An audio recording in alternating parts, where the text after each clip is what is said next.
Introduction to the Black Star Passes. These stories were written nearly a quarter of a century ago for the old Amazing Stories magazine. The essence of any magazine is not its name, but its philosophy, its purpose. That old Amazing Stories is long since gone. The magazine of the same name today is different as the times today are different from the world of 1930. Science fiction was new in 1930. Atomic energy was a dream we all believed in, and space travel was something we tried to understand better. Today, science fiction has become a broad field. Atomic energy, despite the feelings of many present adults, is no dream. Nor is it a nightmare. It's simply a fact. And calling it a nightmare is another form of effort to push it out of reality. In 1930, the only audience for science fiction was among those who were still young enough in spirit to be willing to hope and speculate on a new and wider future, and in 1930 that meant almost nothing but teenagers. It meant that the brightest group of teenagers, youngsters who were willing to play with ideas and understandings of physics and chemistry and astronomy that most of their contemporaries considered too hard work. I grew up with that group.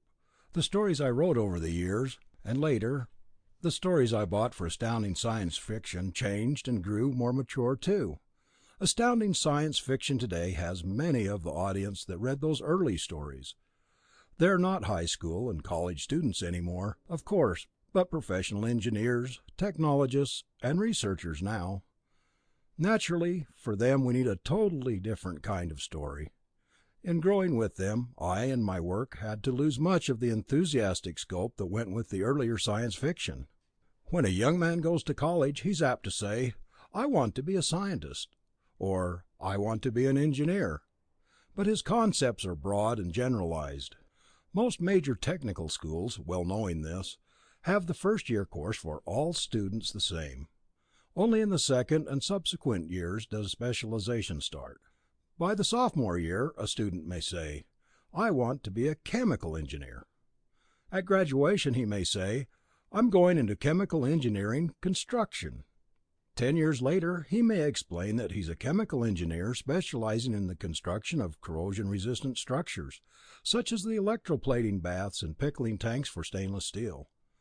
Year by year, his knowledge has become more specialized and much deeper.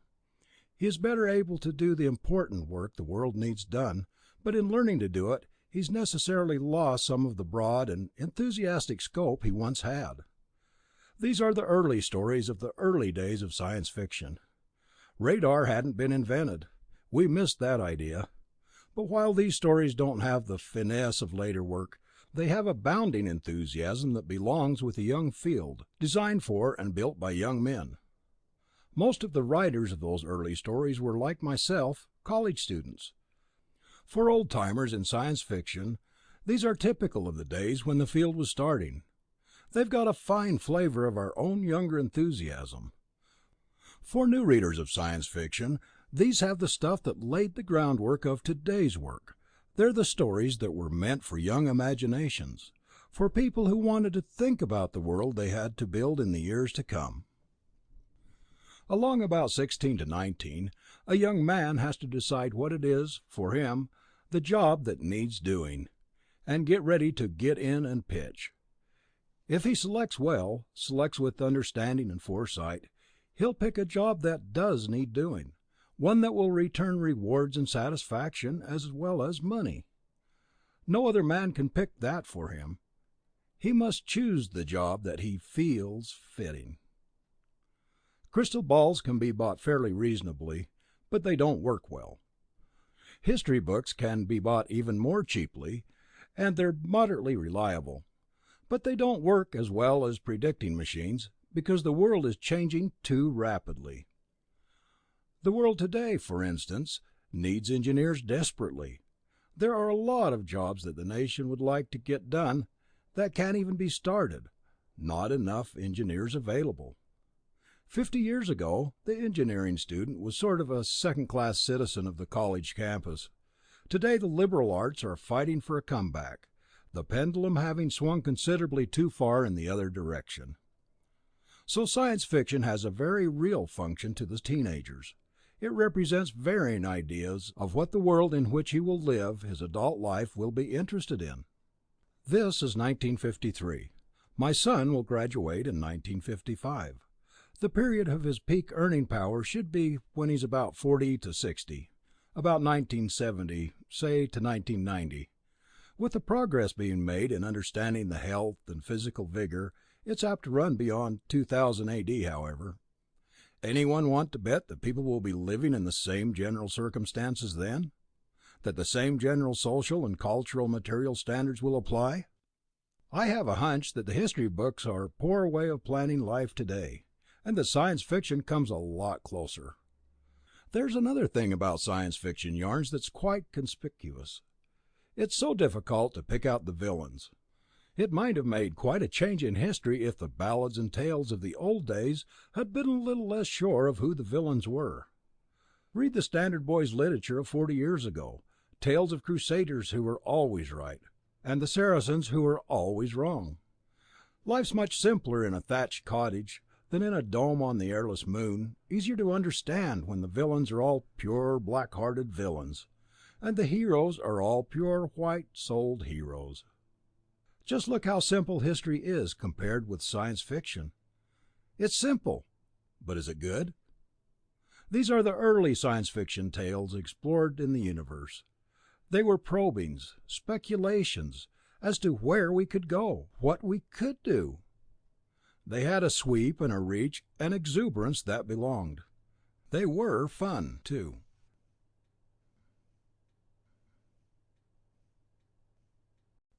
Book 1, Piracy Preferred. High in the deep blue of the afternoon sky rode a tiny speck of glistening metal, scarcely visible in the glare of the sun. The workers on the machines below glanced up for a moment, then back to their work, though little enough it was on these automatic cultivators. Even this minor diversion was of interest in the dull monotony of green. These endless fields of castor bean plants had to be cultivated, but with the great machines that did the work, it required but a few dozen men to cultivate the entire county. The passengers in the huge plane high above them gave little thought to what passed below, engrossed with their papers or books, or engaged in casual conversation. This monotonous trip was boring to most of them. It seemed a waste of time to spend 6 good hours on a short 3,500-mile trip. But there was nothing to do, nothing to see, except a slowly passing landscape 10 miles below. No details could be distinguished, and the steady low throb of the engines, the whirring of the giant propellers, the muffled roar of the air as it rushed by, combined to form a soothing lullaby of power. It was all right for pleasure seekers and vacationists, but the businessmen were in a hurry. The pilot of the machine glanced briefly at the instruments, wondered vaguely why he had been there at all, and then turned, and leaving the pilot room in charge of his assistant, he went down to talk with the chief engineer. His vacation began the 1st of July, and this was the last of June. He wondered what would have happened if he had done as he had been half inclined to do, quit the trip and let the assistant take her through. It would have been simple, just a few levers to manipulate, a few controls to set, and the instruments would have taken her up to 10, 11 miles, swung her into the great westward air current, and leveled her off at 500 or 60 or so an hour towards Frisco. They would hold her on the radio beam better than he ever could. Even the landing would have been easy. The assistant had never landed a big plane, but he knew the routine, and the instruments would have done the work. Even if he hadn't been there 10 minutes after they had reached the destination, it would have landed automatically, if an emergency pilot didn't come up by that time in answer to an automatic signal. He yawned and sauntered down the hall. He yawned again, wondering what made him so sleepy. He slumped limply to the floor and lay there, breathing ever more and more slowly. The officials of San Francisco terminus of the Transcontinental Airways Company were worried. The great Transcontinental Express had come to the field following the radio beam, and now it was circling the field with its instruments set on the automatic signal for an emergency pilot. They were worried, and with good reason, for this flight carried over $900,000 worth of negotiable securities. But what could attack one of these giant ships? It would take a small army to overcome the crew of 70 and the 3,000 passengers. The great ship was landed gently now, brought in by the emergency pilot. The small field car sped over to the plane rapidly. Already the elevator was in place beside it, and as the officials in the car drew up under the giant wing, they could see the tiny figure of the emergency pilot beckoning to them. Swiftly, the portable elevator carried them up to the 4th level of the ship. What a sight met their eyes as they entered the main salon! At first glance, it appeared that all the passengers lay sleeping in their chairs. On closer examination, it became evident that they were not breathing. The ear could detect no heartbeat. The members of the crew lay at their posts, as inert as the passengers. The assistant pilot sprawled on the floor beside the instrument panel. Apparently he had been watching the record of the flight. There was no one conscious, or apparently living, on board. Dead! Over 3,000 people! The field manager's voice was hoarse, incredulous. It's impossible! How could they have done it? Gas, maybe, drawn in through the ventilator pumps and circulated through the ship? But I can't conceive of any man being willing to kill 3,000 people for a mere $1,000,000. Did you call a doctor by radio, pilot? Yes, sir. He's on the way. There's his car now. Of course they will have opened the safe, but let's check anyway. I can only think some madman has done this. No sane man would be willing to take so many lives for so little. Wearily the men descended the stairs into the mail room in the hold. The door was closed, but the lock of the door was gone. The magnesium beryllium alloy burned away. They opened the door and entered. The room seemed in perfect order. The guard lay motionless at the steel guard chamber on one side. The thick, bulletproof glass made his outlines a little blurred, and the color of his face was green. But they knew there too must be that same pallor that they had seen on the other faces. The delicate instruments had brought in the great ship perfectly, but it was freighted with cargo of the dead. They entered the room and proceeded to the safe, but it was opened as they expected. The 6-inch tungsto iridium wall had been melted through. Even this unbelievable fact no longer surprised them. They only glanced at the metal, still too hot to touch, and looked about the room. The bonds had been taken. But now they noticed that over the mail clerk's desk there had been fastened a small envelope. On it was printed, "To the officials of the San Francisco airport." Inside was a short message, printed in the same sharp black letters. "Gentlemen, this plane should land safely. If it doesn't, it is your fault, not mine, for the instrument that it carries should permit it. The passengers are not dead. They have been put in a temporary state of suspended animation. Any doctor can readily revive them by the injection of 7 cc's of decinormal potassium iodide solution for every 100 pounds of weight. Do not use higher concentrations. Lower concentrations will act more slowly. You will find that any tendency toward leprosy or cancer will have been destroyed. It will kill any existing cancer and cure it within about 1 week. I have not experimented with leprosy beyond knowing that it is cured very quickly. This is an outside job. Don't annoy the passengers with questions. The gas used cannot be stopped by any material I know of. You can try it with any mask, but don't use the C-32L. It will react with the gas to kill. I would advise that you try it on an animal to convince yourselves. I have left stock in my new company to replace the bonds I have taken. Piracy Incorporated is incorporated under my own laws. The Pirate." On the desk beneath the note was a small package which contained a number of stock certificates. They totaled $900,000 face value of Piracy Preferred, the preferred stock of a corporation, Piracy Inc. "Piracy! Pirates in the air!" The field manager forced an unnatural laugh. "In 2126 we have pirates attacking our airlines. Piracy Preferred! I think I'd prefer the bonds myself, but thank God he did not kill all those people. Doctor, you look worried. Cheer up. If what this pirate says is true, we can resuscitate them, and they'll be better off for the experience." The doctor shook his head. "I've been examining your passengers. I'm afraid that you'll never be able to bring these people back to life again, sir. I can't detect any heart action even with the amplifier. Ordinary heart action sounds like a cataract going through this instrument. I see nothing wrong with the blood. It is not coagulated as I expected, nor is there any pronounced hydrolysis yet. But I'm afraid I'll have to write out the death warrants for all these men and women. One of the people on that ship was coming to see me. That's how I happened to be on the field. For her, at least, it may be better so. The poor woman was suffering from an incurable cancer. In this case, Doctor, I hope and believe you are wrong. Read this note." It was 2 hours before the work of reviving the passengers could be started. Despite all the laws of physics, their body temperature had remained constant after it had reached 74, showing that some form of very slow metabolism was going on. One by one they were put into large electric blankets, and each was given the correct dose of the salt. The men waited anxiously for results, and within 10 minutes of the injection, the first had regained consciousness. The work went forward steadily and successfully. Every one of the passengers and crew was revived, and the pirate had spoken the truth. The woman who had been suffering from cancer was free from pain for the first time in many months. Later, careful examination proved that she was cured.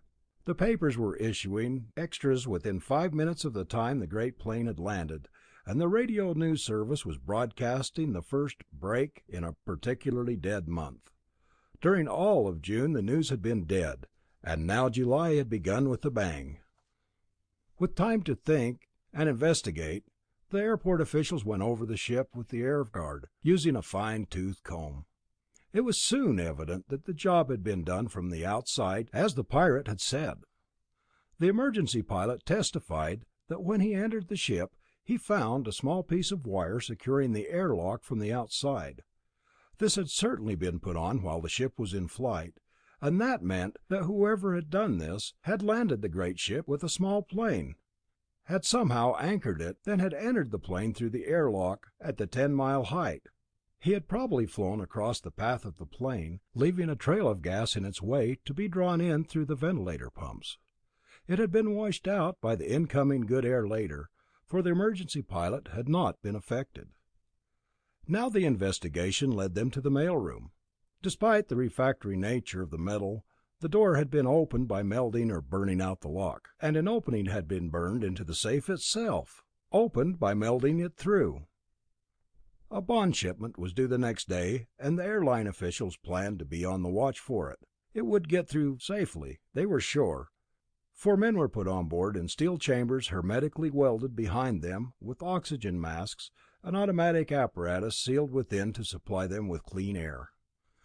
The front of the tanks were equipped with bulletproof glass windows, and by means of electrically operated controls the men inside could fire machine guns. Thus they were protected from the pirates' gas and able to use their weapons. The ship was accompanied by a patrol of air guardsmen. Yet, despite this, cancer cases were aboard with the hope of being gassed. When the plane reached the neighborhood of San Francisco, there had been no sign of an attack. The pirate might well retire permanently on $1 million, if he were alone, as the singular signature indicated, but it seemed much more probable that he would attempt another attack in any case. Well, that just meant watching all the planes from now on, a tremendous job for the air guard to handle. The leader of the patrol turned in an easy bank to descend the 10 miles to Earth, and his planes followed him. Then suddenly, through the communicator came an unmistakable sound. The plane automatically signaling for an emergency pilot. But that could only mean that the plane had been gassed under the very eyes of his men. The bonds were gone and the passengers gassed, and incredibly, the men in the steel tanks were as thoroughly gassed as the rest. The note was brief, and as much to the point as was the absence of the bonds. To the officials in the airport: "Restore as usual. The men in the tanks are asleep also. I said the gas would penetrate any material. It does. A mask obviously won't do any good. Don't try that C-32L mask. I warn you, it will be fatal." My gas reacts to produce a virulent poison when in contact with chemicals in the C-32L. The Pirate.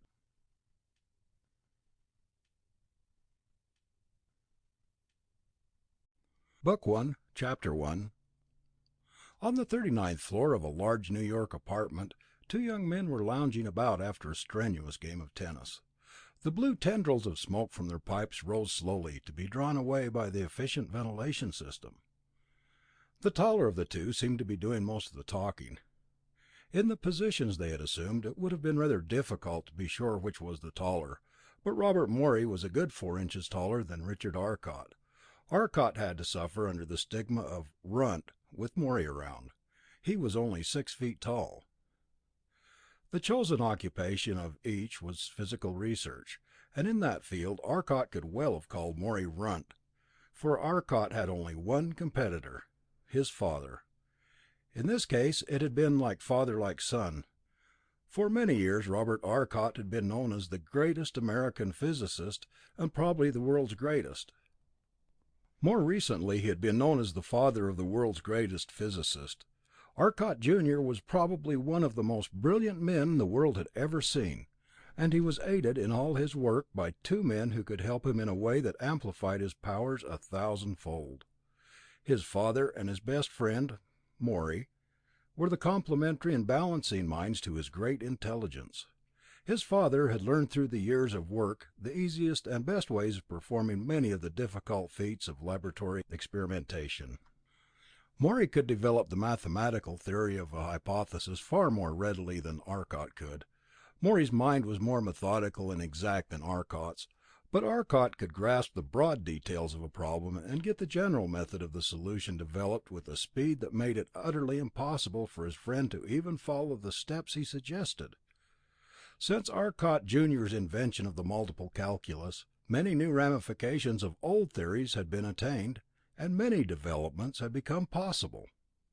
But the factor that made Arcot so amazingly successful in his line of work was his ability to see practical uses for things, an ability that is unfortunately lacking in so many great physicists. Had he collected the royalties his inventions merited, he would have been a billionaire twice or thrice over.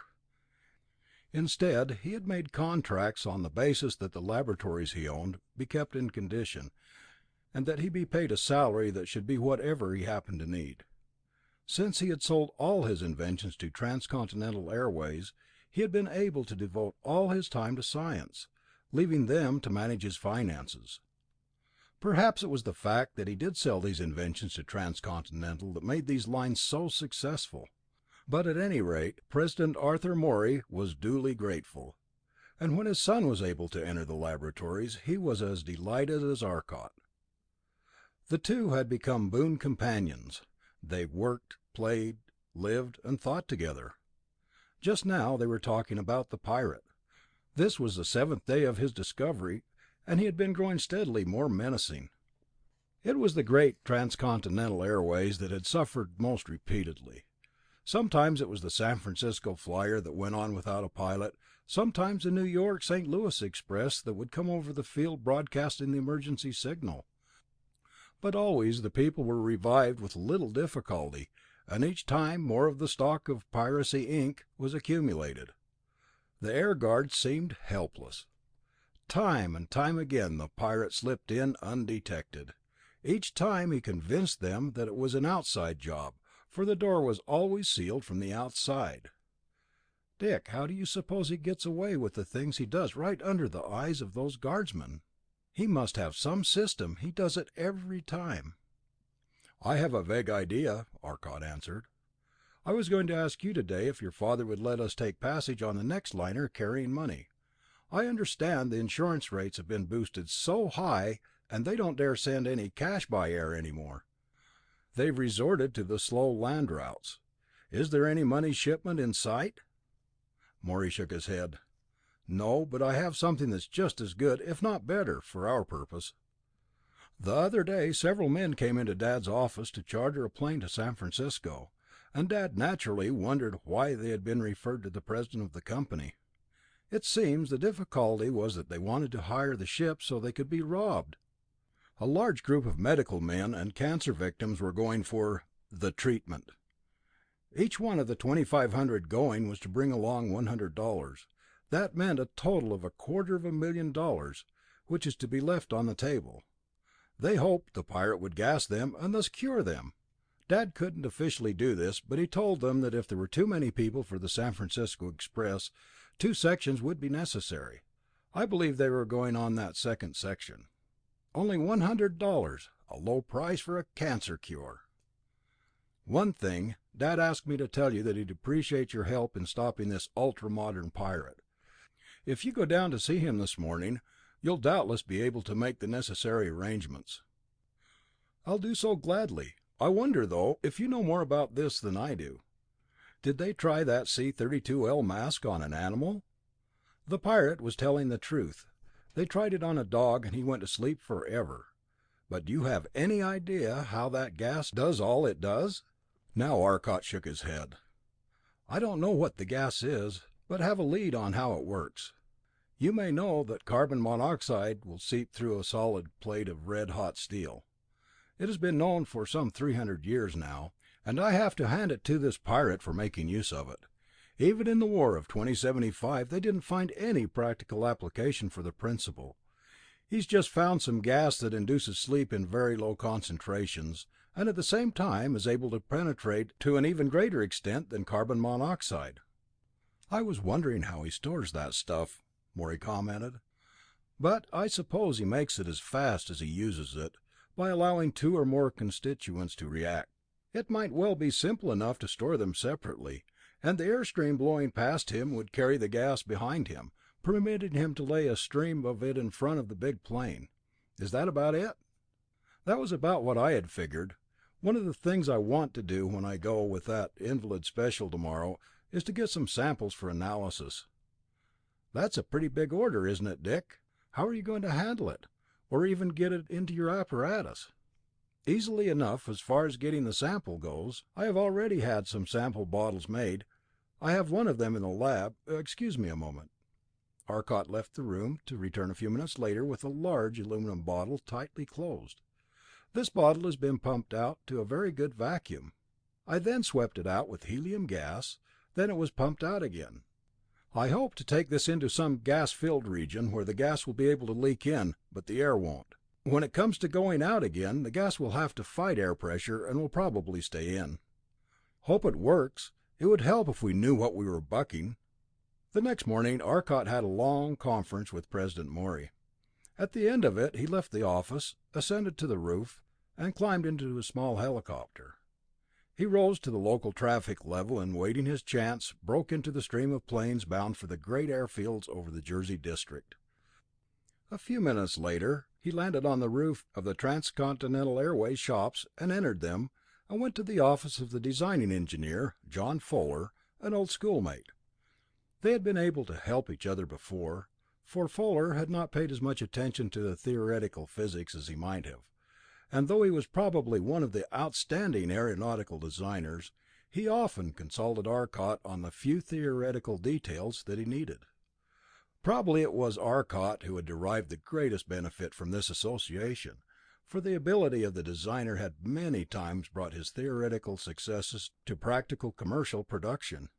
Now, however, he was consulting Fuller, because the plane he was to take that afternoon for San Francisco was to be slightly changed for him.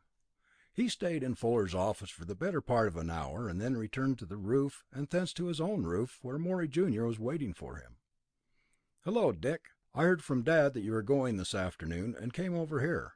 I got your note, and I have the things fixed up here. The plane leaves at 1, and it's 10:30 now. Let's eat lunch and then start." It was 11:30 when they reached the flying field. They went directly to the private office which had been assigned to them aboard the huge plane. It was right next to the mailroom, and through the wall between the two, a small hole had been cut. Directly beneath this hole was a table, on which the two men now set up a small moving picture camera that they had brought with them. "How many of the gas sample bottles did you bring, Bob?" asked Arcot. "Jackson only had 4 ready, so I brought those. I think that will be enough. Have we got that camera properly in place?" "Everything's okay, I believe. Nothing to do now but wait. Time passed. Then they heard a faint whir. The ventilator machinery had started. This drew air from the outside and pumped it up to the necessary pressure for breathing in the ship, no matter what the external pressure might be. There was a larger pump attached similarly to each of the engines to supply it with the necessary oxygen. Any loss in power by pumping the air in was made up by the lower back pressure on the exhaust. Now the engines were starting. They could feel the momentary vibration that would cease as they got underway. But they could visualize the airtight door being closed, the portable elevator backing off, returning to the field house. Arcot glanced at his watch. 1 o'clock. The starting signal is due. Morey sank back into a comfortable chair. Well, now we have a nice long wait till we get to San Francisco and back, Dick, but you'll have something to talk about then. I hope so, Bob, and I hope we can return on the midnight plane from San Francisco, which will get us in at 9 o'clock tomorrow evening, New York time. I wish you'd go right to your father's office and ask him to come over to our place for supper, and see if Fuller can come too. I think we'll be able to use that molecular controller on this job. It's almost finished, and with it we'll need a good designing engineer. Then our little movie show will no doubt be of interest." There was a low rumble that quickly mounted to a staccato, as the great propellers began whirling and the engines took up the load. The ground began to flash behind them. Suddenly, as flying speed was reached, there was a slight start. The roaring bark of the engine took on a deeper tone, the rocking stopped, and the ground dropped away. Like some mighty wild bird, the plane was in the air, a graceful, sentient thing, wheeling in a great circle as it headed for San Francisco.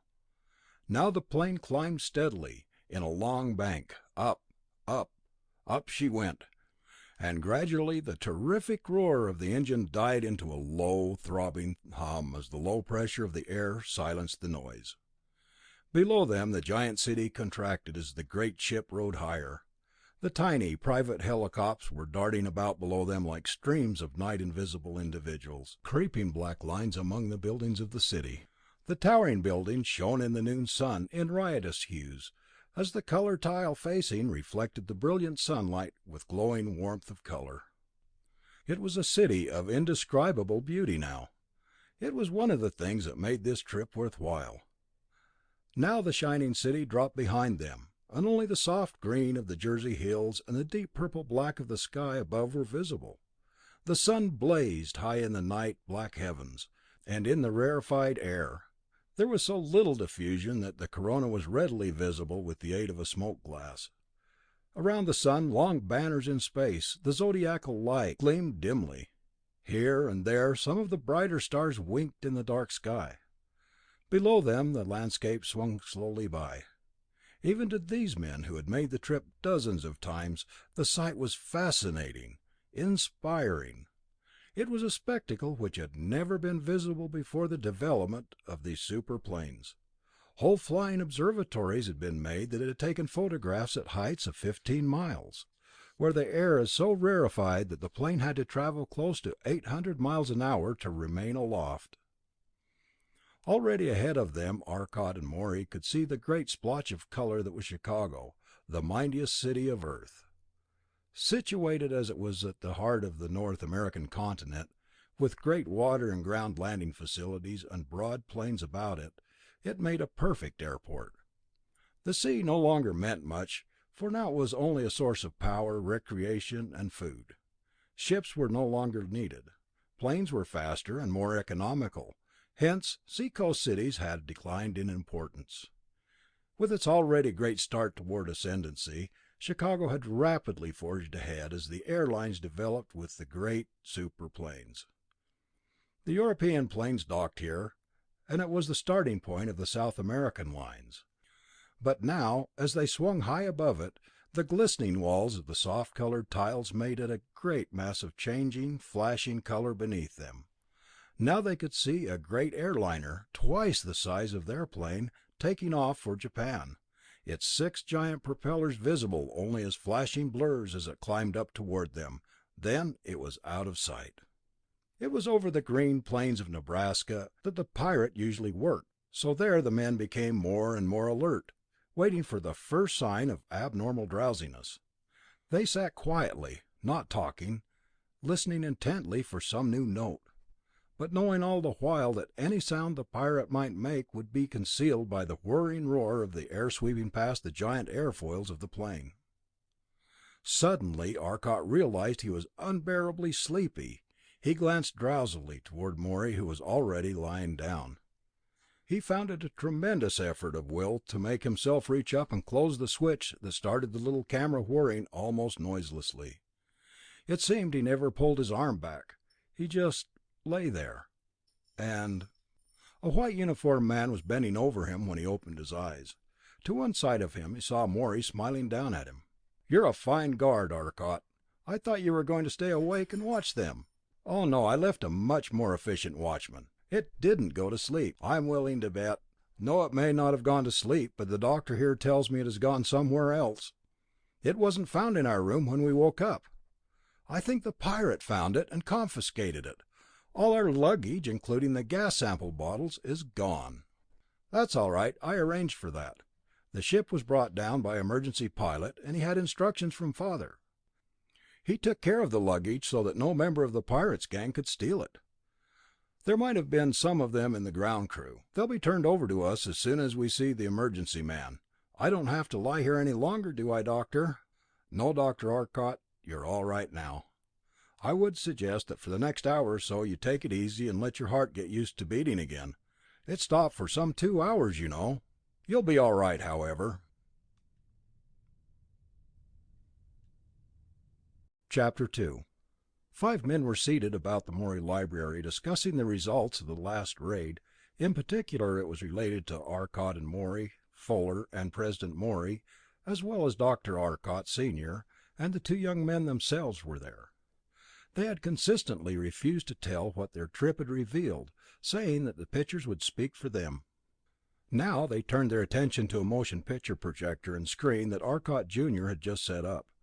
At his direction the room was darkened, and he started the projector. At once they were looking at the three-dimensional image of the mailroom aboard the airliner. Arcot commented, "I have cut out a lot of useless film and confined the picture to essentials. We will now watch the pirate at work." Even as he spoke they saw the door of the mailroom open a bit, and then to their intense surprise it remained open for a few seconds, then closed. It went through all the motions of opening to admit someone, yet no one entered. "Your demonstration doesn't seem to show much yet, son. In fact, it shows much less than I had expected," said Senior Arcot.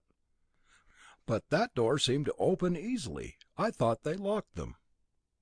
"They did, but the pirate just burned holes in them, so to save property they leave them unlocked." Now the scene seemed to swing a bit as the plane hit an unusually bad air bump, and through the window they caught a glimpse of one of the circling air guardsmen. Then suddenly there appeared in the air within the room a point of flame. It hung in the air above the safe for an instant, described a strangely complicated set of curves. Then, as it hung for an instant in mid-air, it became a great flare.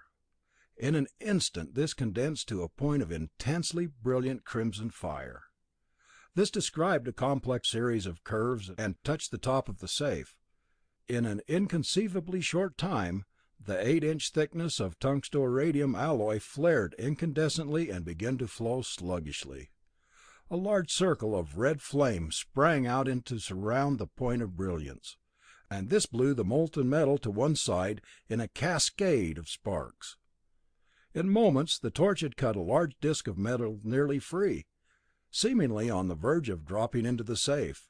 Now the flame left the safe, again retracting itself in that uncanny manner, no force seeming either to supply it with fuel or to support it thus, though it burned steadily and worked rapidly and efficiently. Now, in mid-air, it hung for a second. "I'm going to work on the projector for a few moments by hand so that you may see this next bit of film."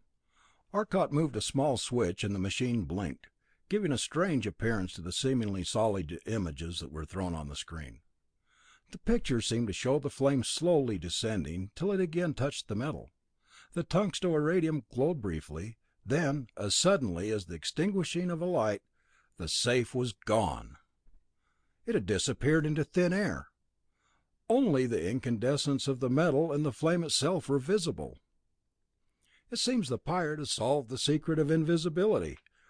No wonder the air guardsman couldn't find him!" exclaimed Arcot Sr. The projector had been stopped exactly on the first frame, showing the invisibility of the safe. Then Arcot backed it up. "True, Dad," he said, "but pay special attention to this next frame." Again there appeared a picture of the room, the window beyond, the mail clerk asleep at his desk, and everything as before, except that where the safe had been, there was a shadowy, half-visible safe, the metal glowing brightly. Beside it there was a visible shadowy man holding a safe with a shadowy bar of some sort, and through both of them the frame of the window was perfectly visible, and, ironically, an air guardsman plane. It seems that for an instant his invisibility failed here. Probably it was the contact with the safe that caused it. "What do you think, Dad?" asked Arcot Jr. "It does seem reasonable. I can't see offhand how this invisibility even theoretically was possible. Have you any ideas?" "Well, Dad, I have, but I want to wait until tomorrow night to demonstrate them. Let's adjourn this meeting, if you can all come tomorrow." The next evening, however, it seemed that it was Arcot himself who could not be there. He asked Morey Jr. to tell them that he would be there later, when he had finished in the lab. Dinner was over now, and the men were waiting rather impatiently for Arcot to come. They heard some noise in the corridor and looked up, but no one entered. "Morey," asked Fuller, "what did you learn about the gas the pirate was using? I remember Arcot said he would have some samples to analyze." As to the gas, Dick found out but little more than we had already known. It is a typical organic compound, one of the medical radical type, and it contains one atom of thorium. This is a bit radioactive, as you know, and Dick thinks that this may account in part for its ability to suspend animation. However, since it was impossible to determine the molecular weight, he could not say what the gas was, save that the empirical formula was C62, T, H, H39, O27, N5. It broke down at a temperature of only 89 degrees centigrade. The gases left consisted largely of methane, nitrogen, and methyl ether. Dick is still in the dark as to what the gas is. He paused, then exclaimed, "Look over there!" The men turned with one accord toward the opposite end of the room, looked, seeing nothing particularly unusual, glanced back rather puzzled. What they then saw, or better failed to see, puzzled them still more. Morey had disappeared. Why, where... Oh, quick work, Dick! The senior Arcot began laughing heartily, and as his astonished and curious companions looked toward him, he stopped and called out, "Come on, Dick, we want to see you now, and tell us how it's done." "I rather think Mr. Morey here, I mean the invisible one, is still a bit puzzled." There was a short laugh from the air. Certainly there could be nothing else there.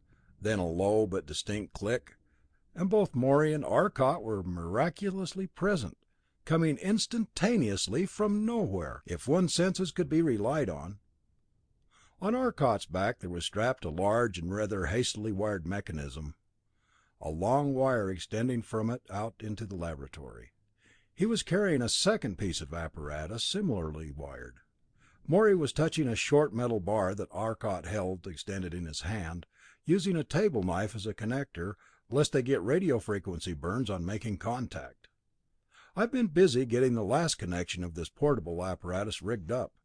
I have the thing in working order, as you see, or rather didn't see. This other outfit here is the thing that's more important to us. It's a bit heavy, so if you'll clear a space, I'll set it down. Look out for my power supply there. That wire is carrying a rather dangerously high EMF. I had to connect with the lab power supply to do this, and I had no time to rig up a little mechanism like the one the pirate must have. I have duplicated this experiment. He has simply made use of a principle known for some time, but there was no need for it. It hasn't been used. It was found back in the early days of radio, as early as the first quarter of the 20th century, that very short wavelengths affected particular changes in metals. It was shown that the plates of tubes working on very short waves became nearly transparent. The waves were so short, however, that they were economically useless. They would not travel in unusable paths, so they were never developed. Furthermore, existing apparatus could not be made to handle them. In the last war they tried to apply the idea for making planes invisible, but they could not get their tubes to handle the power needed, so they had to drop it. However, with the tube I recently got out on the market, it's possible to get down there. Our friend the pirate has developed this thing to a point where he could use it. You can see that invisibility, while interesting, and a good thing for a stage and television entertainment, is not very much of a commercial need. No one wants to be invisible in any honest occupation. Invisibility is a tremendous weapon in war. So the pirate just started a little private war, the only way he could make any money on his invention. His gas, too, made the thing attractive. The two together made a perfect combination for criminal operations. The whole thing looks to me to be the work of a slightly unbalanced mind. He is not violently insane, probably just has this one particular obsession. His scientific bump certainly shows no sign of weakness. He might even be some new type of kleptomaniac. He steals things, and he has already stolen far more than any man could ever have any need of, and he leaves in place of it a stock certificate in his own company.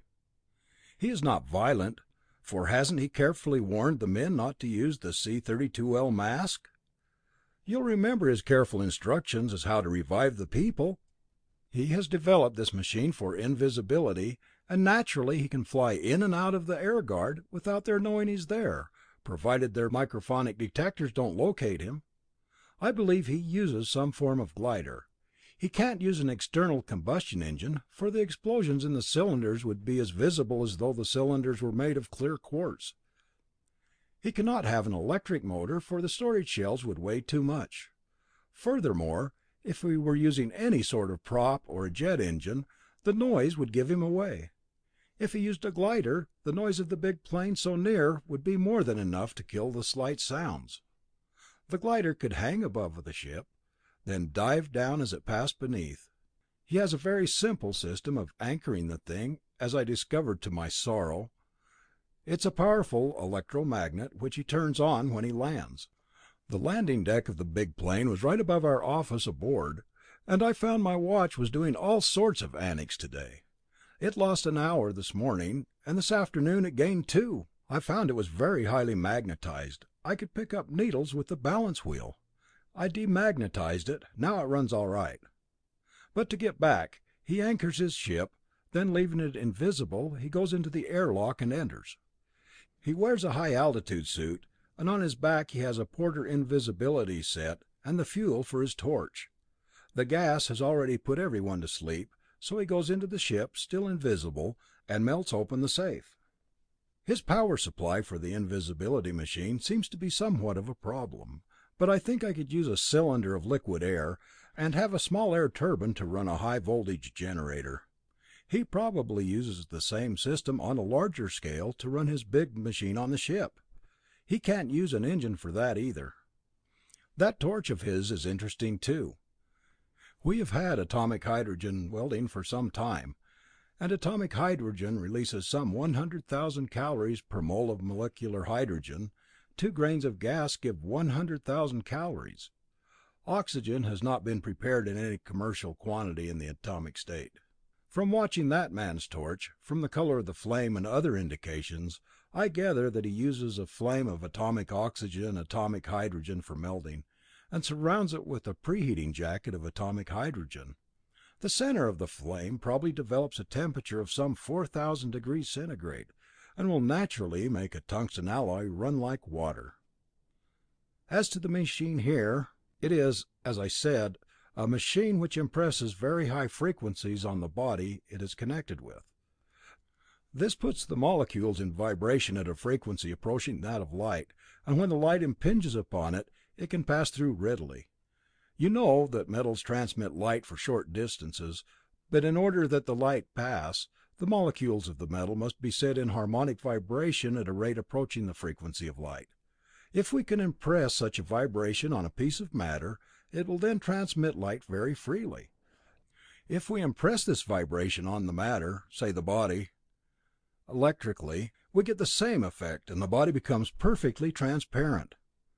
Now, since it is the vibration of the molecules that make the light pass through the material, it must be stopped if we wish to see the machine. Obviously, it is much easier to detect me here among solid surroundings than in the plane high in the sky. What chance has one to detect a machine that is perfectly transparent when there's nothing but perfectly transparent air around it? It is a curious property of this vibrational system of invisibility that the index of refraction is made very low. It is not the same as that of air, but the difference is so slight that it's practically within the limits of observation error. So small is the difference that there is no rainbow effect. The difference of temperature of the air would give equal effect. Now, since this vibration is induced by radio impulse, is it not possible to impress another, opposing radio impulse, that will overcome this tendency and bring the invisible object into the field of the visible once more? It is. And this machine on the table is designed to do exactly that. It is practically a beam radio set, projecting a beam of wavelength that alone would tend to produce invisibility. But in this case, it will make me invisible. I'm going to stand right here, and Bob, can you operate that set? Arcot strode to the middle of the room, and then Morey turned the reflector of the beam set on him. There was a low snap as Arcot turned on his set, and then he was gone, as suddenly as the coming of darkness when a lamp is extinguished. He was there one moment, then they were staring at the chair behind him, knowing that the man was standing between them and it, and knowing that they were looking through his body. It gave them a strange feeling, an uncomfortable tingling along the spine. Then the voice. It seemed to come from the air, or some disembodied ghost, as the invisible man called to Morey. "All right, Bob, turn her on slowly." There was another snap as the switch of the disruptor beam was turned on. At once there was a noticeable fogginess in the air where Arcot had been. As more and more power was turned into the machine, they saw the man materialize out of thin air. First he was a mere shadowy outline that was never fully above the level of conscious vision. Then slowly the outlines of the objects behind became dimmer and dimmer, as the body of the man slowly darkened, till at last there was only a wavering aura about him. With a snap, Morey shut off his machine, and Arcot was gone again. A second snap, and he was solid before them. He had shut off his apparatus too. You can see now how we intend to locate our invisible pirate. Of course, we will depend on directional radio disturbance locating devices to determine the direction for the invisibility disruptor ray, but you're probably marveling at the greatness of the genius who can design and construct this apparatus all in one day. I will explain the miracle. I've been working on shortwave phenomena for some time. In fact, I actually made an invisibility machine, as Morey will testify, but I realized that it had no commercial benefits, so I didn't experiment with it beyond the laboratory stunt stage. I published some of the theory in the Journal of the International Physical Society, but I wouldn't be surprised to learn that the pirate based his discovery on my report. I am still working on a somewhat different piece of apparatus that I believe we will find very relevant to this business. I'll ask you to adjourn after tonight's meeting for another 24 hours till I can finish the apparatus I'm working on. It is very important that you be here, Fuller. I'm going to need you in the work to follow. It will be another problem of design, if this works out, as I hope it will. "I'll certainly make every effort to be here, Arcot," Fuller assured him. "I can promise you a tough problem as well as an interesting one," Arcot smiled. "If the thing works as I expect it to, you'll have a job that will certainly be a feather for your cap. It will also be a change." "Well, with that inducement I'll certainly be here, but I think that the pirate could give us some hints on design. How does he get his glider 10 miles up? They've done some high altitude gliding already. The distance record took someone across the Atlantic in 2009, didn't it? But it seems that 10 miles straight up is a bit too steep for a glider. There are no vertical air currents at that height. I meant to say that his machine is not a true glider, but a semi-glider.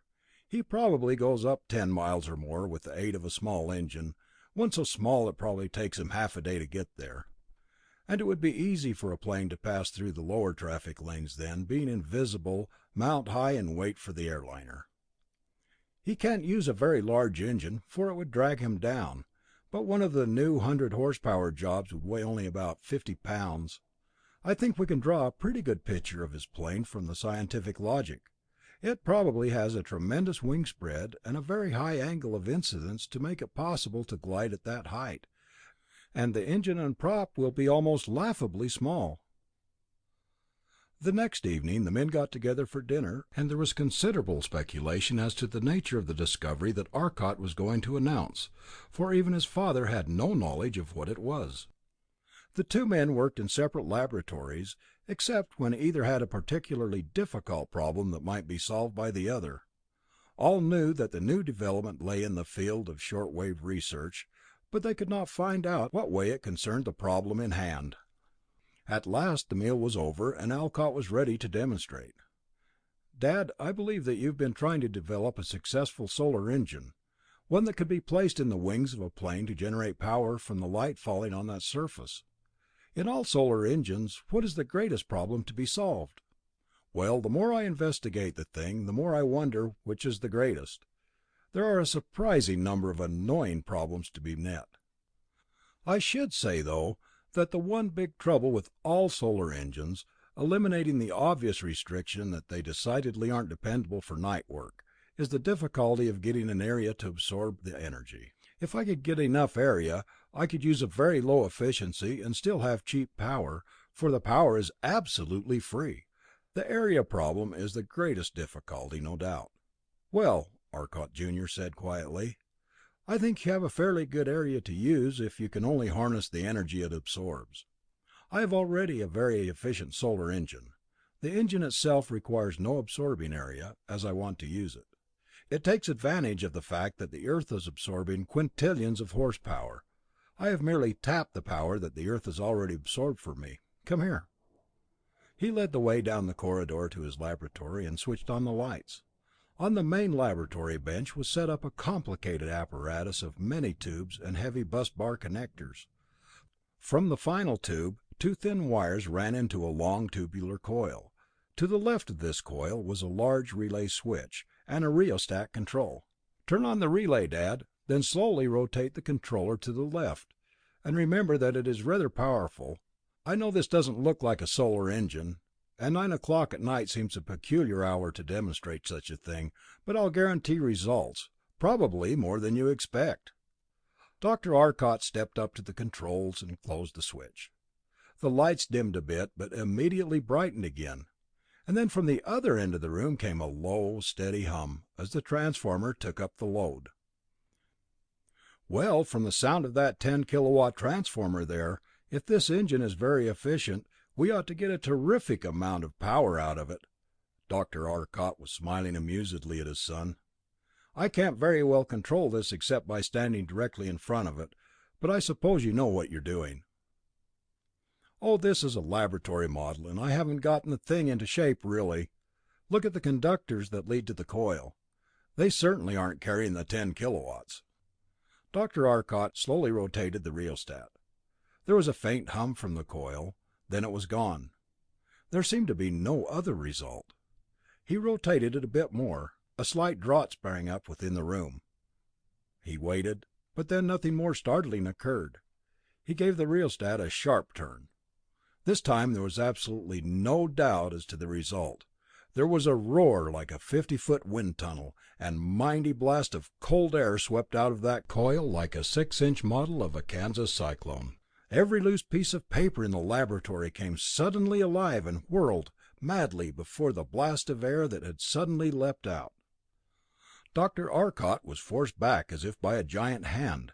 In his backward motion, his hand was lifted from the relay switch, and with a thud, the circuit opened. In an instant the roar of the sound was cut off, and only a soft whisper of air told of the furious blast that had been there the moment before.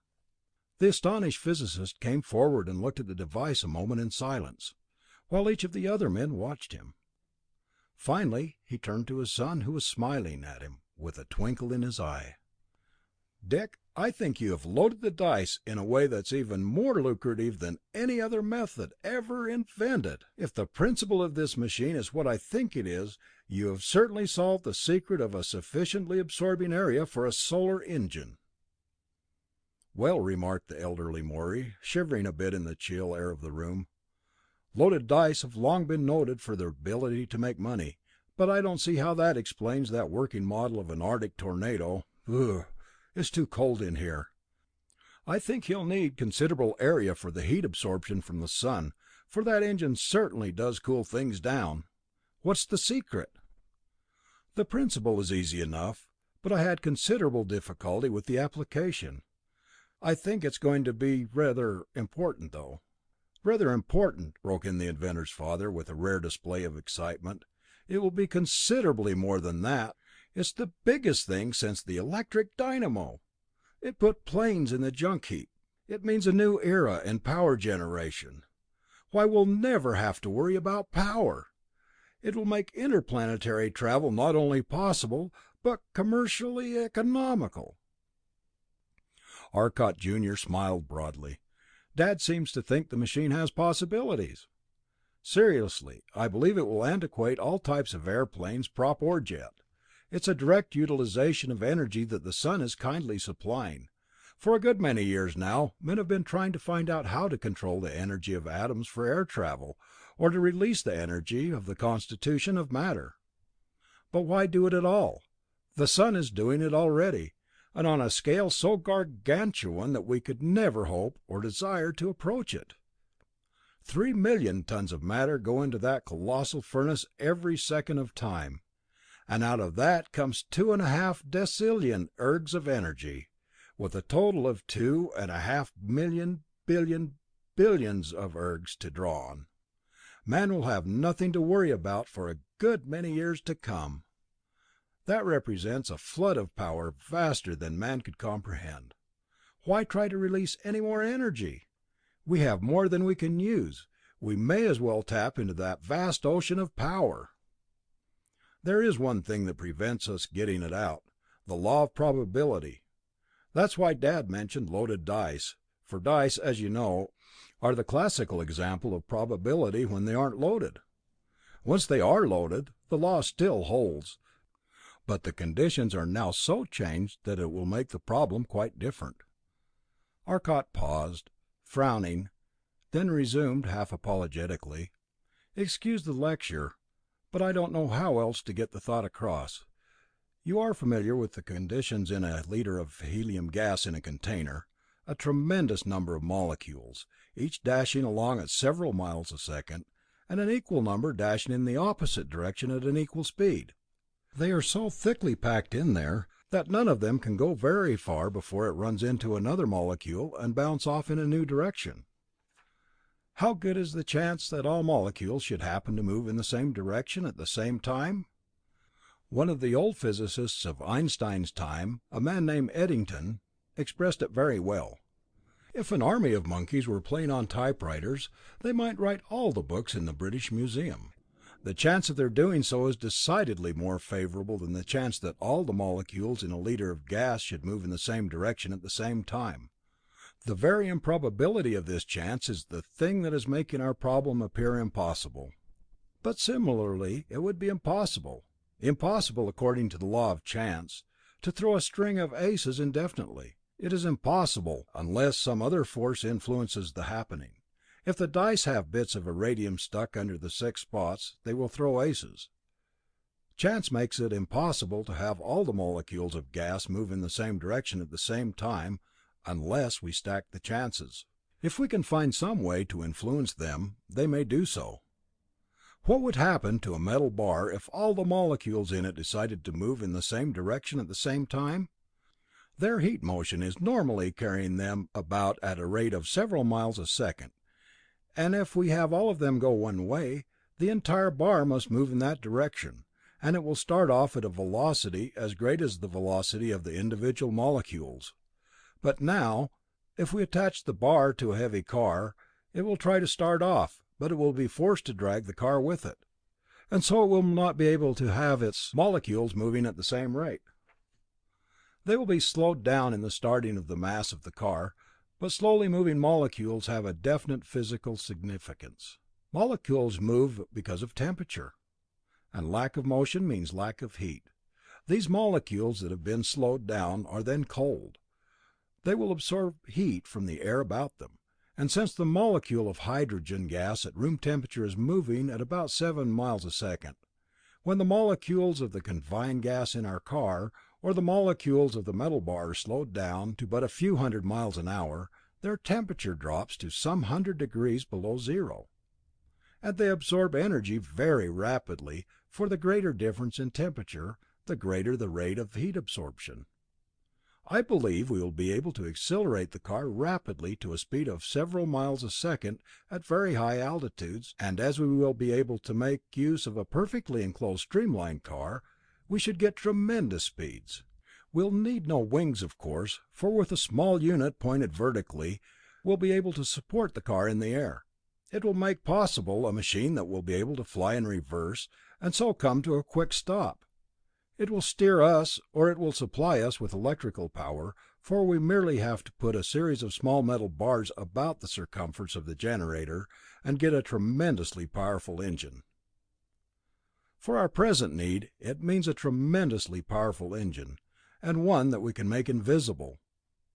I believe you can guess the source of that breeze we had there. It would make a wonderful air conditioning unit. Dick Arcot, began Morey, his voice tight with suppressed excitement, I would like to be able to use this invention. I know enough of the economics of the thing, if it's not science, to know that the apparatus before us is absolutely invaluable. I couldn't afford to buy the rights on it, but I want to use it if you will let me. It means a new era in transcontinental air travel." He turned sharply to Fuller. "Fuller, I want you to help Arcot with the ship to chase the pirate. You'll get the contract to design the new airliners. Hang the cost, it'll run into billions, but there'll be no more fuel bills, no oil bills, and the cost of operation will be negligible. Nothing but the Arcot shortwave tubes to buy, and each one good for 25,000 hours of service." "You'll get the rights on this if you want them, of course," said Arcot quietly. "You're maintaining these laboratories for me, and your son helped me work it out. But if Fuller can move over here tomorrow, it will help things a lot. I'd also like to have some of your best mechanics to make the necessary machines to start the power units." "It's done," Morey snapped. End of chapter 2. Recording by Kirk Ziegler, Ogden, Utah. voiceover-solutions.com.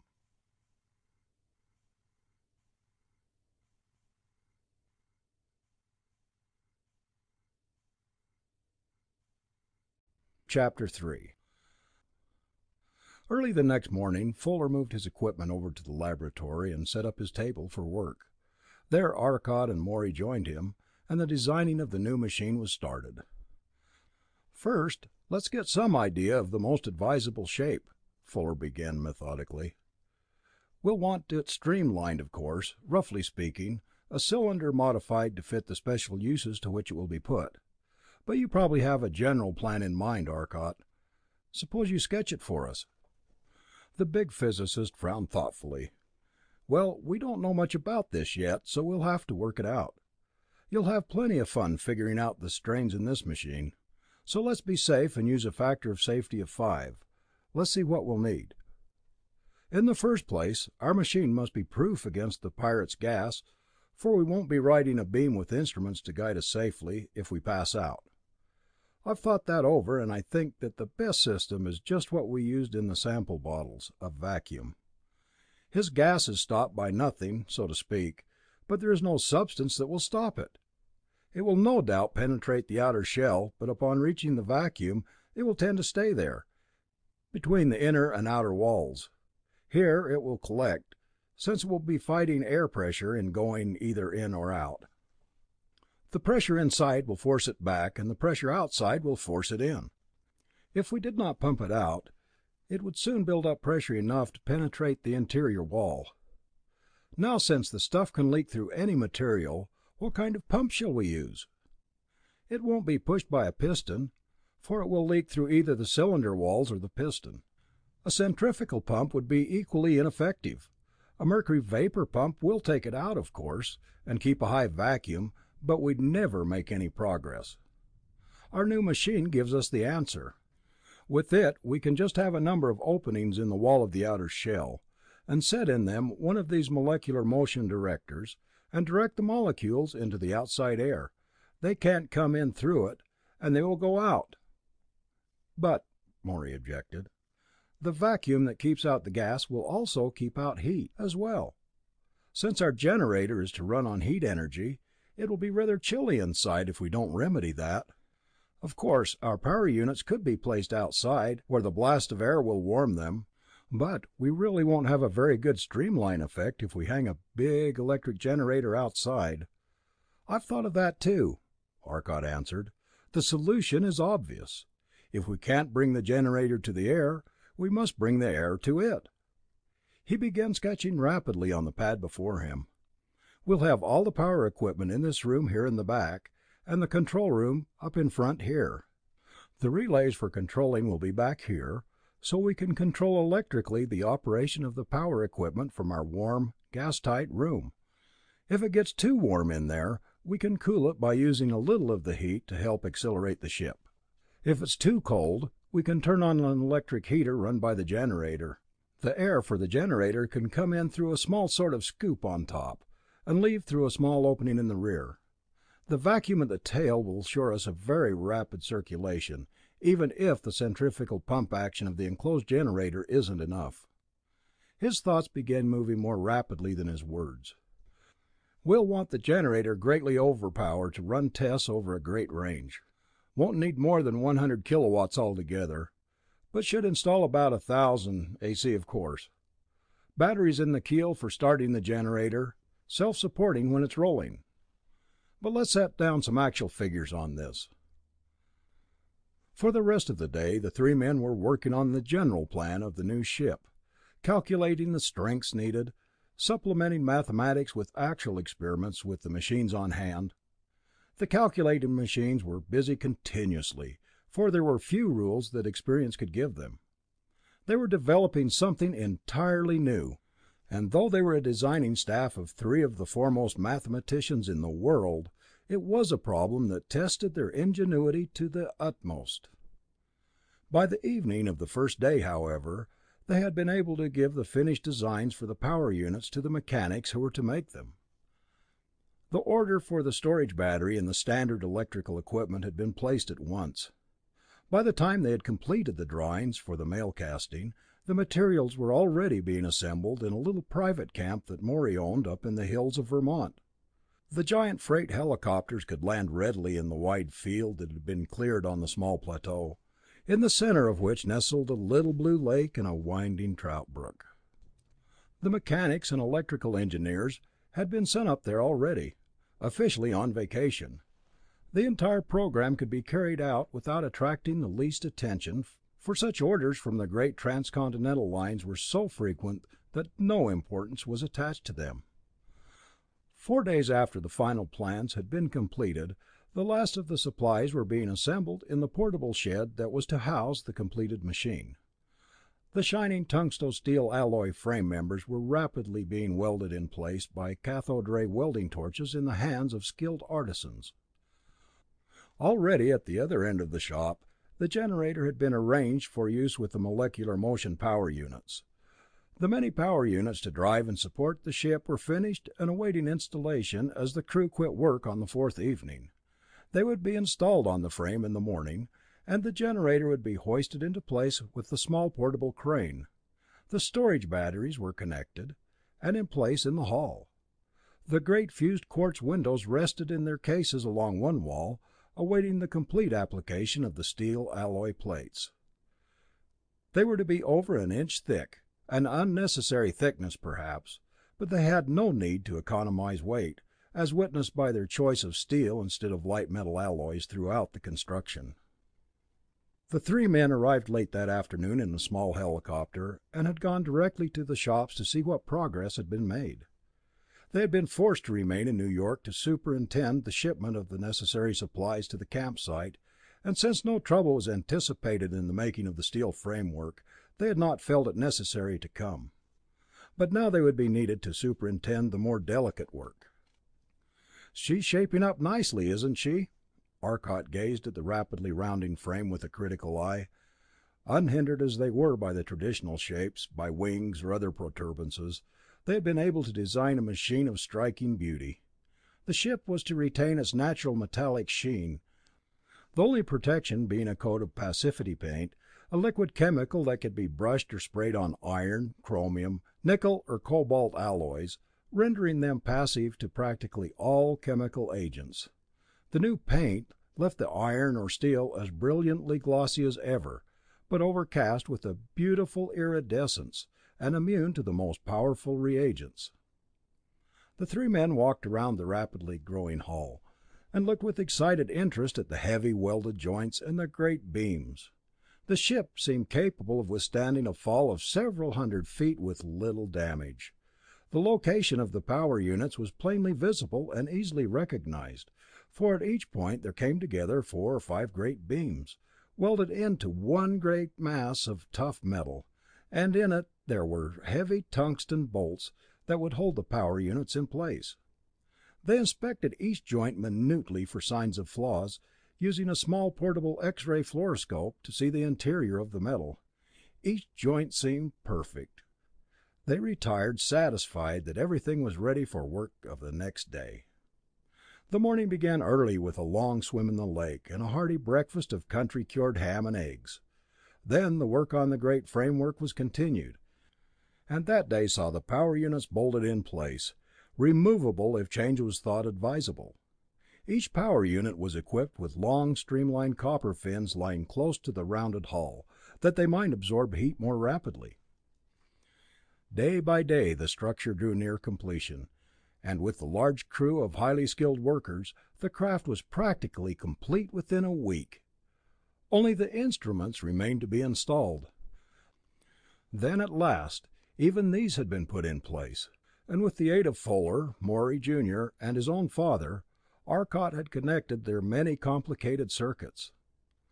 "Son," remarked Arcot Sr., looking critically at the great switchboard, "with its maze of connections, its many rheostats and controls, and its heavy bus bar connectors behind it, no one man can keep an eye on all those instruments. I certainly hope you have a good sized crew to operate your controls. We've spent 2 days getting all those circuits together, and I'll admit that some of them still have me beat. I don't see how you intend to watch all those instruments, and at the same time have any idea what's going on outside." "Oh," laughed Arcot Jr., "these aren't intended for constant watching. They're merely helps in a lot of tests I want to make. I want to use this as a flying laboratory so I can determine the necessary powers and the lowest factor of safety to use in building other machines. The machine is very nearly completed now. All we need is the seats. They are to be special air-inflated, gyroscopically controlled seats, to make it impossible for a sudden twist of the ship to put the strain in the wrong direction. Of course, the main gyroscopes will balance the ship laterally, horizontally, and vertically, but each chair will have a separate gyroscope mounting for safety." "When do you expect to start after the Pirate?" Fuller asked. "I plan to practice the manipulation of the machine for at least 4 days," Arcot replied, "before I try to chase the Pirate. I'd ordinarily recommend the greatest haste, but the man has stolen close to 10 million already, and he's still at it. That would not be done by anyone in his right mind. I suppose you've heard the War Department considers his new gas so important they've obtained a pardon for him on condition they be permitted to have the secret of it. They demand the return of the money, and I have no doubt he has it. I am firmly convinced he is a kleptomaniac. I doubt greatly if he will stop taking money before he is caught. Therefore, it will be safe to wait until we can be sure of our ability to operate the machine smoothly. Any other course would be suicidal. Also, I am having some of those tool makers make up a special type of molecular motion machine for use as a machine gun. The bullets are steel, about 3 inches long, and as thick as my thumb. They will be perfectly streamlined, except for a little stabilizer at the tail to guide them. They won't spin as a rifle bullet does, so there will be no gyroscopic effect to hold them nose on, but the streamlining and the stabilizer will keep them on their course. I expect them to be able to zip right through many inches of armor plate, since they will have a velocity of over 4 miles a second. They'll be fed in at a rate of about 200 a minute, faster if I wish, and started by a small spring. They will instantly come into the field of a powerful molecular motion director, and will be shot out with terrific speed. It will be the first rifle ever made that could shoot bullets absolutely parallel to the ground. But that is all we can do today. The guns will be mounted outside and controlled electrically, and the charts will be installed tomorrow. By the day after tomorrow, at 8 a.m., I plan to take off. The work the next day was rushed to completion far earlier than Arcot had dared to hope. All the men had been kept isolated at the farm lest they accidentally spread the news of the new machine. It was with excited interest that they helped the machine to completion. The guns had not been mounted yet, but that could wait. Mid-afternoon found the machine resting in the great construction shed, completely equipped and ready to fly. "Dick," said Morey as he strode up to him after testing the last of the gyroscopic seats, "she's ready. I certainly want to get her going. It's only 3:30, and we can go around to the sunlight part of the world when it gets dark at the speeds we can travel. Let's test her now." "I'm just as anxious to start as you are, Bob. I've sent for a U.S. Air Inspector. As soon as he comes, we can start. I'll have to put an X license indication on her now. He'll go with us to test it, I hope. There'll be room for 3 people on board. I think you and Dad and I will be the logical passengers." He pointed excitedly. "Look, there's a government helicopter coming. Tell the men to get the blocks from under her and tow her out. 2 power trucks should do it. Get her at least 10 feet beyond the end of the hangar. We'll start straight up and climb to at least a 5-mile height where we can make mistakes safely. While you're intending to do that, I'll see if I can induce the Air Inspector to take a trip with us." Half an hour later, the machine had been rolled entirely out of the shed on the new concrete runway. The great craft was a thing of beauty, shimmering in the bright sunlight. The 4 men who were to ride in it on its maiden voyage stood off to one side, gazing at the great gleaming metal hull. The long, sweeping lines of the sides told a story of perfect streamlining, and implied high speed, even at rest. The bright, slightly iridescent steel hull shone in silvery contrast to the gleaming copper of the power unit's heat absorption fins. The great clear windows in the nose, and the low streamlined air intake for the generator seemed only to accentuate the graceful lines of the machine. "Lord, she's a beauty, isn't she, Dick?" exclaimed Morey, a broad smile of pleasure on his face. "Well, she did shape up nicely on paper too, didn't she? Oh, Fuller, congratulations on your masterpiece. It's even better looking than we thought. Now the copper has added color to it. Doesn't she look fast? I wish we didn't need physicists so badly on this trip, so you could go on the first ride with us." "Oh, that's all right, Dick. I know the number of instruments in there, and I realize they'll mean a lot of work this trip. I wish you all the luck. The honor of having designed the first ship like that, the first heavier than air ship that ever flew without wings, jets, or props, that is something to remember. And I think it's one of the most beautiful that ever flew, too." "Well, Dick," his father said quietly, "let's get her underway. It should fly, but we don't really know that it will." The 4 men entered the ship and strapped themselves in the gyroscopic seats. One by one they reported ready. "Captain Mason," Arcot explained to the Air Inspector, "these seats may seem a bit more active than one generally expects a seat to be, but in this experimental machine I've provided all the safety devices I could think of. The ship itself won't fall, of that I am sure, but the power is so great it might well prove fatal to us if we're not in a position to resist the forces. You know all too well the effect of sharp turns at high speed and the results of centrifugal force. This machine can develop such tremendous power that I have to make provision for it. You notice my controls and the instruments are mounted on the arm of the chair, really. That permits me to maintain complete control of the ship at all times, and still permits my chair to remain perpendicular to the forces. The gyroscopes in the base here cause the entire chair to remain stable if the ship rolls, but the chair can continue to revolve about this bearing here so that we will not be forced out of our seats. I'm confident that you will find the machine safe enough for a license. Shall we start?" "All right, Dr. Arcot," replied the Air Inspector. "If you and your father are willing to try it, I am." "Ready, engineer?" asked Arcot. "Ready, pilot," replied Morey. "All right, just keep your eye on the meters, Dad, as I turn on the system. If the instruments back there don't take care of everything, and you see one flash over the red mark, yank open the main circuit. I'll call out what to watch as I turn them on. Ready, son. Main gyroscopes." There was a low snap, a clicking of relays in the rear compartment, and then a low hum that quickly ran up the scale. "Main generators." Again the clicking switch, and the relays thudding into action. Again the rising hum. "Seat gyroscopes." The low click was succeeded by a quick shrilling of sound that rose in moments above the range of hearing as the separate gyroscopes took up their work. "Main power tube bank." The low hum of the generator changed to a momentary roar as the relays threw on full load. In a moment the automatic controls had brought it up to speed. "Everything's working perfectly so far.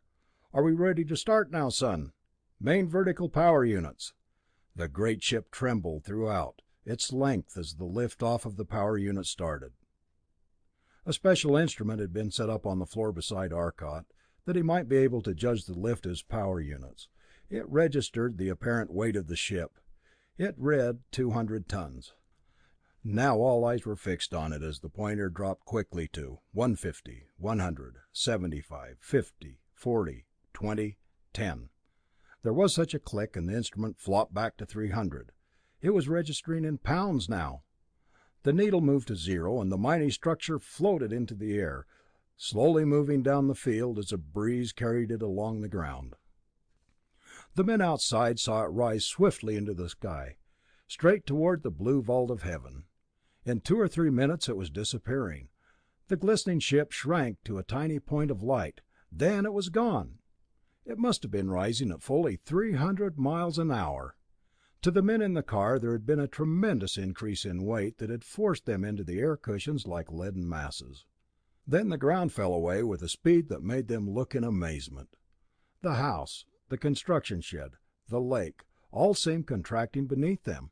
So quickly were they rising that they had not time to adjust their mental attitude. To them, all the world seemed shrinking about them. Now they were at a tremendous height. Over 20 miles they had risen into the atmosphere. The air about them was so thin that the sky seemed black. The stars blazed out in cold, unwinking glory, while the great fires of the sun seemed reaching out to space like mighty arms seeking to draw back to the parent body the masses of the wheeling planets. About it in far-flung streamers of cold fire shone the mighty zodiacal light, an aurora on a titanic scale. For a moment they hung there, while they made readings of the meters. Arcot was the first to speak, and there was awe in his voice. "I never began to let out the power of this thing. What a ship! When these are made commercially, we'll have to use about 1 horsepower generators in them, or people will kill themselves trying to see how fast they can go." Methodically the machine was tried out at this height, testing various settings of the instruments. It was definitely proven that the values that Arcot and Morey had assigned from purely theoretical calculations were correct to within 1/10 of 1%. The power absorbed by the machine they knew and had calculated, but the terrific power of the driving unit was far beyond their expectations. "Well, now we're off for some horizontal maneuvers," Arcot announced. "I'm sure we agree the machine can climb and hold itself in the air. The air pressure controls seem to be working perfectly. Now let's test her speed." Suddenly the seats swung beneath them.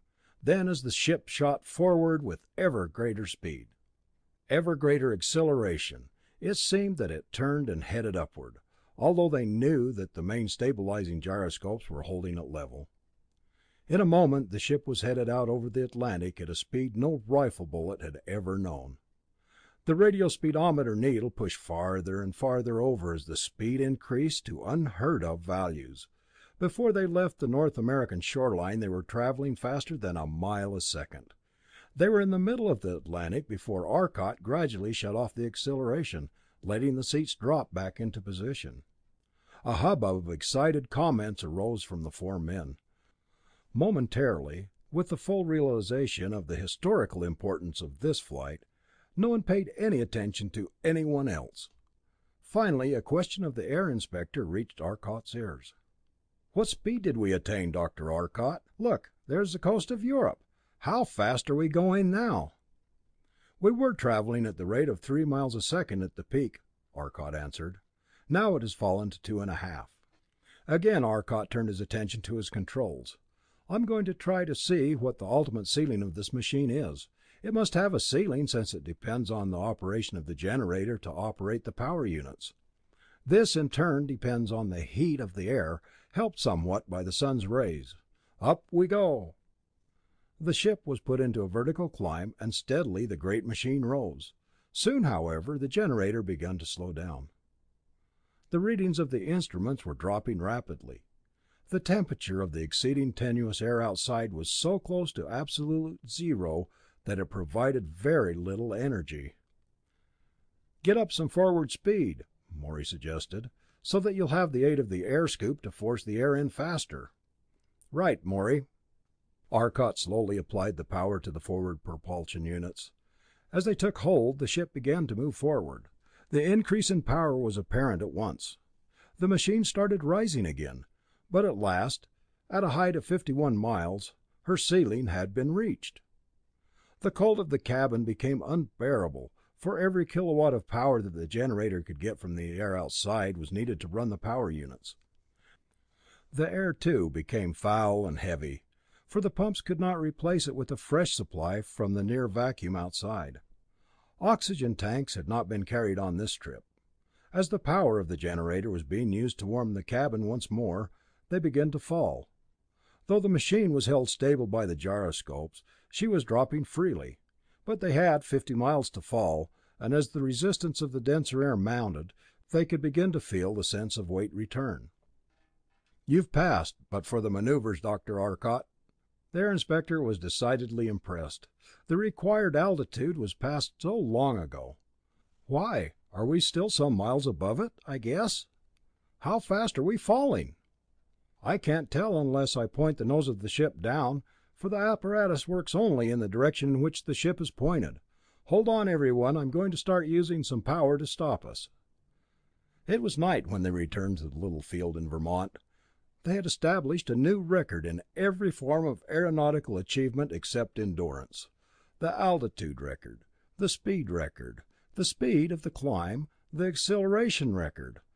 All that Arcot could think of had been passed.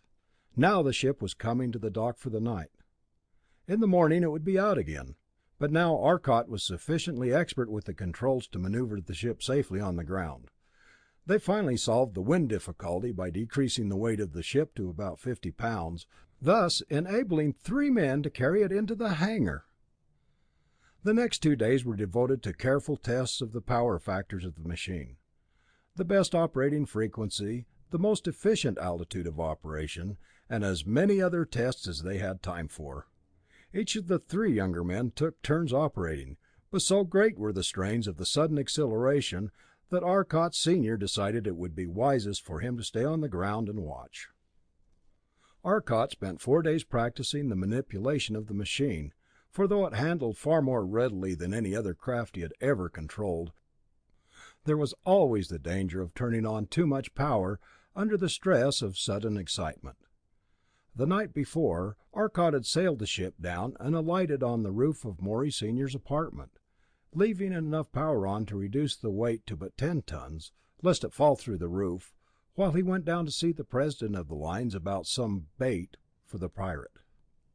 "Send some cash along," said Arcot, when he saw Morey Sr. "Say $250,000. Make it more or less public knowledge, and talk it up so that the pirate may think a real haul is on board. I'm going to accompany the plane at a height of about a quarter mile above. I will try to locate him from there by means of radar. and if I have my apparatus on, I naturally can't locate him. I hope he won't be scared away, but I rather believe he won't. At any rate, you won't lose on the try.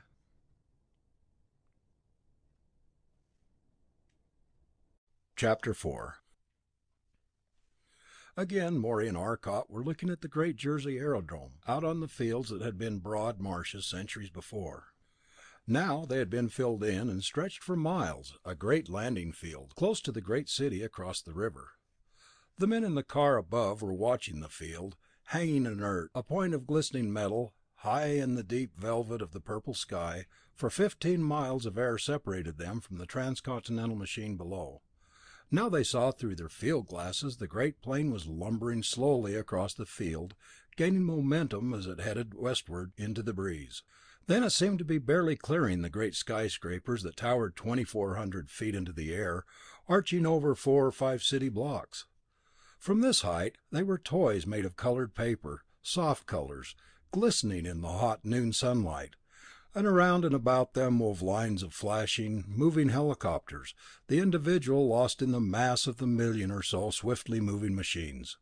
Only the higher, steadily moving levels of traffic were visible to them. "Just look at that traffic! Thousands and thousands coming back into the city after going home to lunch, and every day the number of helicopters is increasing. If it hadn't been for your invention of this machine, conditions would soon be impossible. The air blast in the cities is unbearable now, and getting worse all the time. Many machines can't get enough power to hold themselves up at the middle levels. There's a down current over 100 miles an hour at the 400-foot level in downtown New York. It makes a racer to climb fast there. If it were not for gyroscopic stabilizers, they could never live in that huge air pocket. I have to drive in through there.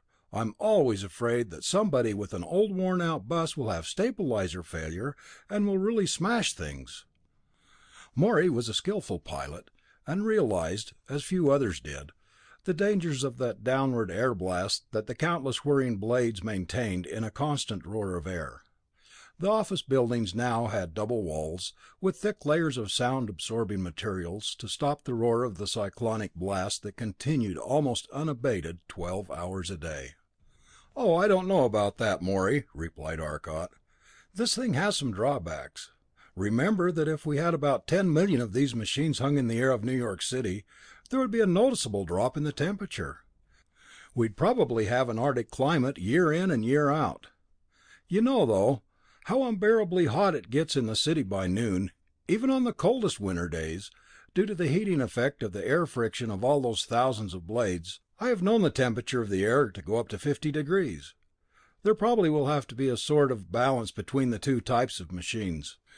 It will be a terrific economic problem, but at the same time it will solve the difficulties of the great companies who have been fermenting grain residues for alcohol.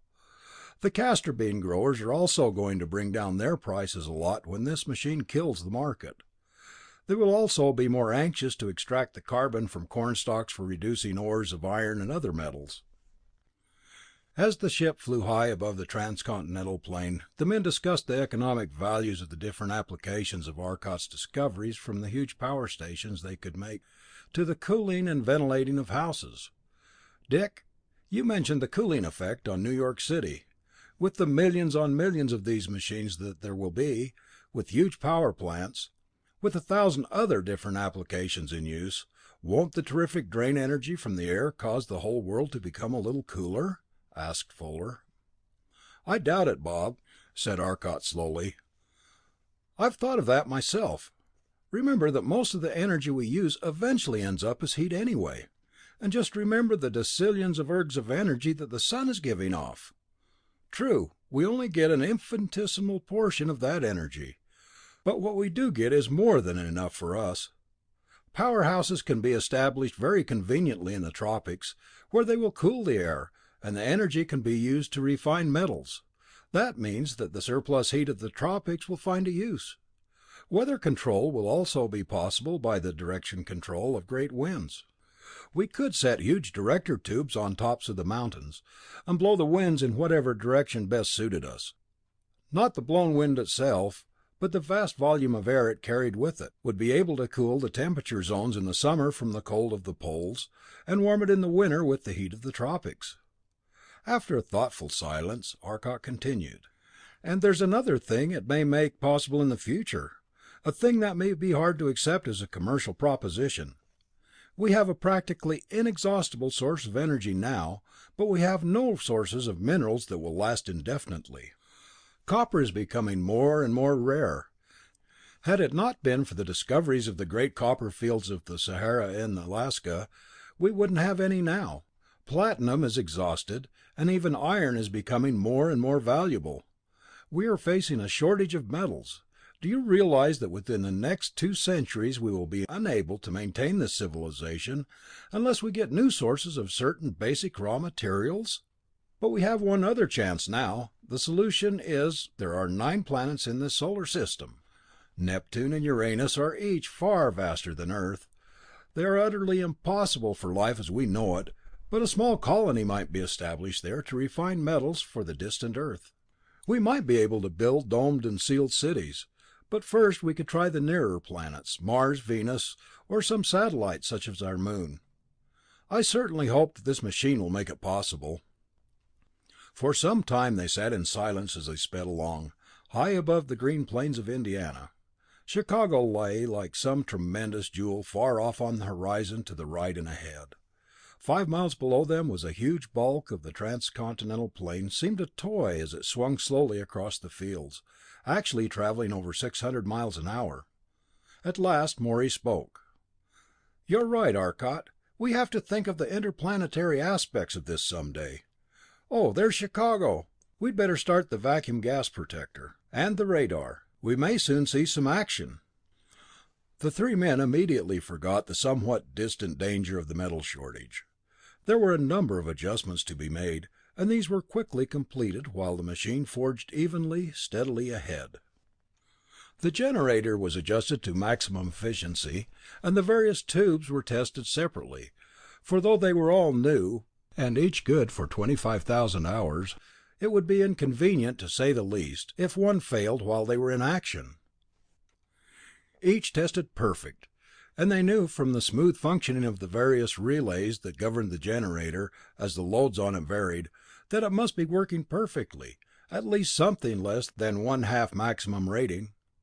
Steadily they flew on, waiting tensely for the first sign of a glow from the tiny neon tube indicator on the panel before Morey.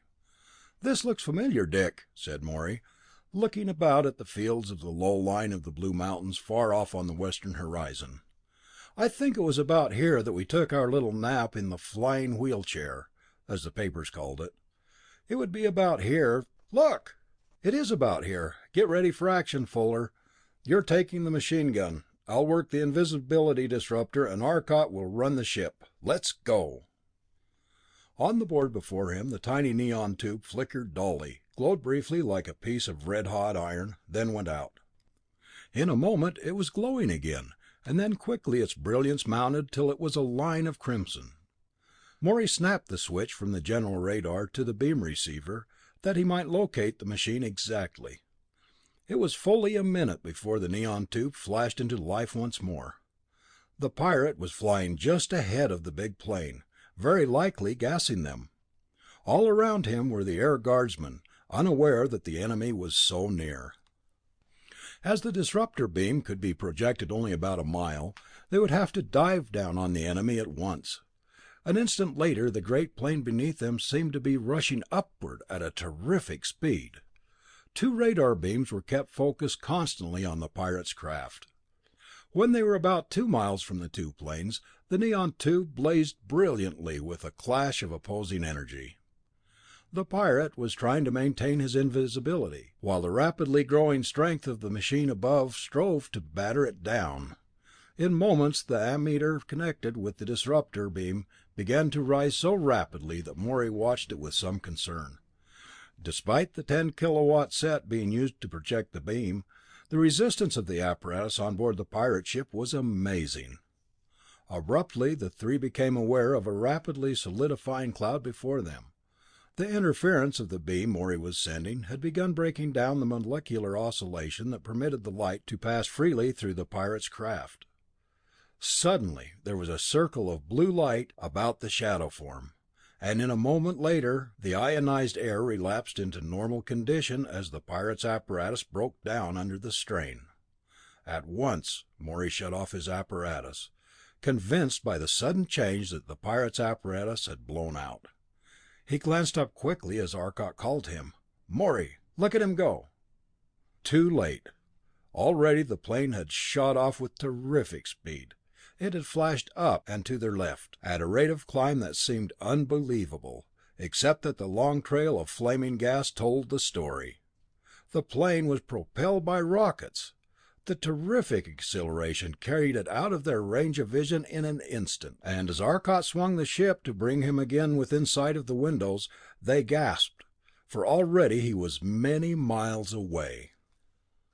There was a terrific wrench as Arcot threw on all the power he dared, then quickly leveled the machine, following the pirate at lightning speed.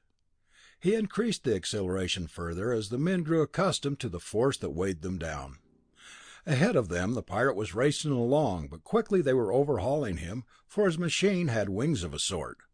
They produced a tremendous amount of head resistance at their present velocity, for already the needle of the radio speedometer had moved over to 1 mile a second.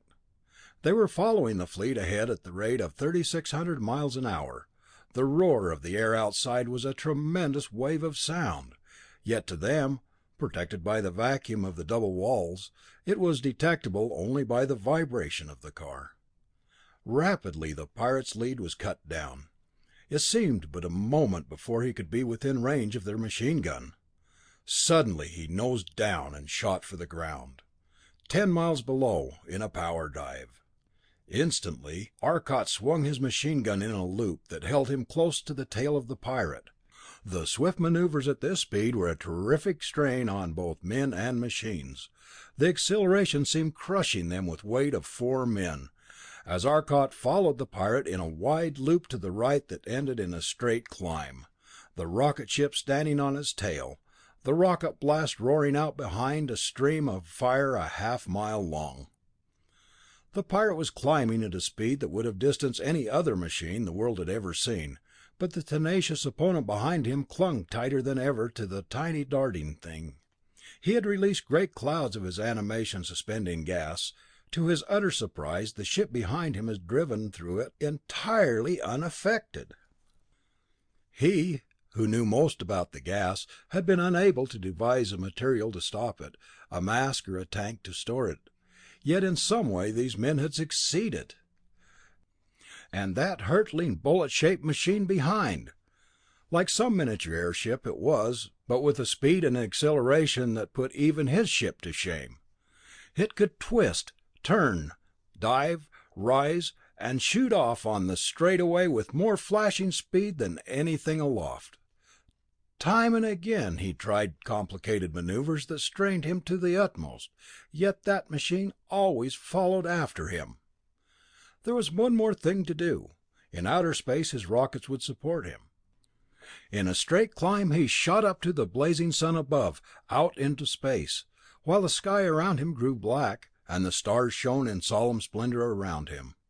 But he had eyes for only one thing, the shining car that was rising with more than equal speed behind him. He knew he must be climbing over 2,000 miles an hour, yet the tracker came ever closer. Just out of sighting range for the new machine gun now, in a moment, but she was faltering.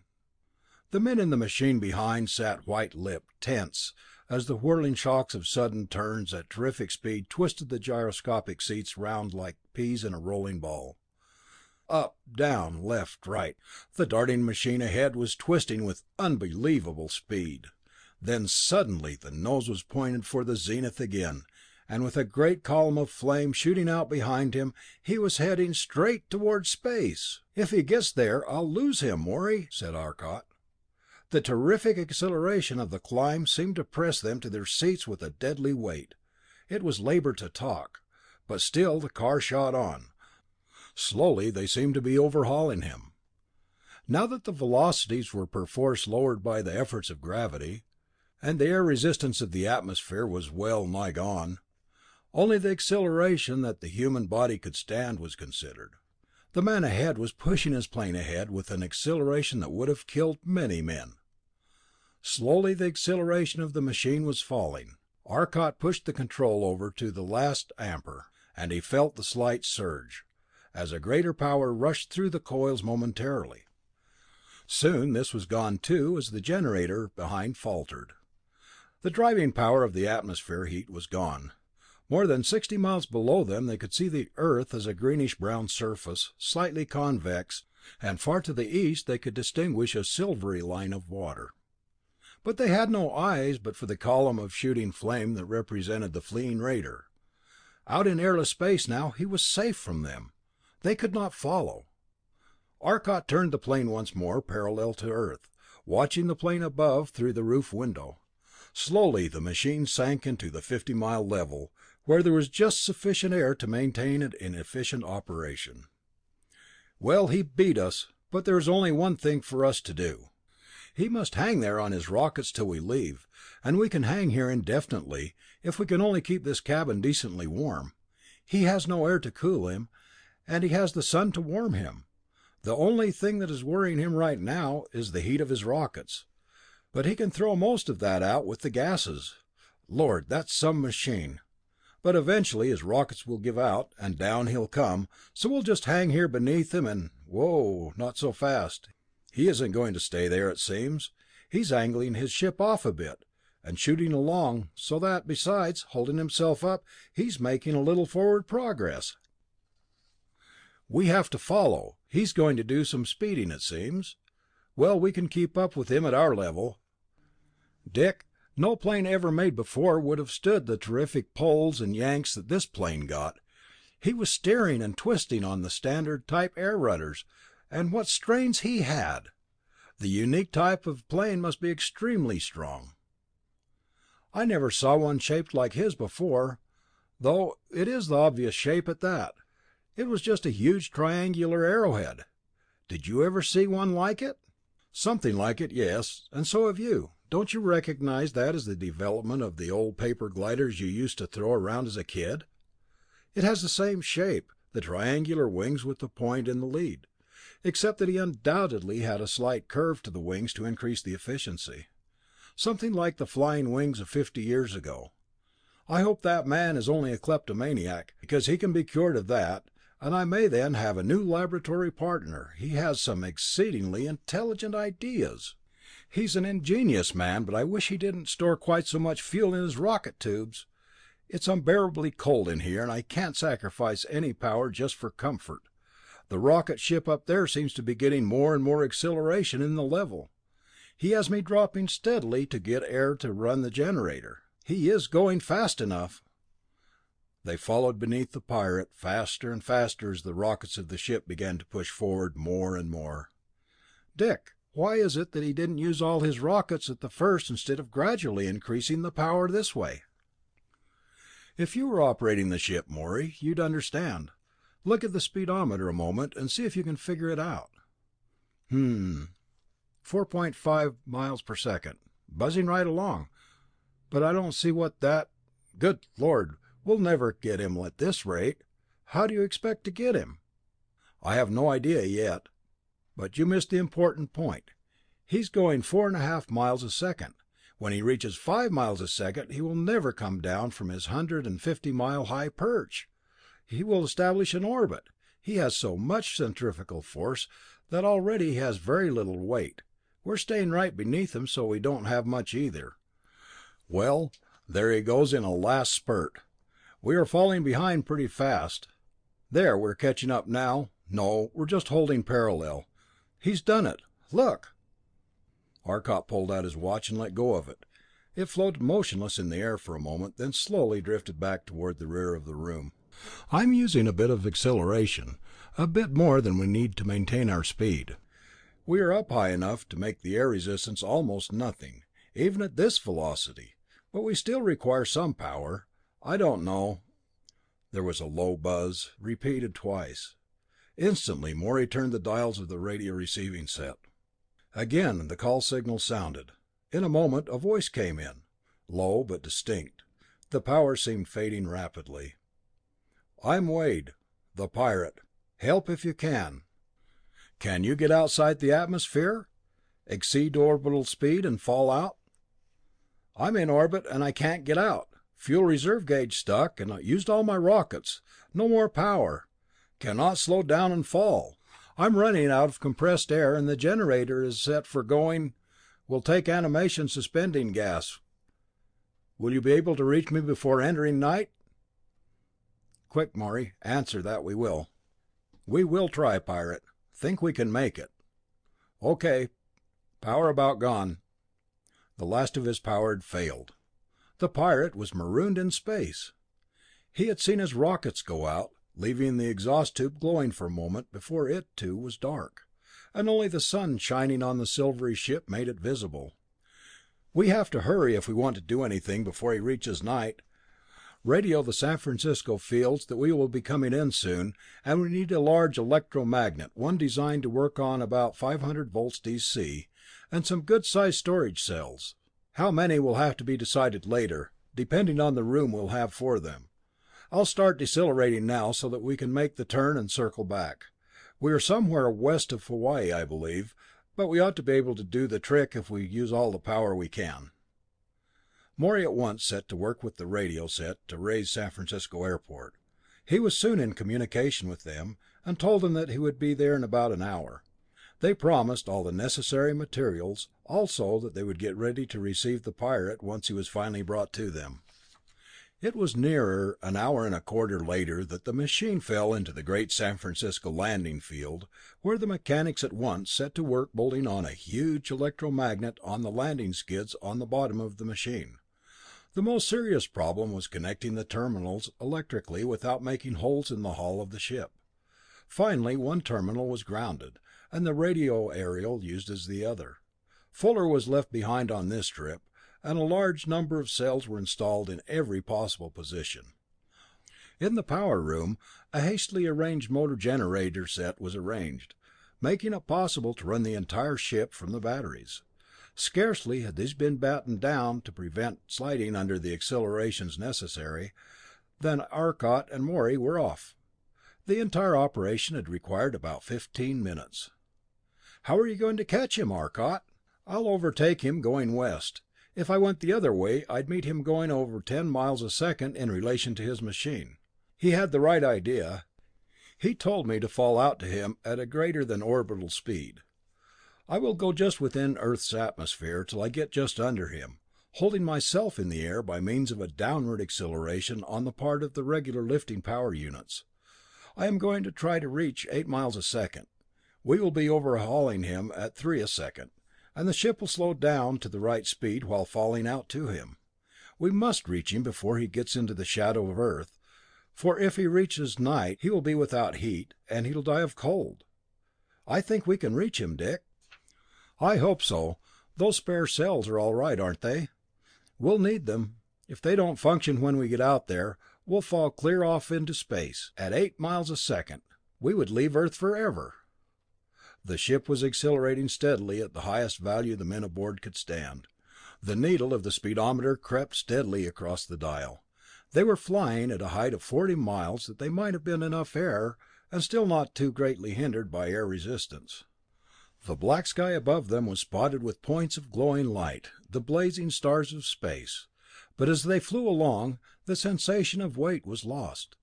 They had reached orbital speed, and as the car steadily increased its velocity, there came a strange sensation. The Earth loomed gigantic above them. Below them shone the sun. The direction of up and down was changed by the terrific speed. The needle of the speedometer was wavering at 7.8 miles a second.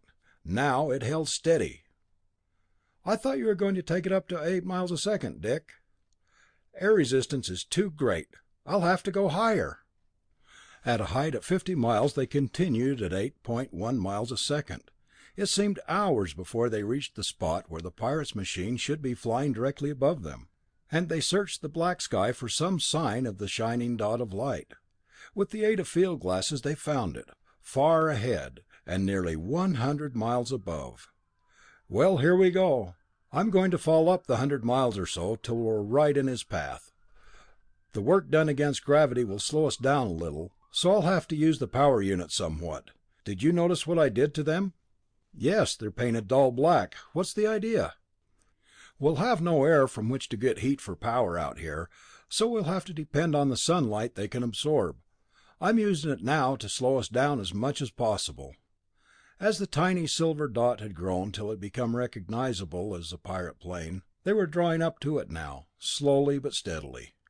At last the little machine was directly beneath them, and a scant 100 yards away. They had long since been forced to run the machine on the storage batteries, and now they applied a little power to the vertical power units. Sluggishly, as they absorbed the sun's heat, the machine was forced lower, nearer to the machine below. At last, a scant 10 feet separated them. "All right, Morey." There was a snap as the temporary switch was closed, and the current surged into the big magnet on the keel. At once they felt the ship jump a little under the impulse of the magnet's pull on the smaller machine. In a moment, the little plane had drifted up to the now idle magnet, touched it, and was about to bounce off, when Morey again snapped the switch shut, and the two machines were locked firmly together. "I've got him, Dick!" Morey exclaimed. "Now slow down till it falls. Then we can go and wait for it. Being a glider, it ought to be quite manageable." Now the energy of the power units on the roof of the machine began to slow down the two machines, the magnet grinding slightly as the momentum of the plane was thrust upon it. They watched the speedometer drop. The speed was sinking very slowly, for the area of the absorbing fins was not designed to absorb the sun's heat directly, and was very inefficient. The sun was indeed sinking below their horizon. They were just beginning to watch that curious phenomenon of seeing dawn backward, when they first struck dense air enough to operate the power units noticeably. Quickly the power was applied till the machine sank rapidly into the warmer levels, the only governing factor being the tendency of the glider to break loose from the grip of the magnet. At 50 miles, the generator was started, and the heaters in the car at once became more active. There was no heat in the car below, but that was unavoidable. They would try to bring it down to warm levels quickly. "Whew, I'm glad we reached the air again, Dick. I didn't tell you sooner, for it wouldn't have done any good, but that battery was about gone. We had something like 20 amp hours left.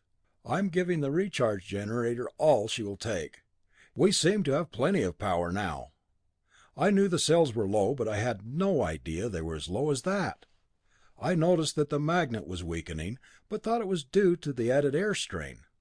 I am going to put the thing into a nosedive and let the glider go down itself. I know it would land correctly if it had a chance. I'm going to follow it, of course, and since we're over the middle of Siberia, we'd better start back." The return trip was necessarily in the lower level of the atmosphere, that the glider might be kept reasonably warm. At a height of but 2 miles, in the turbulent atmosphere, the glider was brought slowly home. It took them nearly 2 hours to go the short distance of 12,000 miles to San Francisco, the two men taking turns at the controls. The air resistance of the glider forced them to go slowly. They could not average much better than 600 miles an hour, in spite of the fact that the speed of either machine alone was over 1,200 miles an hour. At last the great skyscrapers of San Francisco appeared on the horizon, and thousands of private planes started out to meet them. Frantically, Arcot warned them to stay away, lest the air blast from their props tear the glider from the magnet. At last, however, the air guard was able to force them to a safe distance and clear a lane through one of the lower levels of the city traffic. The great field of the transcontinental lines was packed with excited men and women waiting to catch a glimpse of two of the greatest things the country had heard of in the century: Arcot's molecular motion machine and the Air Pirate. The landing was made safely in the circle of air guardsmen. There was a small hospital plane standing beside it in a moment, and as Arcot's ship released it, and then hung motionless, soundless above it, the people watched it in wonder and excitement. They wanted to see Arcot perform. They clamored to see the wonderful powers of this ship in operation. Air guardsmen who had witnessed the flying game of tag between these two super air machines had told of it through the press and over the radio. 2 weeks later, Arcot stepped into the office of Mr. Morey, Sr.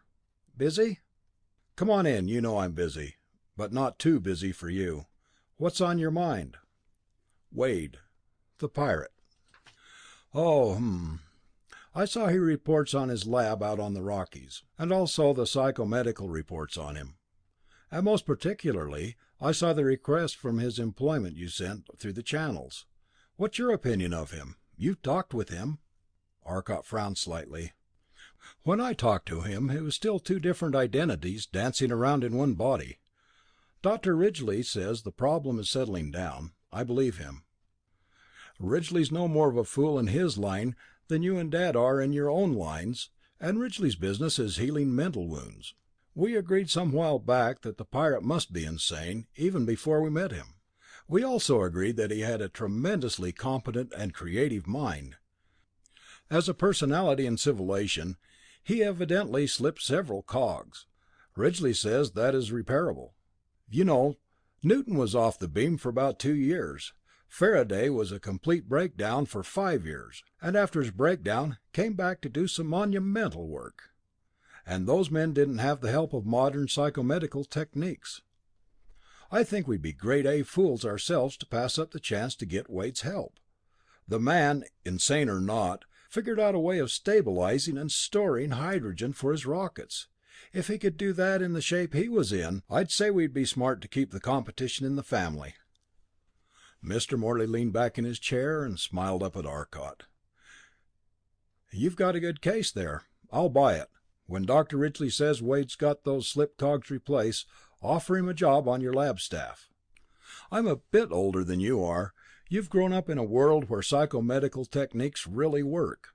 When I was growing up, psychomedical techniques were strictly rule of thumb, and the doctors were all thumbs."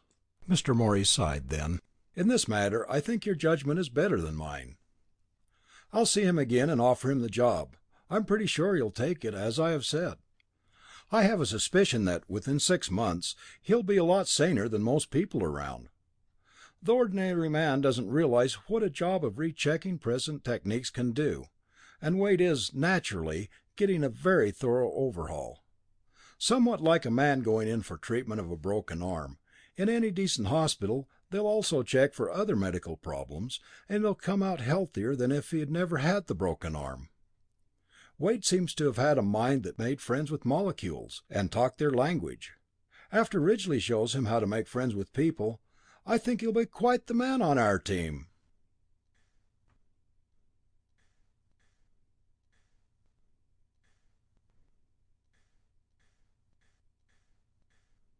Book 2, Chapter 1. The lights of Great Transcontinental Airport were blazing in cheery splendor.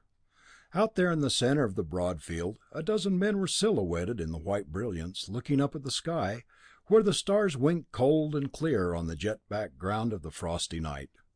A slim crescent moon gleamed in the west, a sickle of light that in no way dimmed the cold flame of the brilliant stars. One point of light now moved across the motionless field of far-off suns, flashing toward the airport in a long, swift curve.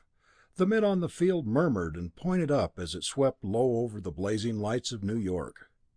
Lower it swooped, the towering city behind it. Half a mile into the air the buildings rose in a shiny glory of colored tile that shone brightly in the sweeping play of floodlights. One of them picked out the descending machine. It suddenly leapt out of the darkness as a shining, streamlined cylinder, a cylinder with a great halo of blue fire, as the beam of the searchlight set it off from the jet black night. In moments the ship was vast before the eyes of the waiting men. It had landed gently on the field, was floating smoothly, gracefully towards them. 24 men climbed from the great ship, shivering in the icy blast that swept across the field, spoke a moment with the group awaiting their arrival, then climbed quickly into the grateful warmth of the field car. In a moment they were speeding toward the light of the field house half a mile off. Behind them the huge ship leapt into the sky, then suddenly pointed its nose up at an angle of 30 degrees and shot high into the air at an unbelievable speed. In an instant it was gone. At the field house the party broke up almost immediately.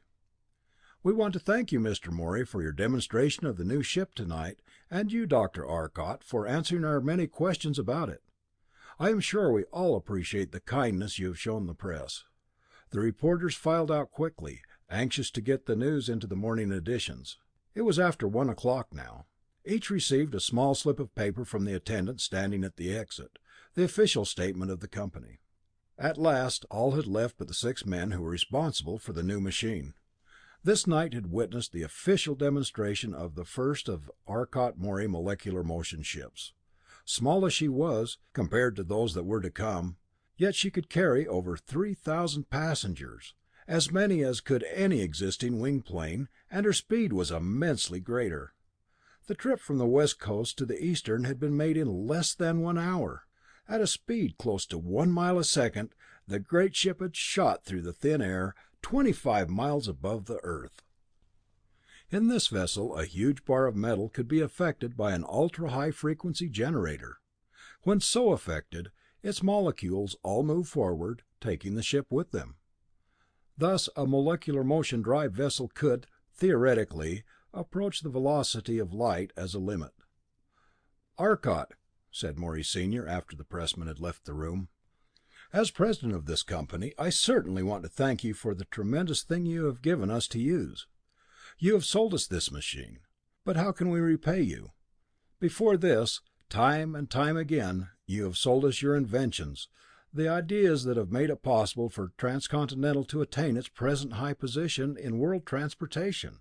All you have ever accepted is the laboratory you use, its upkeep, and a small annual income. What can we do to show our appreciation this time?" "Why," answered Arcot, smiling, "you haven't stated the terms correctly. Actually, I have a fully equipped lab to putter around in all the time I want for my own amusement, and all the money I want. What more could I ask?" "I suppose that's all true, but you draw only about 600,000 a year for personal expenses. A good clerk could get that, and you, admittedly the most brilliant physicist on Earth, are satisfied. I don't feel we are paying you properly." Arcot's expression became suddenly serious. "You can repay me this time," he said, "for this latest discovery has made a new thing possible. I've always wanted to be able to visit other planets, as many a scientist for the last 3 centuries. This machine has made it possible. If you're willing, we could start by the spring of 2117. I'm quite serious about this. With your permission, I want to start work on the first interplanetary ship. I'll need Fuller's help, of course. The proposition will be expensive, and that's where I must ask you to help me. I think, however, that it may be a paying proposition, at that, for there will certainly be something of commercial value on the other planets."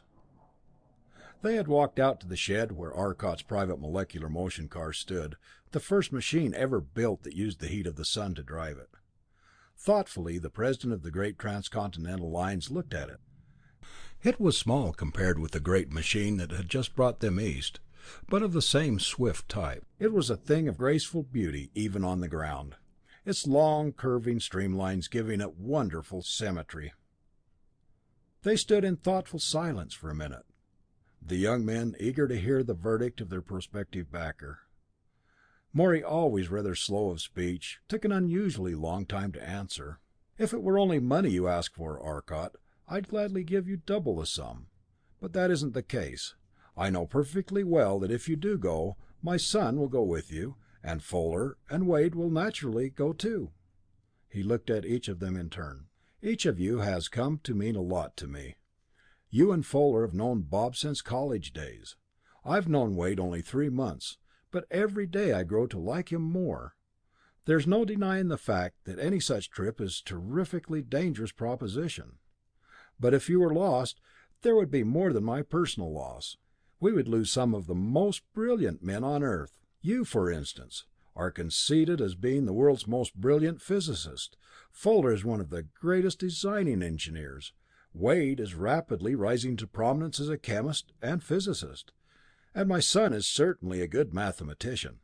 He paused, frowning, weighing the situation. But you men should know how to get out of scrapes just that much better. Certainly there are few men on Earth who would not be willing to back such a group of men, or any one of you for that matter. I'll back your trip." His words became more facetious. "I know that Arcot and you, Bob, can handle a gun fairly well. I don't know so much about Wade and Fuller. What experience have you two had?" Fuller shook his head. "I think I'll best fit in the galley on the trip, Mr. Morey. I've done the cooking on a number of camping trips, and food is an important factor in the success of any expedition. I can shoot a bit too." Wade spoke rather hesitantly. "I come from the West, and have had a good bit of fun with a gun in the Rockies. There are still some mountain lions and some deer there, you know. I also have a sneaking acquaintance with the new gun, which Arcot developed in connection with its molecular motion. But there's so little you know about me, and most of it bad. I don't see how I really get in on this opportunity, but," he added hastily, "I certainly don't intend to keep the old boy knocking. I'm with you since I'm invited." Arcot smiled. "Then you'll definitely support us?" "Yes, I will," replied Morey Senior seriously, "for I think it's worth doing." The four men climbed into the ship to start for their apartment. Arcot was piloting, and under his sure touch the ship sped out into the cold night air, then up through the atmosphere till they hung poised at a height of 50 miles on the upper edge of an airy blanket. They looked out in silent thought at the magnificent blazing stars of space. Here, where the dust-laden air could no longer mask their true colors, the stars shone winkingly, steadily, and in a glory that earthbound men had never seen before. They shone in a wondrous riot of color, as varied and as beautiful as the display of colored floodlights in some great city. They were tiny pinpoints of radiance, red, green, orange and yellow, shining with intense brilliance. Slowly Arcot let the machine settle into the blazing city miles below. "I've come to love it out here, and look at these cold pinpoint lights. They seem to draw me, the lure of other worlds. I've always had a sense of unfulfilled longing, the desire to go out there, and it's always been so hopeless. Now I'll be out there by next spring." Arcot paused and looked up at the mighty field of stars that arched over his head to be lost on either horizon. A wonderful night. "Where shall we go first, Dick?" asked Wade softly as he gazed out at the far-off suns of space, his voice unconsciously hushed by the grandeur of the spectacle. "I've thought of that for the last 4 months, and now we are definitely going to go. We'll have to make a decision. Actually, it won't be too hard to decide. Of course, we can't leave the solar system, and the outer planets are so far away, I think we had better wait till later trips. That leaves the choice really between Mars, Venus, and Mercury. Mercury isn't practical since it's so close to the sun. We know a fair bit about Mars from telescopic observation, while Venus, wrapped in a perpetual cloud, is a mystery. What do you vote?" "Well," said Morey, "it seems to me it's more fun to explore a completely unknown planet than one that can be observed telescopically. I vote Venus." Each of the others agreed with Morey that Venus was the logical choice. By this time the machine had sunk into the roof of their apartment, and the men disembarked and entered. The next day they were to start the actual work of designing the spaceship.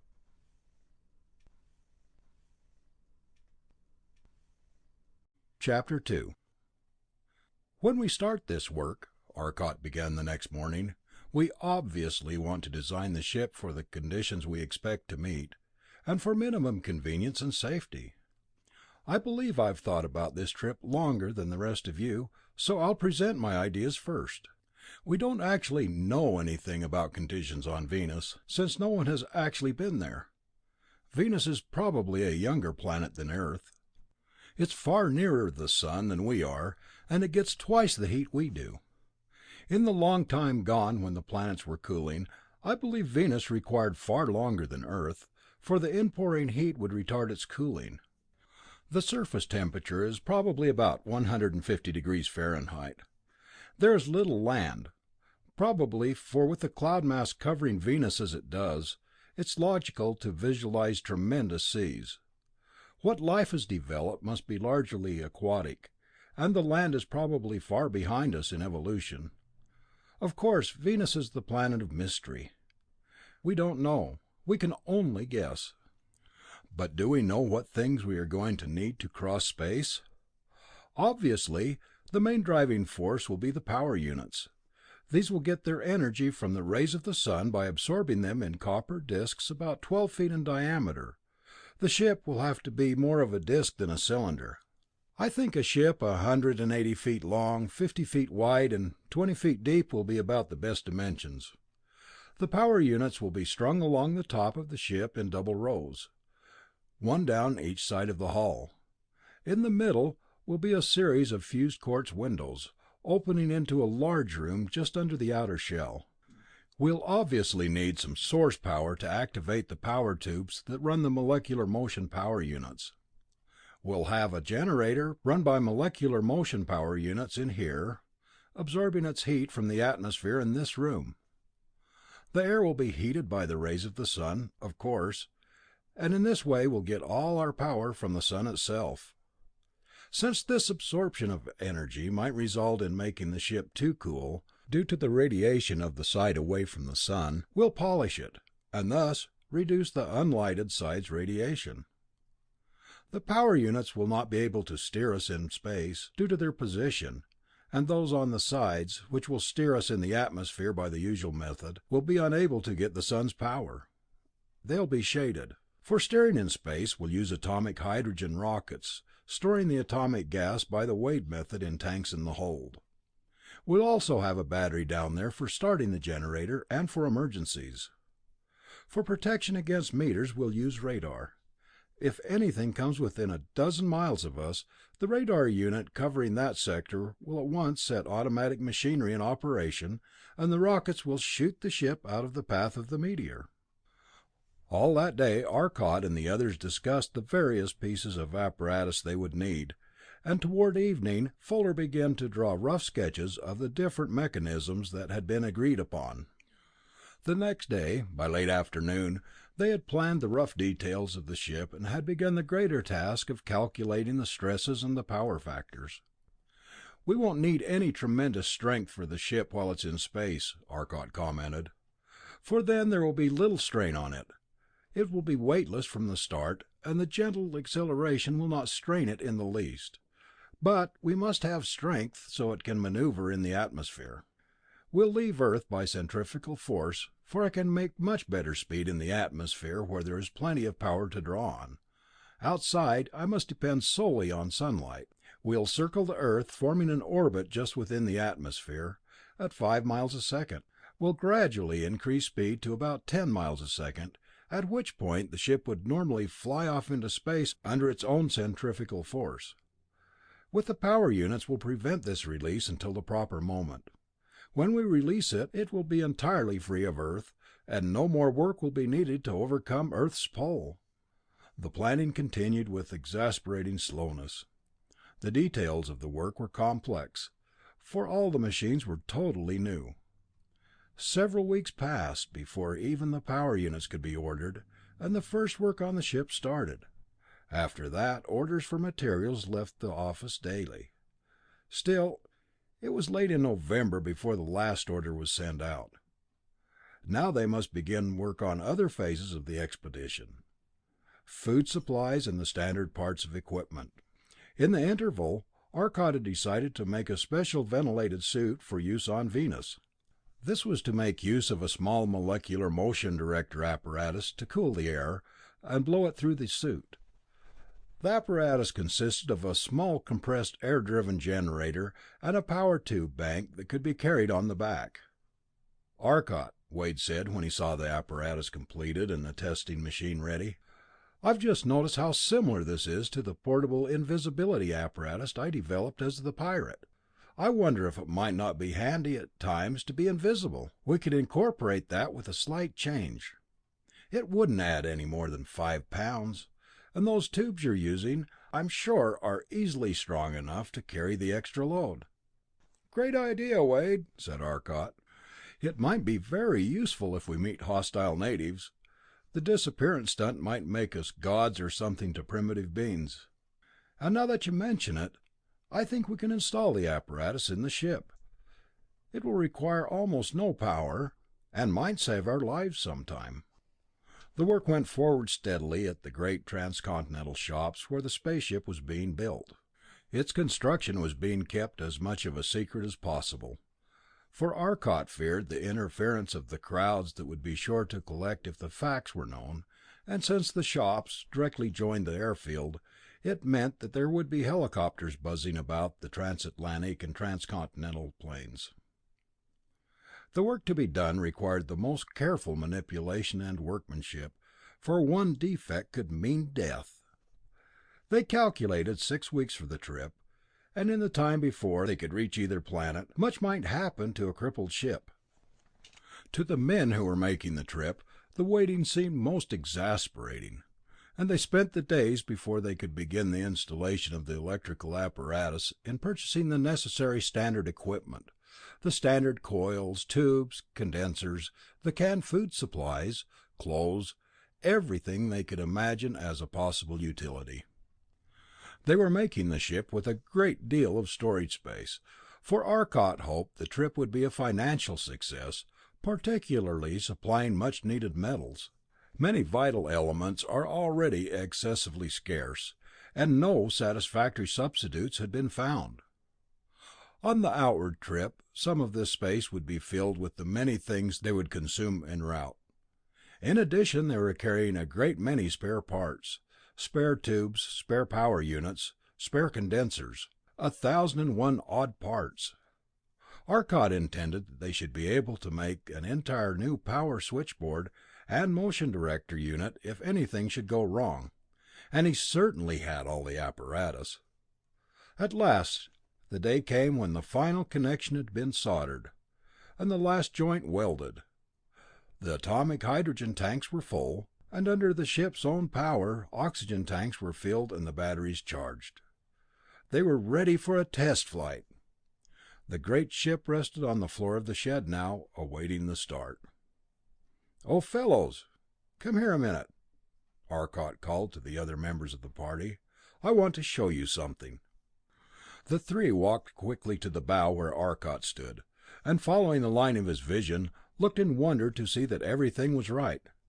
They watched curiously as he drew from his coat a large glass bottle tightly sealed.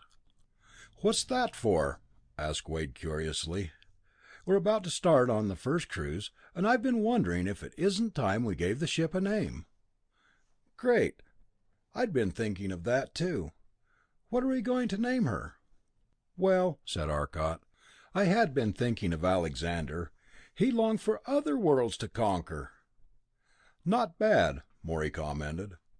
"I've been thinking of naming it too. I guess we all have. But I was thinking of Santa Maria, the first ship to discover the new world." "I was thinking more of its home," said Wade. "How about calling it Terrestrian?" "Well, it's your turn, Fuller. You designed it. What do you suggest for your masterpiece?" asked Arcot. "I was thinking also of its home, the home it will never leave. I'd like to think that we might find people on Venus, and I would like to have a name on it that might be translatable into more friendly and less foreign terms. Why not call it Solarite?" "Solarite, a member of the solar system. It will be that always. It will be a world unto itself when it makes its trips. It will take up an orbit about the sun, a true member of the solar system. I like it." Arcot turned to the others. "How about it?" It was agreed upon unanimously. "But I'm still curious about that glass bottle so carefully sealed," Morey commented with a puzzled smile. "What's in it? Some kind of gas?" "No, wrong. No gas. Practically nothing at all, in fact. What more appropriate for christening a spaceship than a bottle of hard vacuum? We can't have a pretty girl christen this ship, that's sure. A flying bachelor's apartment christened by a mere woman? Never. We will have the foreman of the works here do that. Since we can't have the ship slide down the ways or anything, we will get inside and move it when he smashes the bottle. But in the meantime, let's have a symbol set in contrasting metal on the bow. We can have the blazing sun with 9 planets circling it, and the Earth indicated conspicuously. And below that, the word Solarite."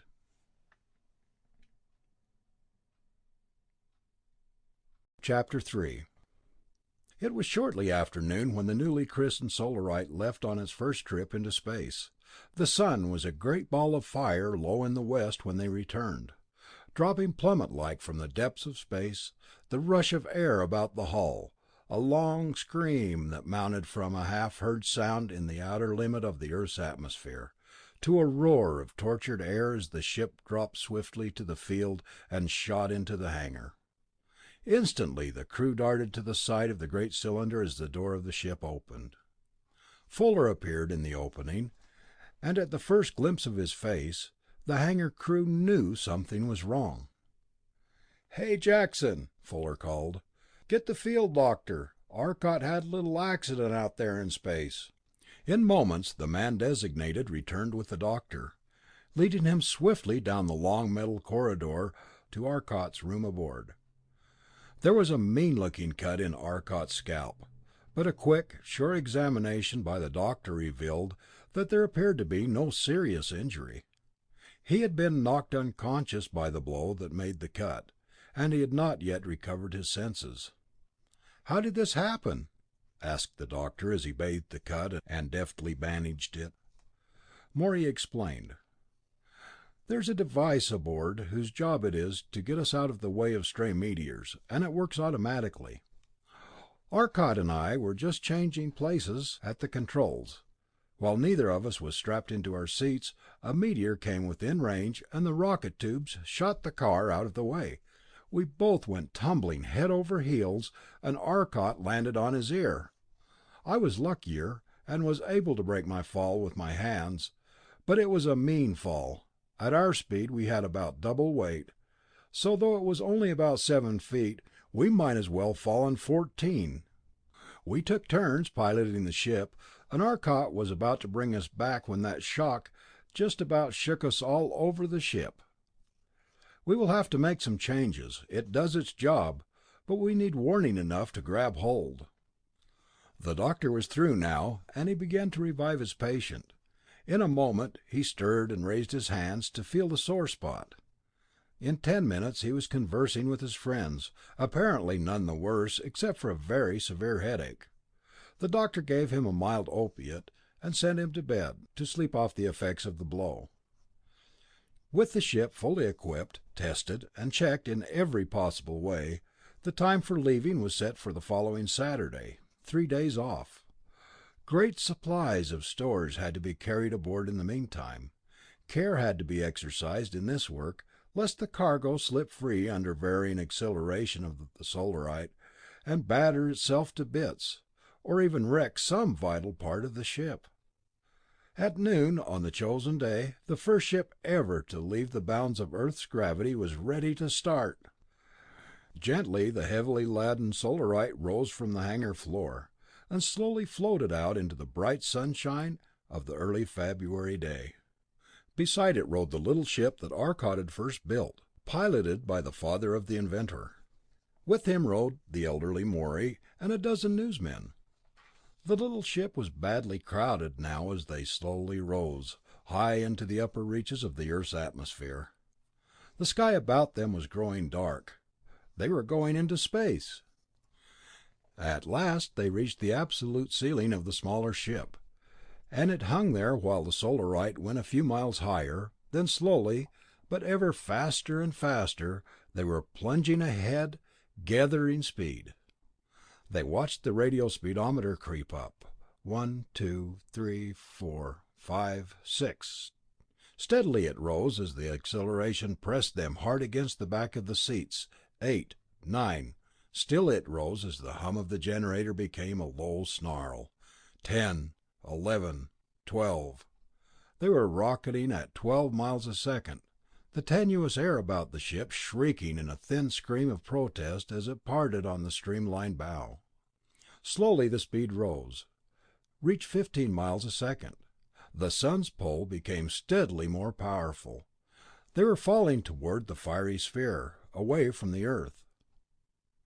A microphone recessed in the outer wall brought them the fading whisper of air from outside. Arcot shouted a sudden warning. "Hold on! We're going to lose all weight! Out into space!" There was a click, and the angry snarl of the overhead generator died in an instant as the thudding relays cut it out of the circuit.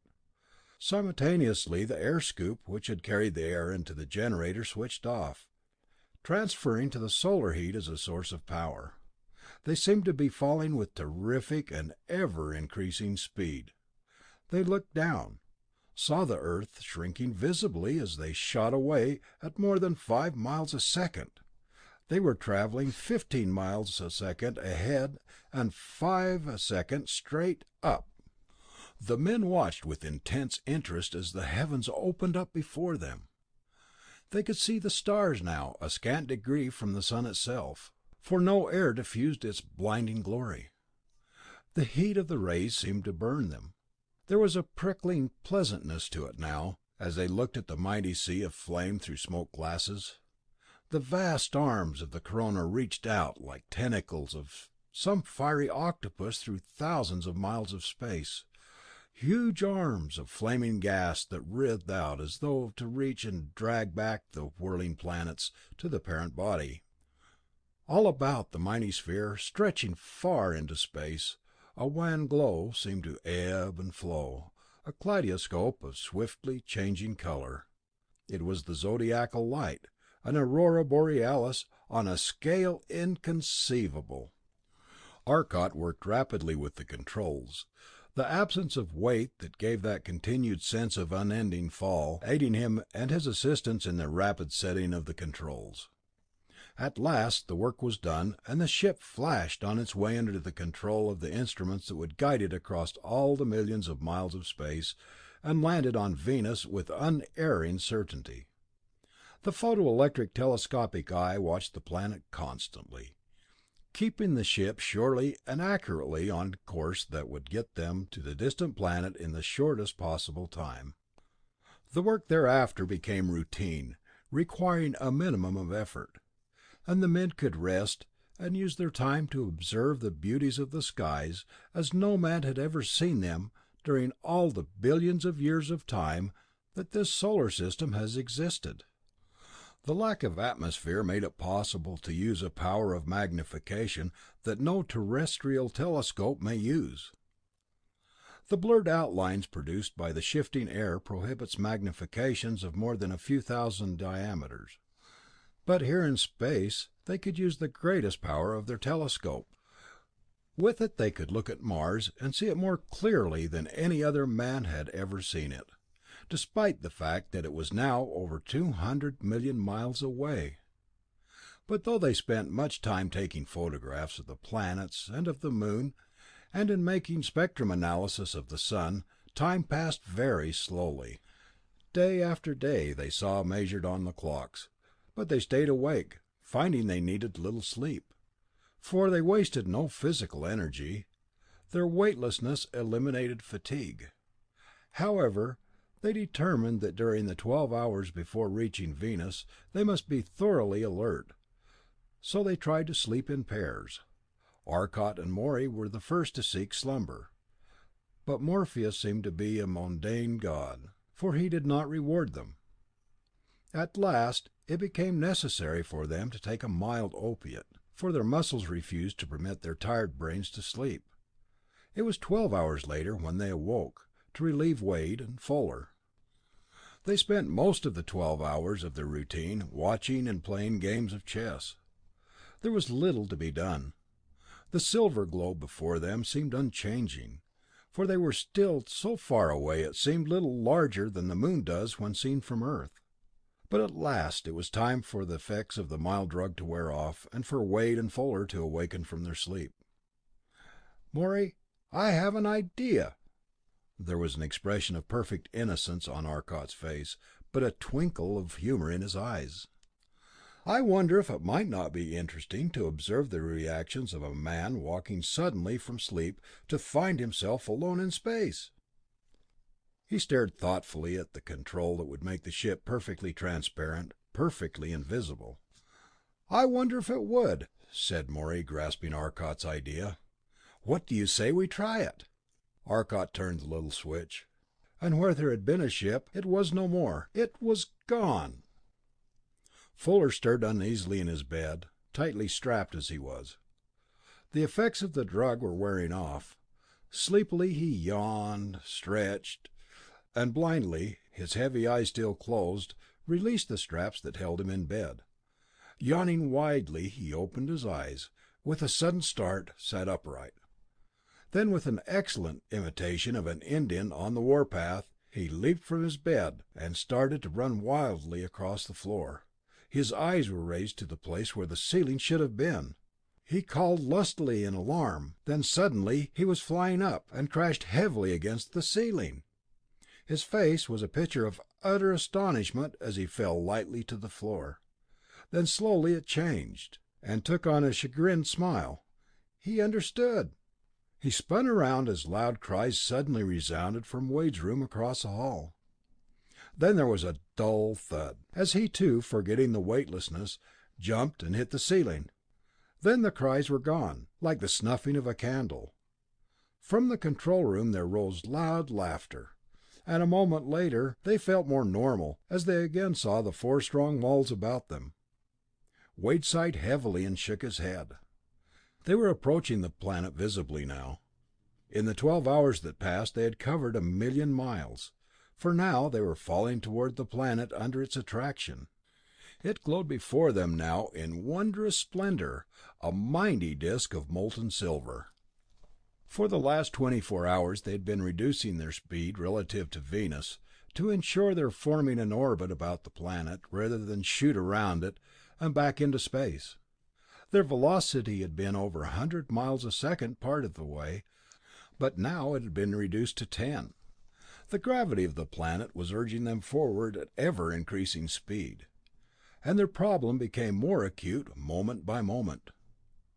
"We'll never make it on the power units alone out here in space," said Arcot seriously. "We'll just shoot around the planet. I'll tell you how we can do it, though. We'll circle around it, entering its atmosphere on the daylight side, and shoot into the upper limits of its atmosphere. There the power units can find some heat to work on, and we can really slow down. But we'll have to use the rocket tubes to get the acceleration we'll need to drive the ship into the air." There was a sudden clanging of a bell, and everyone dived for a hold, and held on tightly. An instant later there was a terrific wrench as the rocket jets threw the plane out of the way of a meteor. "We're getting near a planet. This is the third meteor we've met since we were more than 1,000,000 miles from Earth. Venus and Earth and all the planets act like giant vacuum cleaners of space, pulling into themselves all the space debris and meteors within millions of miles of their gravitational attraction. Swiftly the planet expanded below them, growing vaster with each passing moment. It had been changing from a disk to a globe. Now, as the molten silver of its surface seemed swiftly clouding, it turned gray. Then they saw its true appearance, a vast field of rolling, billowing clouds. The Solarite was shooting around the planet now at 10 miles a second, far more than enough to carry them away from the planet again, out into space once more if their speed was not checked. "Hold on, everybody," Arcot called. "We're going to turn toward the planet now." He depressed a small lever. There was a sudden shock, and all the space about them seemed to burst into huge, deep red atomic hydrogen flames. The Solarite reeled under the sudden pressure, but the heavy gyroscopic stabilizers caught it, held it, and the ship remained on even keel. Then suddenly there came to the ears of the men a long drawn whine, faint, almost inaudible, and the ship began slowing down. The Solarite had entered the atmosphere of Venus, the first man-made machine to thus penetrate the air of another world. Quickly Arcot snapped open the control that had kept the rockets flaming, turning the ship to the planet, diving it into the atmosphere. Now they could get their power from the air that each instant grew more dense about them. "Wade, in the power room. Emergency control post. Morey, control board there. Hang on, for we'll have to use some husky accelerations." Instantly the two men sprang to their posts, literally diving, for they were still almost weightless. Arcot pulled another lever. There was a dull snap as the relay in the power room responded. The lights wavered, dimmed, then the generator was once more humming smoothly, working on the atmosphere of Venus. In a moment the power units were operating again. And now, as they sucked a plenitude of power from the surrounding air, they produced a force that made the men cling onto their hold with almost frantic force. Around them, the rapidly increasing density of the air made the whine grow to a roar. The temperature within the ship rose slowly, warmed by friction with the air. Despite the extreme cold at this altitude, more than 75 miles above the surface of the planet, they began dropping rapidly now. Their radio speedometer had fallen from 10 to 9, then slowly, but faster and faster, as more heat could be extracted from the air, it had fallen 8, 7, 6, 5, 4. Now they were well below orbital speed, falling under the influence of the planet. The struggle was over. The men relaxed. The ship ran quietly now, the smooth hum of the air rushing over the great power units coming softly through the speaker to their ears, a humming melody, the song of a new world.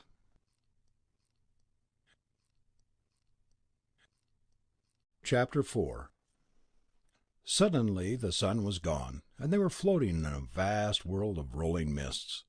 Mists that brushed the car with tiny clicks, which with the millions of particles that struck simultaneously merged into a steady roar. Ice? Clouds? Ice! Clouds! Morey exclaimed. Arcot nodded. We'll drop below the clouds. They're probably miles deep. Look, already they're changing. Snow now. In a moment there will be water. Then it'll clear away, and we'll actually see Venus. For 10 miles, an endless distance it seemed, they dropped through the clouds utterly impenetrable to the eye. Then gradually the clouds thinned. There appeared brief clear spots, spots into which they could see short distances. Then here and there they caught glimpses of green below. Was it water or land? With a suddenness that startled them, they were out of the clouds, shooting smoothly and swiftly above a broad plain. It seemed to stretch for endless miles across the globe, to be lost in the far distance to east and west. But to the north they saw a low range of hills that rose blue and misty in the distance. "Venus! We made it!" Morey cried jubilantly. "The first men ever to leave Earth! I'm going to start the old sender and radio back home. Man, look at that stretch of plain!" He jumped to his feet and started across the control room. "Lord, I feel like a ton of lead now. I'm sure out of condition for walking after all that time just floating." Arcot raised a restraining hand. "Whoa, wait a minute there, Morey. You won't get anything through to them now. The Earth is on the other side of Venus. It's on the night side, remember? And we're on the day side. In about 12 hours we'll be able to send a message. In the meantime, take the controls while I make a test of the air here, will you?" Relieved of the controls, Arcot rose and walked down the corridor to the power room where the chemical laboratory had been set up. Wade had already collected a dozen samples of air, and was working on them. "How is it? What have you tested for so far?" asked Arcot. "Oxygen and CO2. The oxygen is about 22%, or considering the slightly lower air pressure here. We will just have to adjust about the right amount of oxygen. The CO2 is about 0.1%. Atmosphere's okay for terrestrial life apparently. That mouse there is living quite happily. Whatever the other 75% or so of diluting gas is, I don't know, but it isn't nitrogen." Briefly Arcot and Wade discussed the unusual atmosphere, finally deciding that the inert gas was argon. "No great amount of nitrogen," Arcot concluded. "That means that life will have a sweet time extracting it from the air, but wherever there is life, it finds a way to do the impossible. Test it more accurately, will you? You try for nitrogen, and I'll try the component inert gases." They ran the analyses rapidly, and in a very short time, less than an hour, their results stood at 23% oxygen, 0.1% carbon dioxide, 68% argon, 6% nitrogen, 2% helium, 5% neon, 0.05% hydrogen, and the rest krypton and xenon apparently. The analysis of these inert gases had to be done rather roughly in this short time, but it was sufficient to balance fairly accurately. The two chemists reported back to the control cabin. "Well, we'll be able to breathe the atmosphere of Venus with ease. I believe we can go on now. I've been surprised to see no water in sight, but I think I see my mistake now. You know, the Mississippi has a mouth farther from the center of the Earth than its source. It flows uphill. The answer is, of course, the centrifugal force of the Earth's spin impels it to flow that way. Similarly, I am sure now that we will find that Venus has a vast belt of water about the middle, and to the north and south there will be two great caps of dry land. We are on the northern cap.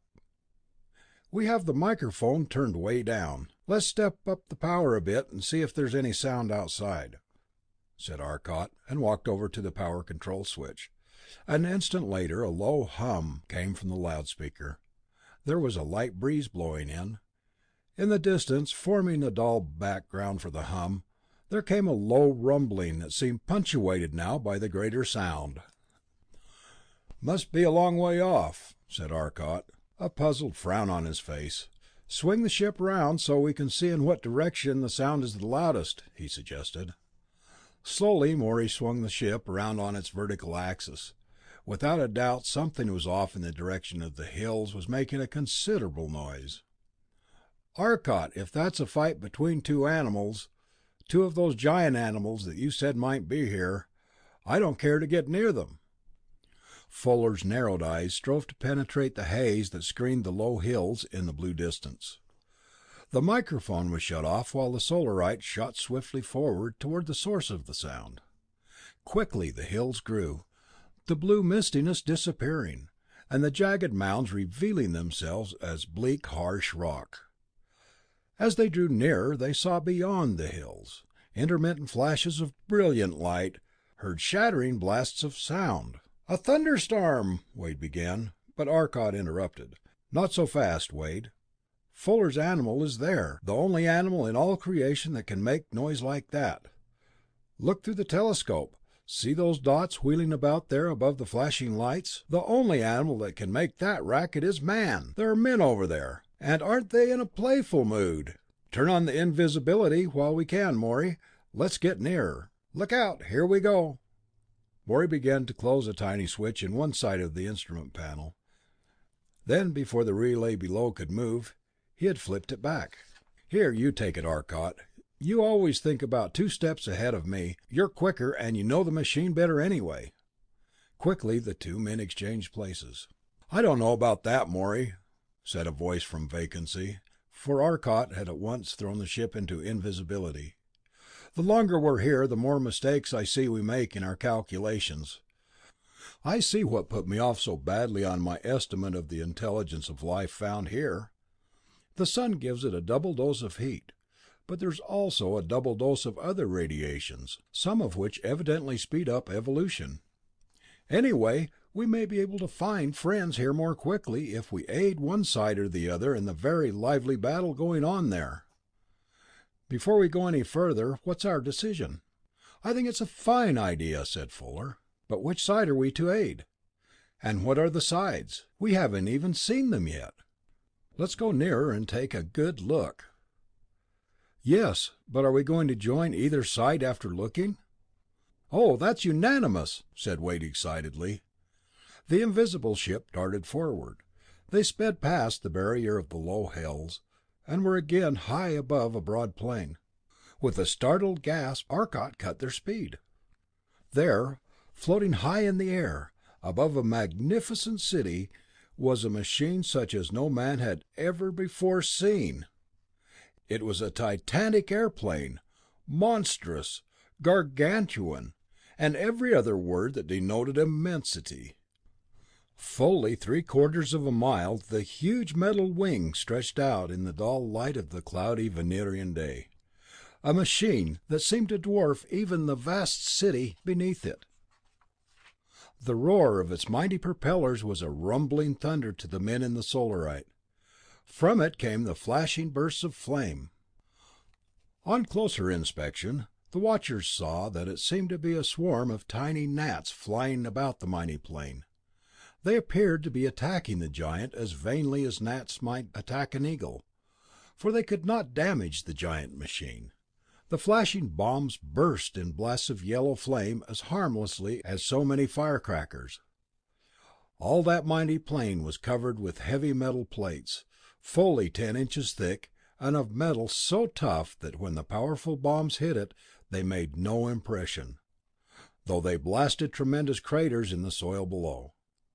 From it poured a steady stream of bombs that burst with a great flash of heat and light, and in an instant the tiny planes they struck streaked down as incandescent masses of metal. Yet the giant seemed unable to approach the city. Or was it defending it?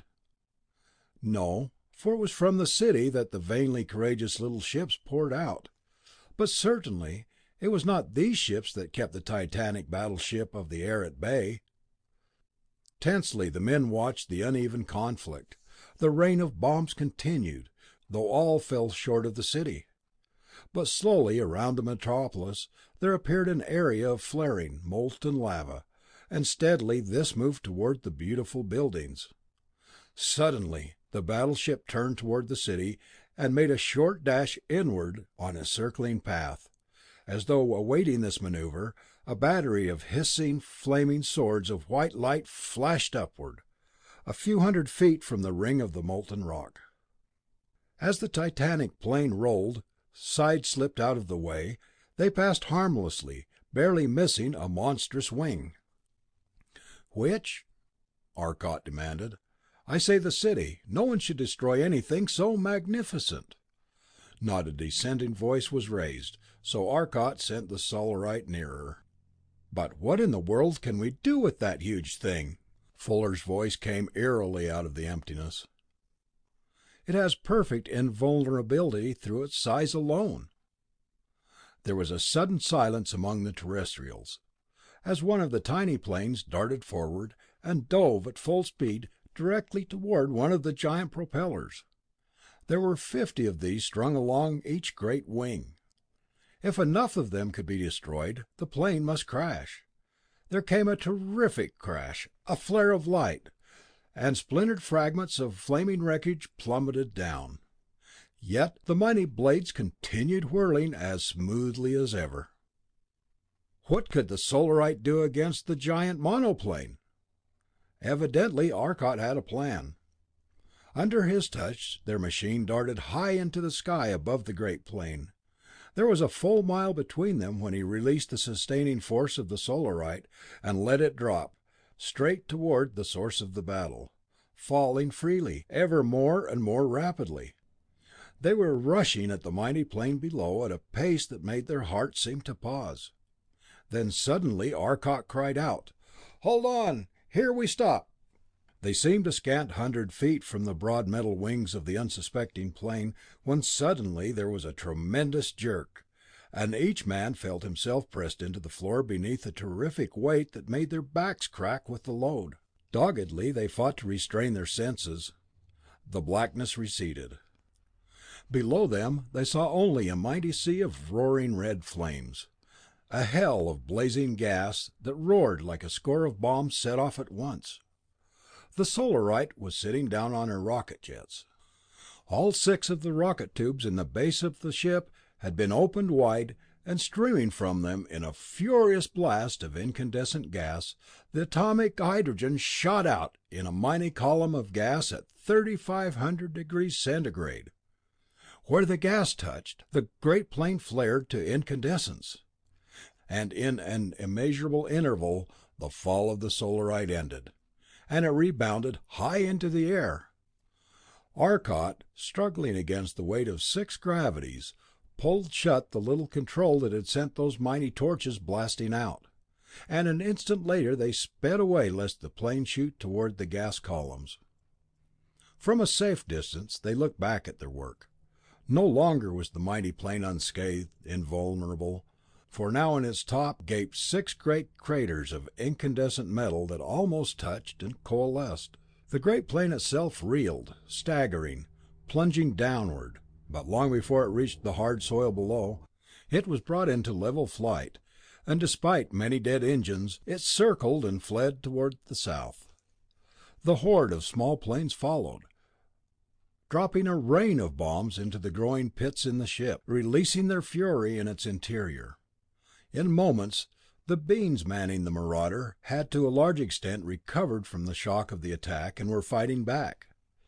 In a moment, just before the ship passed over the horizon and out of sight, the Terrestrians saw the great props that had been idle suddenly leap into motion, and in an instant the giant had left its attackers behind, fleeing from its invisible foe. Under Arcot's guidance, the ship from Earth, still invisible, returned to the approximate spot where they had destroyed the invulnerability of the giant. Then suddenly, out of nothing, the Solarite appeared. In an instant, a dozen of the tiny two-man planes darted toward it. Just as they might recognize it, Arcot shot it up a bit higher with the aid of the keel rockets at 1/3 power. The typical reddish flame of atomic hydrogen he knew would be instantaneously recognizable. Little these planes were, but shaped like darts, and swifter than any plane of Earth. They shot along at 1,000 miles an hour readily, as Arcot soon found out. It was not a minute before they had formed a long line that circled the Solarite at minimum speed, then started off in the direction of the city. On impulse, Arcot followed after them, and instantly the planes increased their velocity, swiftly reaching 1,000 miles per hour. The city they were approaching was an inspiring sight. Mighty towers swept graceful lines a half-mile in the air, their brightly colored walls gleaming in rainbow hues, giving the entire city the aspect of a gigantic jewel. A single architectural unit. Here was symmetry and order, with every unit in the city built around the gigantic central edifice that rose, a tremendous tower of black and gold, a full mile in the air. The outer parts of the city were evidently the residential districts, the low buildings and the wide streets with little green lawns showing the care of the individual owner. Then came the apartment houses and the small stores. These rose in gentle slopes, higher and higher, merging at last with the mighty central pinnacle of beauty. The city was designed as a whole, not in a multitude of individually beautiful, but inharmonious units, like some wild mixture of melodies, each in itself beautiful, but mutually discordant.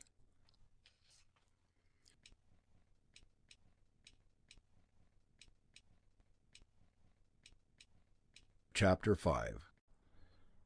The Terrestrians followed their escort high above these buildings, heading towards the great central tower. In a moment they were above it, and in perfect order the ships of the Venetians shot down to land smoothly, but at high speed.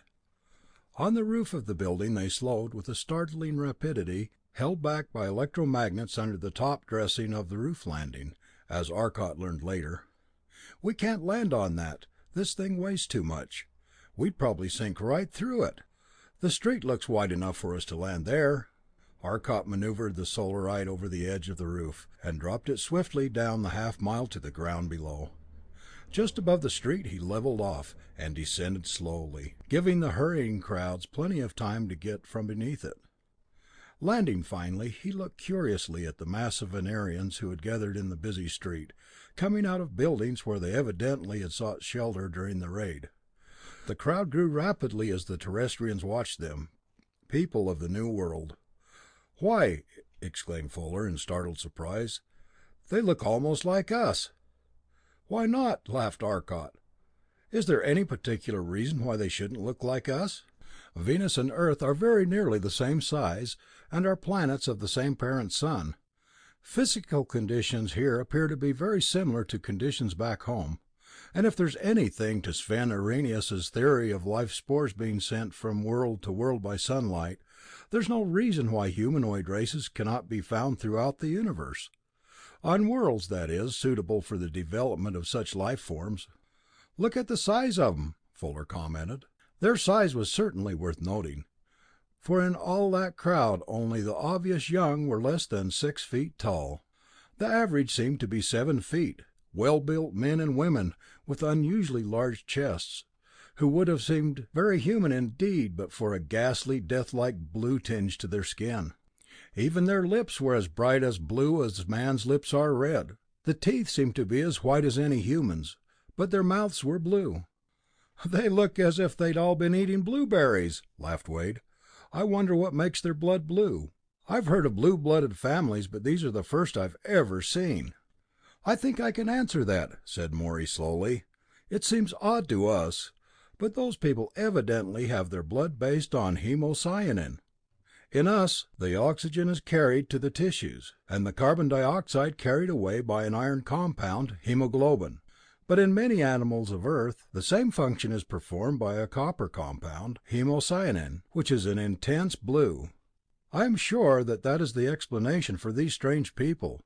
By the way, did you notice their hands?" "Yes, I had. They strike me as having one too many fingers. Look there, that fellow is pointing. Why, his hand hasn't too many fingers, but too many thumbs.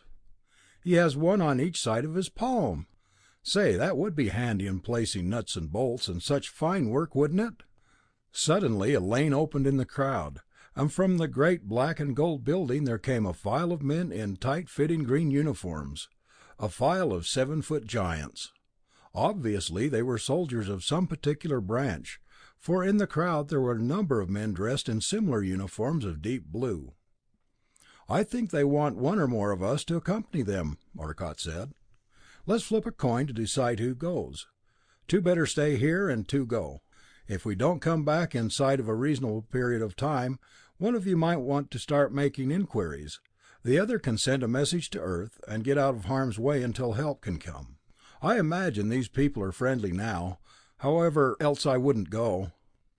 The leader of the troop stepped up to the door of the Solarite, and coming to what was obviously a position of attention, put his left hand over his right breast in an equally obvious salute, and waited.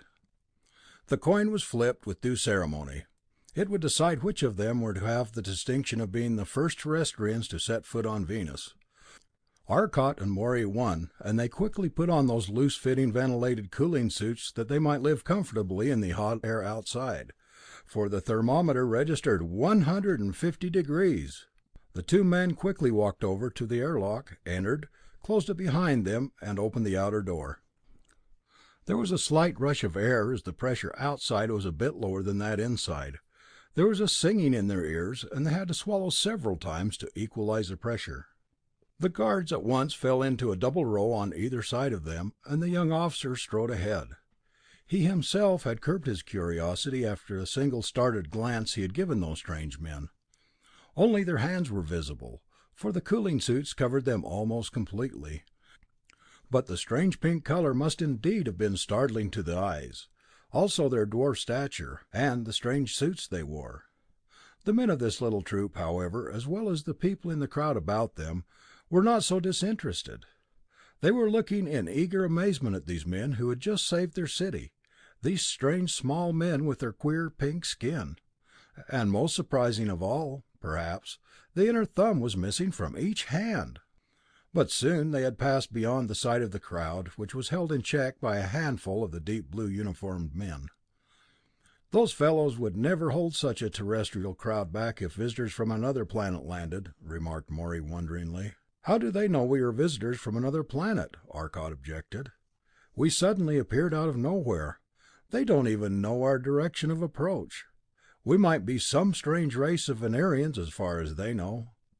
They walked briskly up to the massive gold and black entrance, and passed through the great doors that seemed made of solid copper, painted with some clear coating that kept the metal lustrous, the rich color shining magnificently. They stood open wide now, as indeed they always were. Even the giant Venerians were dwarfed by these mighty doors as they passed through into an equally vast hall, a tremendous room that must have filled all the front half of the ground floor of the gigantic building, a hall of graceful columns that hid great supporting members. The stone, they knew, must serve the Venerians as marble serves us, but it was a far more handsome stone. It was a rich green, like the green of thick, heavy grass in summer when the rain is plentiful. The color was very pleasing to the eye, and restful too. There was a checkerboard floor of this green stone, alternated with another, a stone of intense blue.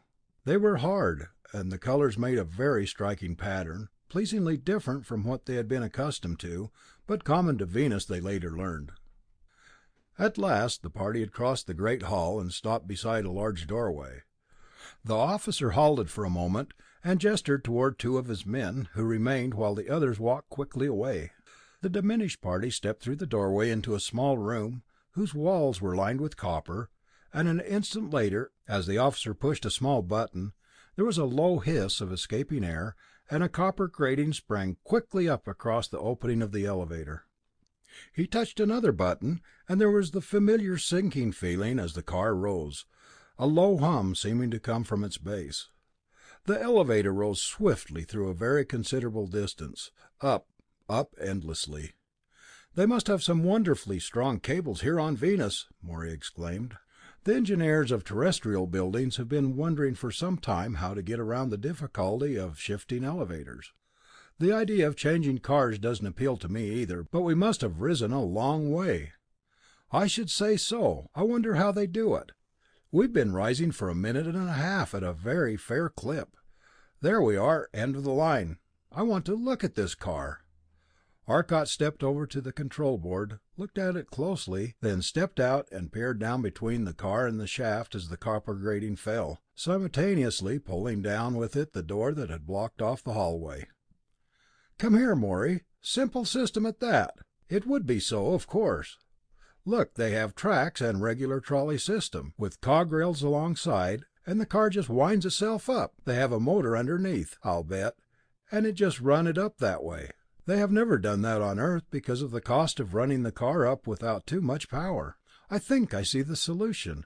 The car has electrodynamical brakes, and descending just slows itself down by pumping power into the line to haul up another car. This is a mighty clever scheme." As Arcot straightened, the officer beckoned him to follow, and started down the long corridor, which was lined on either side with large doorways, much like a very exotic earthly office building. Passing through a long series of branching corridors, they at last reached one that terminated in a large office, into which the young officer led them. Snapping to attention, he spoke briefly and rapidly, saluted, and retired with his two men. The man before whom the Terrestrian stood was a tall, kindly-faced old gentleman. His straight black hair was tinged with bluish gray, and the kindly face bore the lines of age, but the smiling eyes and the air of sincere interest gave his countenance an amazingly youthful air. It was warm and friendly despite its disconcerting blueness. He looked curiously, questioningly at the two men before him, looking at their hands, his eyes widening in surprise. Then he stepped quickly forward, and extended his hand, at the same time looking toward Arcot. Smiling, Arcot extended his own. The Venerian grasped it. Then, with an exclamation on the part of each, they mutually released each other, Arcot feeling an uncontrollable sensation of heat, just as the Venerian felt a flush of intense cold. Each stared from his hand to the hand of the other in surprise. Then a smile curved the blue lips of the Venerian as he emphatically put his hand at his side. Arcot smiled in turn, and said to Morey in an animated tone, "They have a body temperature of at least 170 degrees Fahrenheit. It would naturally be above room temperature, which here is 150 degrees, so that they're most unpleasantly hot to us. Marvelous how nature adapts herself to her surroundings," he chuckled. "I hope these fellows don't have fevers. They'd be apt to boil over." The Venerian picked up a small rectangle of black material, smooth and solid. He drew quickly upon it with what appeared to be a pencil of copper. In a moment he handed the tablet to Arcot, who reached out for it, then changed his mind, and motioned that he didn't want to burn his fingers. The old Venerian held it where Arcot could see it. "Why, Morey, look here. I didn't think they had developed astronomy to any degree, because of the constant clouds, but look at this." He has a nice little map of the solar system, with Mercury, Venus, Earth, the Moon, Mars, and all the rest on it. He has drawn in several of the satellites of Jupiter and of Saturn too. The Venerian pointed to Mars, and looked inquisitively at them. Arcot shook his head and pointed quickly to Earth. The Venetian seemed a bit surprised at this, then thought a moment and nodded in satisfaction. He looked at Arcot intently. Then, to the latter's amazement, there seemed to form in his mind a thought, at first vague, then quickly taking definite form. "Man of Earth," it seemed to say, "we thank you. You have saved our nation. We want to thank you for your quick response to our signals. We had not thought that you could answer us so soon." The Venerian seemed to relax as the message was finished. It obviously required a great mental effort.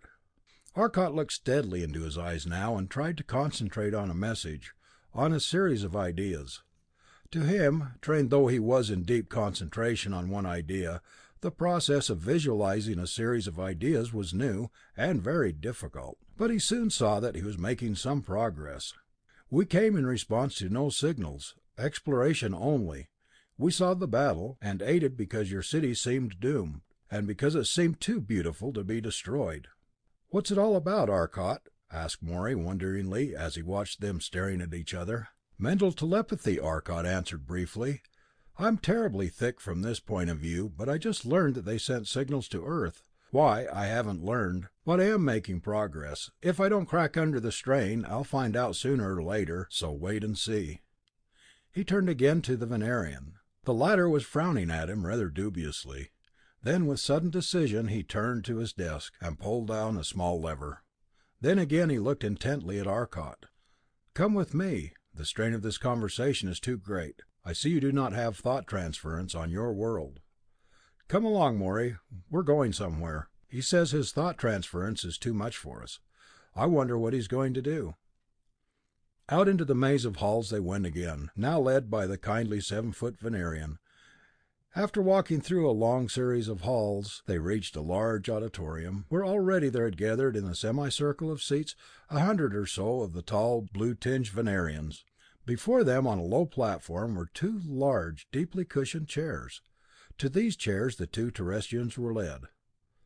"I will try to teach you our language telepathically. We can give you the ideas, you must learn the pronunciation, but this will be very much quicker. Seat yourselves in these chairs and relax." The chairs had been designed for the 7-footers. These men were 6 feet and 6 feet 6, respectively, yet it seemed to them, as they sank into the cushions, that never had they felt such comfortable chairs. They were designed to put every muscle and every nerve at rest. Luxuriously, almost in spite of themselves, they relaxed. Dimly, Arcot felt a wave of sleepiness sweep over him. He yawned prodigiously. There was no conscious awareness of his sinking into a deep slumber. It seemed that suddenly visions began to fill his mind, visions that developed with a returning consciousness up from the dark, into a dream world. He saw a mighty fleet whose individual planes were a mile long, with 3/4 of a mile wingspread, titanic monoplanes, whose droning thunder seemed to roar through all space. Then suddenly they were above him, and from each there spurted a great stream of dazzling brilliance, an intense glow that reached down and touched the city. An awful concussion blasted his ears. All the world about him erupted in unimaginable brilliance. Then darkness fell. Another vision filled his mind. A vision of the same fleet hanging over a giant crater of molten rock. A crater that gaped angrily in a plain beside low green hills. A crater that had been a city. The giants of the air circled, turned, and sped over the horizon. Again he was with them, and again he saw a great city fuse in a blazing flash of blinding light. Again, and yet again, until around all the world he saw smoking ruins of great cities, now blasted crimson craters in a world of fearful desolation. The destroyers rode up, up, up out of the clouds, and he was with them, out beyond the swirling mists, where the cold of space seemed to reach in at them, and the roaring of the mighty propellers was a thin whine. Then suddenly that was gone, and from the tail of each of the titanic machines there burst a great stream of light, a blazing column that roared black, and lit all space for miles around. Rocket jets that sent them swiftly across space! He saw them approaching another world, a world that shone in a dull red, but he saw the markings and knew that it was Earth, not Mars. The great planes began falling now, falling at an awful speed into the upper air of the planet, and in an instant the rocket flares were gone, fading and dying in the dense air. Again there came a roar of the mighty propellers, then swiftly the fleet of giants swooped down, lower and lower. He became aware of its destination, a spot he knew must be New York, but a strangely distorted New York, a Venerian city, where New York should have been. And again the bombs rained down. In an instant the gigantic city was a smoking ruin. The visions faded, and slowly he opened his eyes, looked about him. He was still in the room of the circle of chairs, he was still on Venus, and then with sudden shock understanding came. He knew the meaning of these visions, the meaning of that strangely distorted New York, of that red earth. It meant that this was what the Venerians believed was to happen, and they were trying to show him the plans of owners and builders of those gigantic ships. The New York he had seen was New York as these men imagined it. Startled, confused, his forehead furrowed, he rose steadily to his feet. His head seemed swirling in the throes of a terrific headache. The men about him were looking anxiously at him. He glanced toward Morey. He was sleeping deeply in the seat, his features now and again reflecting his sensations. It was his turn to learn this new language and see the visions. The old Venerian who had brought them there walked up to Arcot and spoke to him in a soft musical language, a language that was sibilant and predominated with liquid sounds. There were no gutturals, no nasals. It was a more musical language than Earthmen had ever heard before. And now Arcot started in surprise, for he understood it perfectly. The language was as familiar as English. "We have taught you our language as quickly as possible. You may have a headache, but you must know what we know as soon as possible. It may be well that the fate of two worlds hangs on your actions. These men have concentrated on you and taught you very rapidly with the massed power of their minds, given you visions of what we know to be in preparation. You must get back to your wonderful ship as quickly as possible. And yet you must know what has happened here on our world in the last few years, as well as what happened 20 centuries ago. Come with me to my office and we will talk. When your friend has also learned, you may tell him." Quickly Arcot followed the Venerian down the long corridors of the building. The few people they met seemed intent on their own business, paying little attention to them. At last they seated themselves in the office where Arcot had first met his escort, and there he listened to a new history, the history of another planet. "My name is Tonlos," the old man said. "I am a leader of my people, though my title and position are unimportant.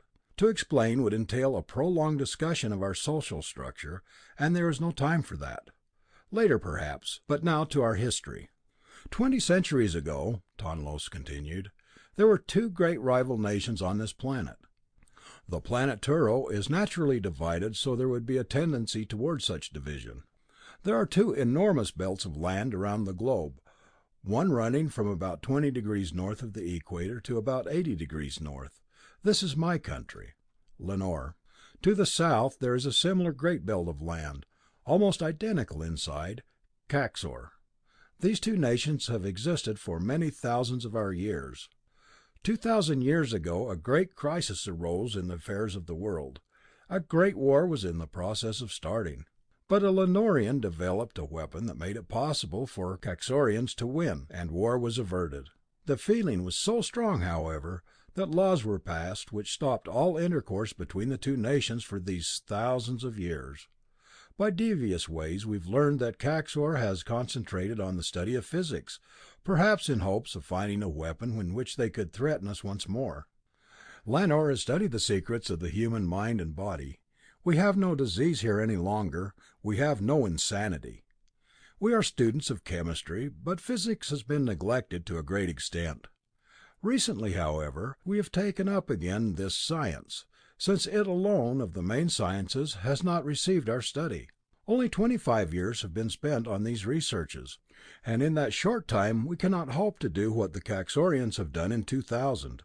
The secret of the heat ray, the weapon that prevented the last war, had been almost forgotten. It required diligent research to bring it to life again, for it is a very inefficient machine, or was.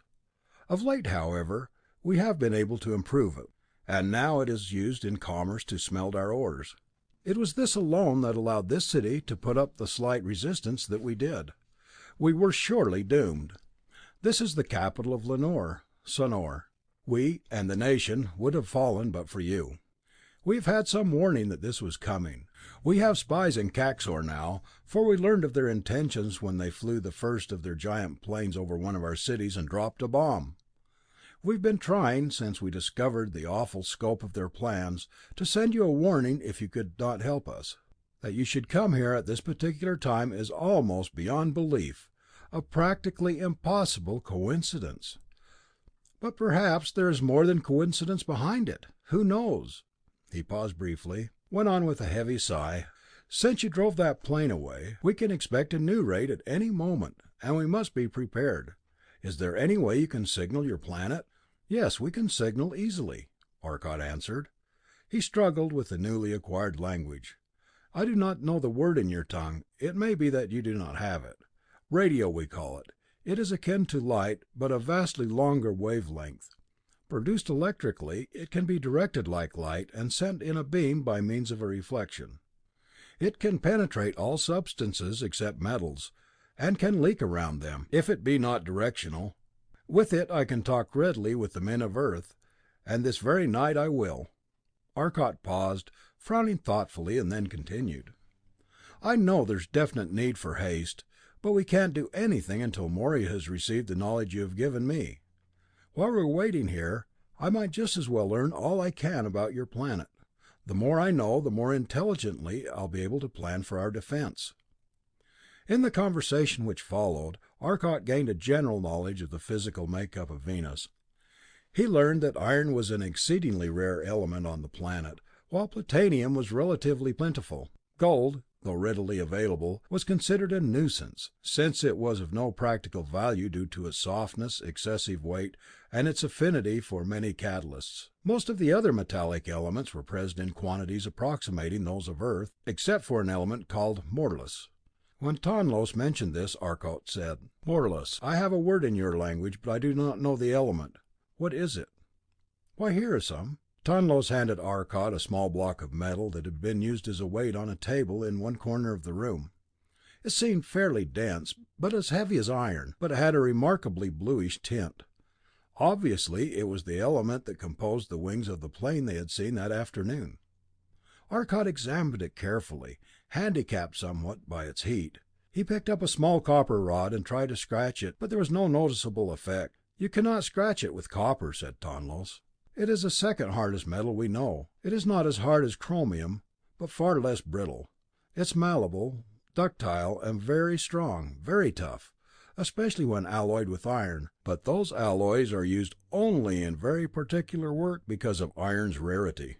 Indicating the bluish block, Arcot said, "I'd like to identify this element. Maybe I can take it back to the ship and test it?" "You may, by all means. You will have considerable difficulty getting it into solution, however. It is attacked only by boiling selenic acid, which, as you must know, dissolves platinum readily. The usual test for the element is to dissolve it, oxidize it to an acid, then test it with radium selenate. When a brilliant greenish blue salt is—" "Test with radium selenate!" Arcot exclaimed. "Why, we have no radium salts whatever on Earth that we could use for that purpose. Radium is exceedingly rare." "Radium is by no means plentiful here," Tonlos replied, "but we seldom have to test for morlus, and we have plenty of radium salts for that purpose. We have never found any other use for radium. It is so active that it combines with water just as sodium does. It is very soft, a useless metal, and dangerous to handle. Our chemists have never been able to understand it. It is always in some kind of reaction no matter what they do, and still it gives off that very light gas, helium, and a heavy gas, niton, and an unaccountable amount of heat." "Your world is vastly different from ours," Arcot commented. He told Tonlos of the different metals of Earth, the non-metals and their occurrence, but try as he would, he could not place the metal Tonlos had given him. Morey's arrival interrupted their discussion.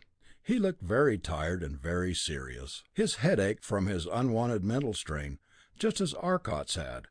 Briefly, Arcot told him what he had learned, concluding with a question as to why Morey thought the two planets, both members of the same solar family, should be so different.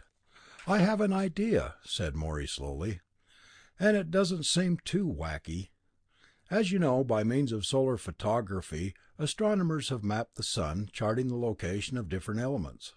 We have seen hydrogen, oxygen, silicon, and others, and as the sun aged, the elements must have been mixed up more and more thoroughly. Yet we have seen the vast areas of single elements.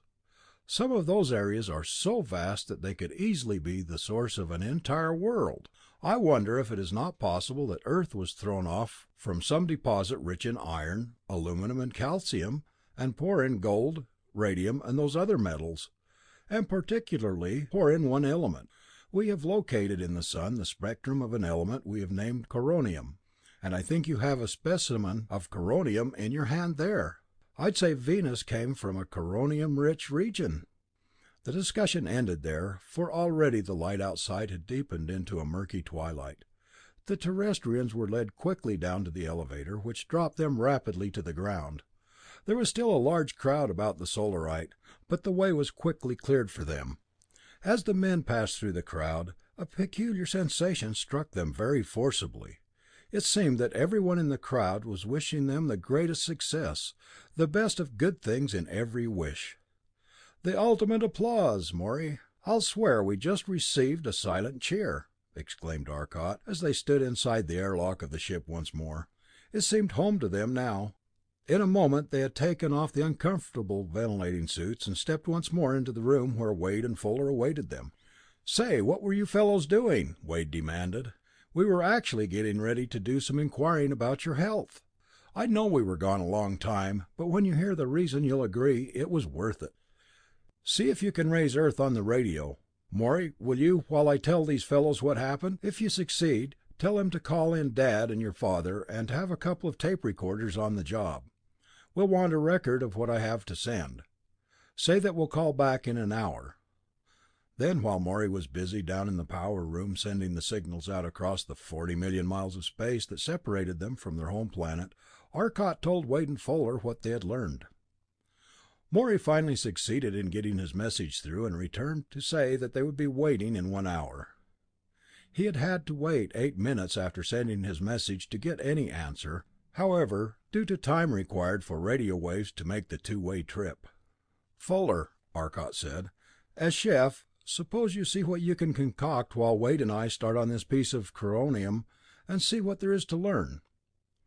At the supper table, Wade and Arcot reported to the others the curious constants they had discovered for coronium. It was not attacked by any acid except boiling selenic acid, since it formed a tremendous number of insoluble salts. Even the nitrate violated the long-held rule that all nitrates are soluble. It wouldn't dissolve. Yet it was chemically more active than gold. But its physical constants were the most surprising. It melted at 2800 degrees centigrade, a very high melting point indeed. Very few metals are solid at that temperature. But the tensile strength test made with a standard bar they finally turned out by means of a carbaloy tool gave a reading of more than 1,300,000 pounds per square inch. It was far stronger than iron, stronger than tungsten, the strongest metal heretofore known. It was twice as strong as the Earth's strongest metal. Fuller whistled in awe. No wonder they can make a plane like that when they have such a metal to work with. The designing engineer had visions of a machine after his own heart, one in which half the weight was not employed in holding it together. It was a little later that they got communication through to Earth, and the men went to the power room. The television screen was struggling to form a clear image despite the handicap of 40 million miles of space. In a moment it had cleared, though, and they saw the face of Dr. Arcot.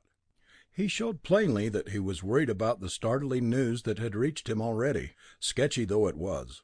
After brief, thorough, warm greetings, his son rapidly outlined to him the full extent of their discoveries, and the force that Earth would have to meet.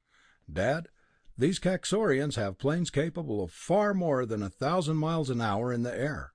For some reason, the apparatus they use to propel them in space is inoperative in air, but their propellers will drive them forward faster than any plane Earth ever saw. You must start at once on a fleet of these molecular motion planes, and a lot of the gas Wade developed. You know how to make it, the animation suspending gas. They don't have it, and I believe it will be useful. I'll try to develop some new weapons here. If either of us makes any progress along the new lines, we'll report to the other. I must stop now. A Lenorian delegation is coming." After a few words of farewell, Arcot severed connections with the Earth and arose to await the arrival of the visitors. Since the return of the Terrestrians to the Solarite, a great crowd of Venerians had gathered around it, awaiting a glimpse of the men, for the news had spread that this ship had come from Earth. Now the crowd had divided, and a group of men was approaching, clothed in great heavy coats that seemed warm enough to wear in terrestrial Arctic regions. "Why, Arcot, what's the idea of the winter regalia?" asked Fuller in surprise. "Think a moment. They're going to visit a place whose temperature is 70 degrees colder than their room temperature. In the bargain, Venus never has any seasonal change of temperature, and a heavy bank of clouds that eternally cover the planet keeps the temperature as constant as a thermocouple arrangement could. A slight change from day to night is only appreciable by the nightly rains. See, the crowd is beginning to break up now. It's night already, and there's a heavy dew settling. Soon it will be rain, and the great amount of moisture in the air will supply enough heat in condensing to prevent a temperature drop of more than 2 or 3 degrees. These men are not used to changes in temperature as we are, and hence they must protect themselves far more fully." 3 figures now entered the airlock of the Solarite, and muffled in heavy garments as they were, large under any conditions, they had to come through one at a time. Much that Arcot showed them was totally new to them. Much he could not explain to them at all, for their physics had not reached that stage. But there was one thing he could show them, and he did. There were no samples of the liquids he wanted, but their chemistry was developed to a point that permitted the communication of the necessary data, and Arcot told them the formula of Wade's gas. Its ability to penetrate any material at ordinary temperatures, combined with its anesthetic properties, gave it obvious advantages as a weapon for rendering the opposing forces defenseless. Since it was able to penetrate all substances, there was no means of storing it. Hence it was made in the form of 2 liquids which reacted spontaneously and produced the gas, which was then projected to the spot where needed. Arcot asked now that the Venerian chemists make him a supply of these 2 liquids, and they promptly agreed. He felt he would have a fighting chance in combating the enemy if he could but capture one of their flying forts. It seemed a strange task, capturing such a huge machine with only the tiny Solarite. But Arcot felt there was a good possibility of his doing it if he had but a supply of that gas. There was one difficulty. One step in the synthesis required a considerable quantity of chlorine. Since chlorine was rare on Venus, the men were forced to sacrifice most of their salt supply, but this chlorine so generated could be used over and over again. It was quite late when the Venerians left to go into the scalding hot rain that seemed to them to be a cold drizzle. After they had gone, the Terrestrians turned in for the night, leaving a telephone connection with the armed guard outside. The dull light of the Venerian day was filtering through the windows the next morning when the Terrestrians awoke. It was 8 o'clock, New York time, but Sonora was working on a 23-hour day. It happened that Sonora, New York, had been in opposition at midnight 2 nights ago, which meant that it was now 10 o'clock Sonorian time. The result was that Arcot left the car to speak with the officer in charge of the guard about the ship. "We need some pure water free of copper salts. I think it would be best if you can get me some water that has been distilled, that is, for drinking. We also need about 2 tons of water of any kind. The ship's tanks need recharging. I'd like about a ton of the drinking water." Arcot had to translate the Terrestrian measures into the corresponding Venerian terms, of course, but still the officer seemed puzzled. Such a large amount of water would create a real problem in transportation. After apparently conferring by telepathic means with his superiors, the officer asked if the Solarite could be moved to some more accessible place. Arcot agreed to have it moved to a spot just outside the city, where the water could be poured directly from a stream. The drinking water would be ready when he returned to the city. The Solarite was moved to the bank of the little river, and the electrolysis apparatus was set up beside it. During the previous day, and ever since they landed on Venus, all their power had been coming from the storage cells. But now that the electrolysis apparatus was to establish such a heavy and constant drain, Arcot started the generator to charge both cells, and to do the work needed. Throughout the day there could be heard the steady hum of the generator, and the throb, throb, throb of the oxygen pump as the gas was pumped into the huge tanks. The apparatus they were using produced the gas very rapidly, but it was near nightfall before the huge tanks had again been filled. Even then there was a bit more room for the atomic hydrogen that was simultaneously formed, although twice as much hydrogen as oxygen was produced. Its task completed, the Solarite rose again and sped toward the distant city. A soft red glow filled the sky now, for even through the miles of clouds the intense sun was able to force some direct rays, and all the city was lighted with a warm radiance. The floodlights had not yet been turned on, but the great buildings looming high in the ruddy light were wonderfully impressive, the effect being heightened by the planned construction, for there were no individual spires, only a single mast that grew from the ground to tower high in the air, like some man-made mountain. Back at the capital, the Solarite again settled into the broad avenue that had been cut off to traffic now, and allotted to it as its resting place. Tonlos met them shortly after they had settled into place, and with him were 5 men, each carrying 2 large bottles. Arcot, as Tonlos pronounced the Terrestrian name, we have not been able to make very much of the materials needed for your gas, but before we made any very great amount, we tried it out on an animal whose blood structure is the same as ours, and found it had the same effect, but that in our case the iodide of potassium is not as effective in waking the victim as is the sorlus. I do not know whether you have tried that on terrestrial animals or not. Luckily, sorlus is the most plentiful of the halogen groups. We have far more of it than chlorine, bromine, or iodine. Sorlus? I do not know of it. It must be one of the other elements that we do not have on Earth. What are its properties? It, too, is much like iodine but heavier. It is a black solid melting at 570 degrees. It is a metallic-looking element, will conduct electricity somewhat, oxidizes in air to form an acidic oxide, and forms strong oxygen acids. It is far less active than iodine, except toward oxygen. It is very slightly soluble in water. It does not react readily with hydrogen, and the acid where formed is not as strong as HI. I have seen so many new things here, I wonder if it may not be the element that precedes niton. Is it heavier than that? No, replied Tonlos. It is just lighter than that element you call niton. I think you have none of it. Then, said Arcot, it must be the next member of the halogen series, Morey. I'll bet they have a number of those heavier elements. The gas was loaded aboard the Solarite that evening, and when Wade saw the quantity that they had said was rather disappointingly small, he laughed heartily. Small! They don't know what that gas will do. There's enough stuff there to gas this whole city. Why, with that we can bring down any ship.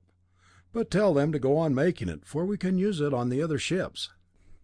Again that night they spoke with Earth, and Morey, Sr., told them that the work was already underway on 100 small ships.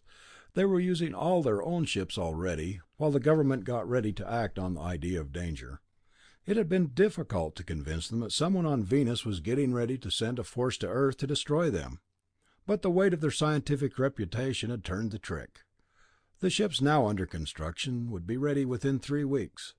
They would be unable to go into space, but they would be very fast and capable of carrying large tanks of the gas-producing chemicals. It was near midnight, Venerian time, when they turned in. The following day they planned to start for the Caxorian construction camp.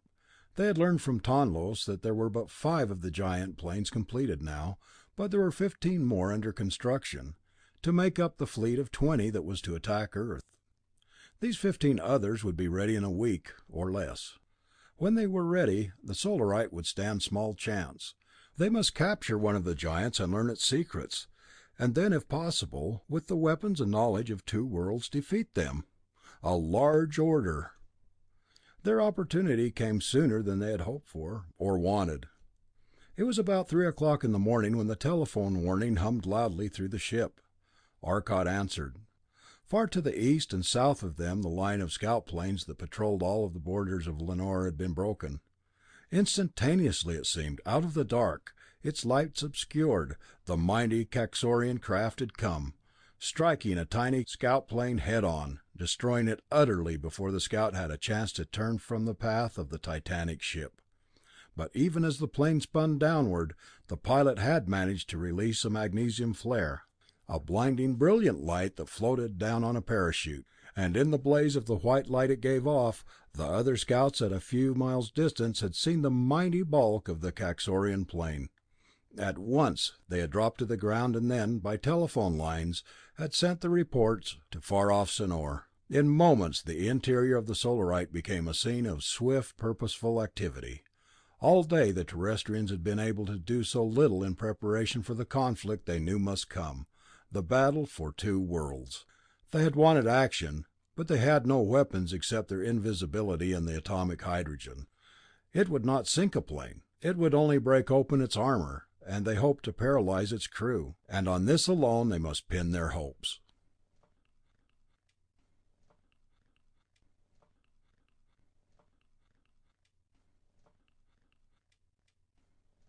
Chapter 6.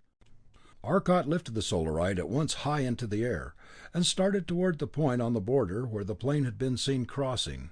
In a short time Wade relieved him at the controls while he dressed.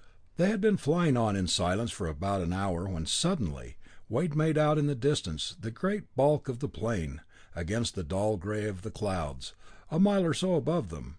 It seemed some monstrous black bat flying there against the sky. But down to the sensitive microphone on the side of the Solarite came the drone of the 100 mighty propellers as the plane forged swiftly along. Just how rapidly these giants moved, Arcot had not appreciated until he attempted to overtake this one. It was going over a mile a second now, a speed that demanded only that it move its own length in about 5/8 of a second. It made this tremendous speed by streamlining and through sheer power. The Solarite hovered high above the dark ship at length, the roar of the terrific air blast from its propellers below coming up to them as a mighty wave of sound that made their own craft tremble. The 100 gigantic propellers roaring below, however, would distribute their gas perfectly. "We're going invisible," Arcot exclaimed. "Look out!" There was a click as the switch shut, and the Solarite was as transparent as the air above it. Arcot drove his ship swiftly, above and ahead of the mighty Colossus, then released the gas. There was a low hiss from the power room, barely detectable despite the vacuum that shut them off from the roar of the Kaxorian plane. The microphone had long since been disconnected.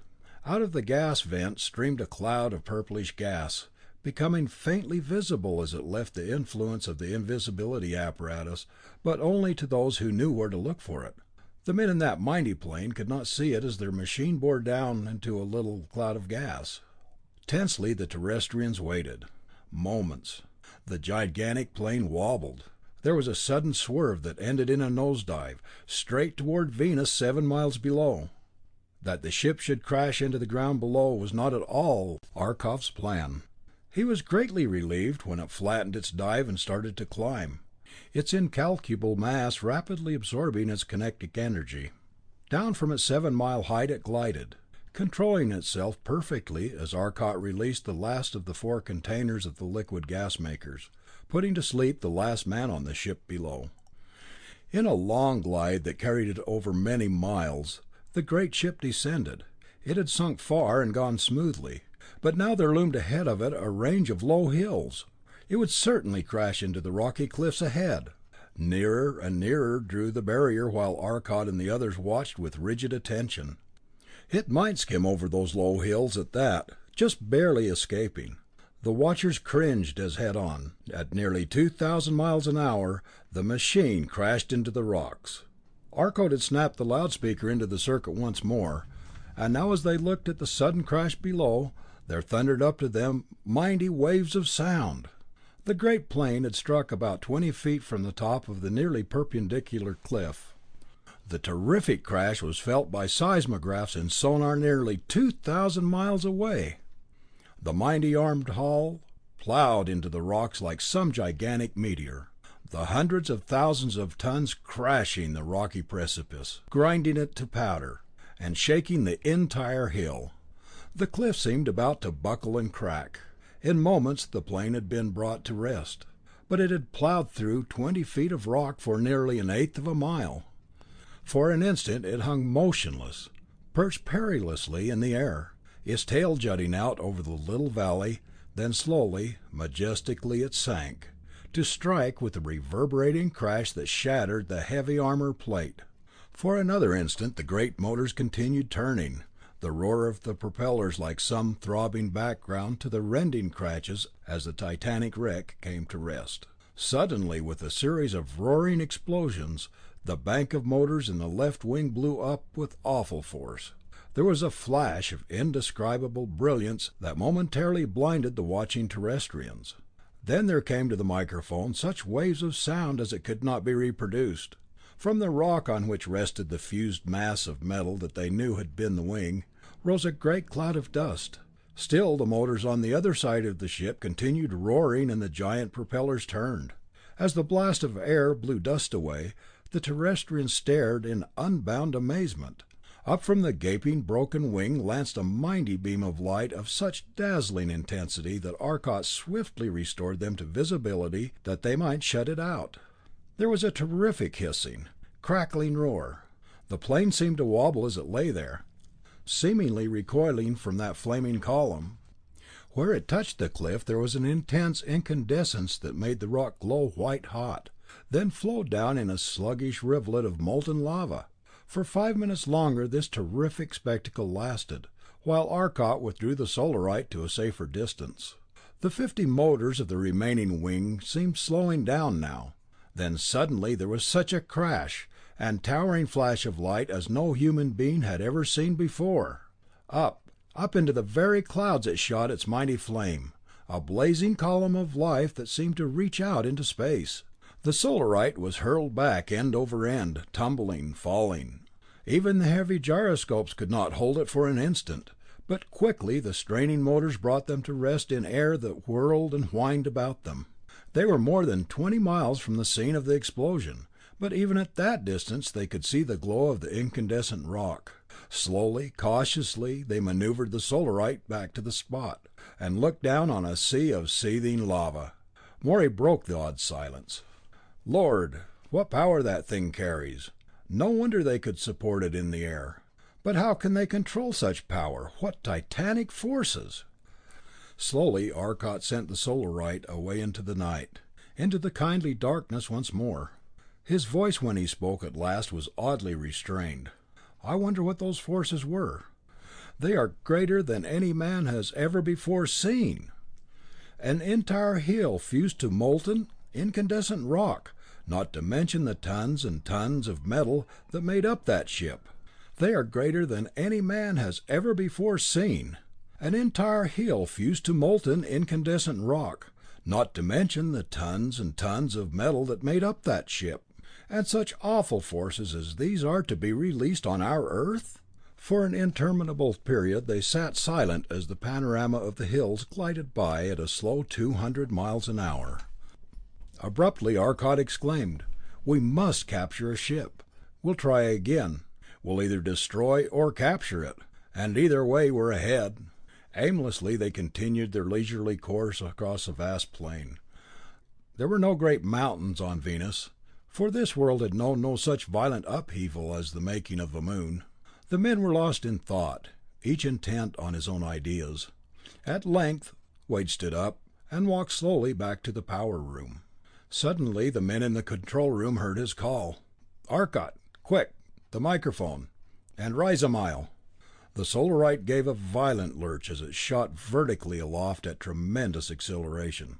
Arcot reached over swiftly and snapped the switch of the microphone.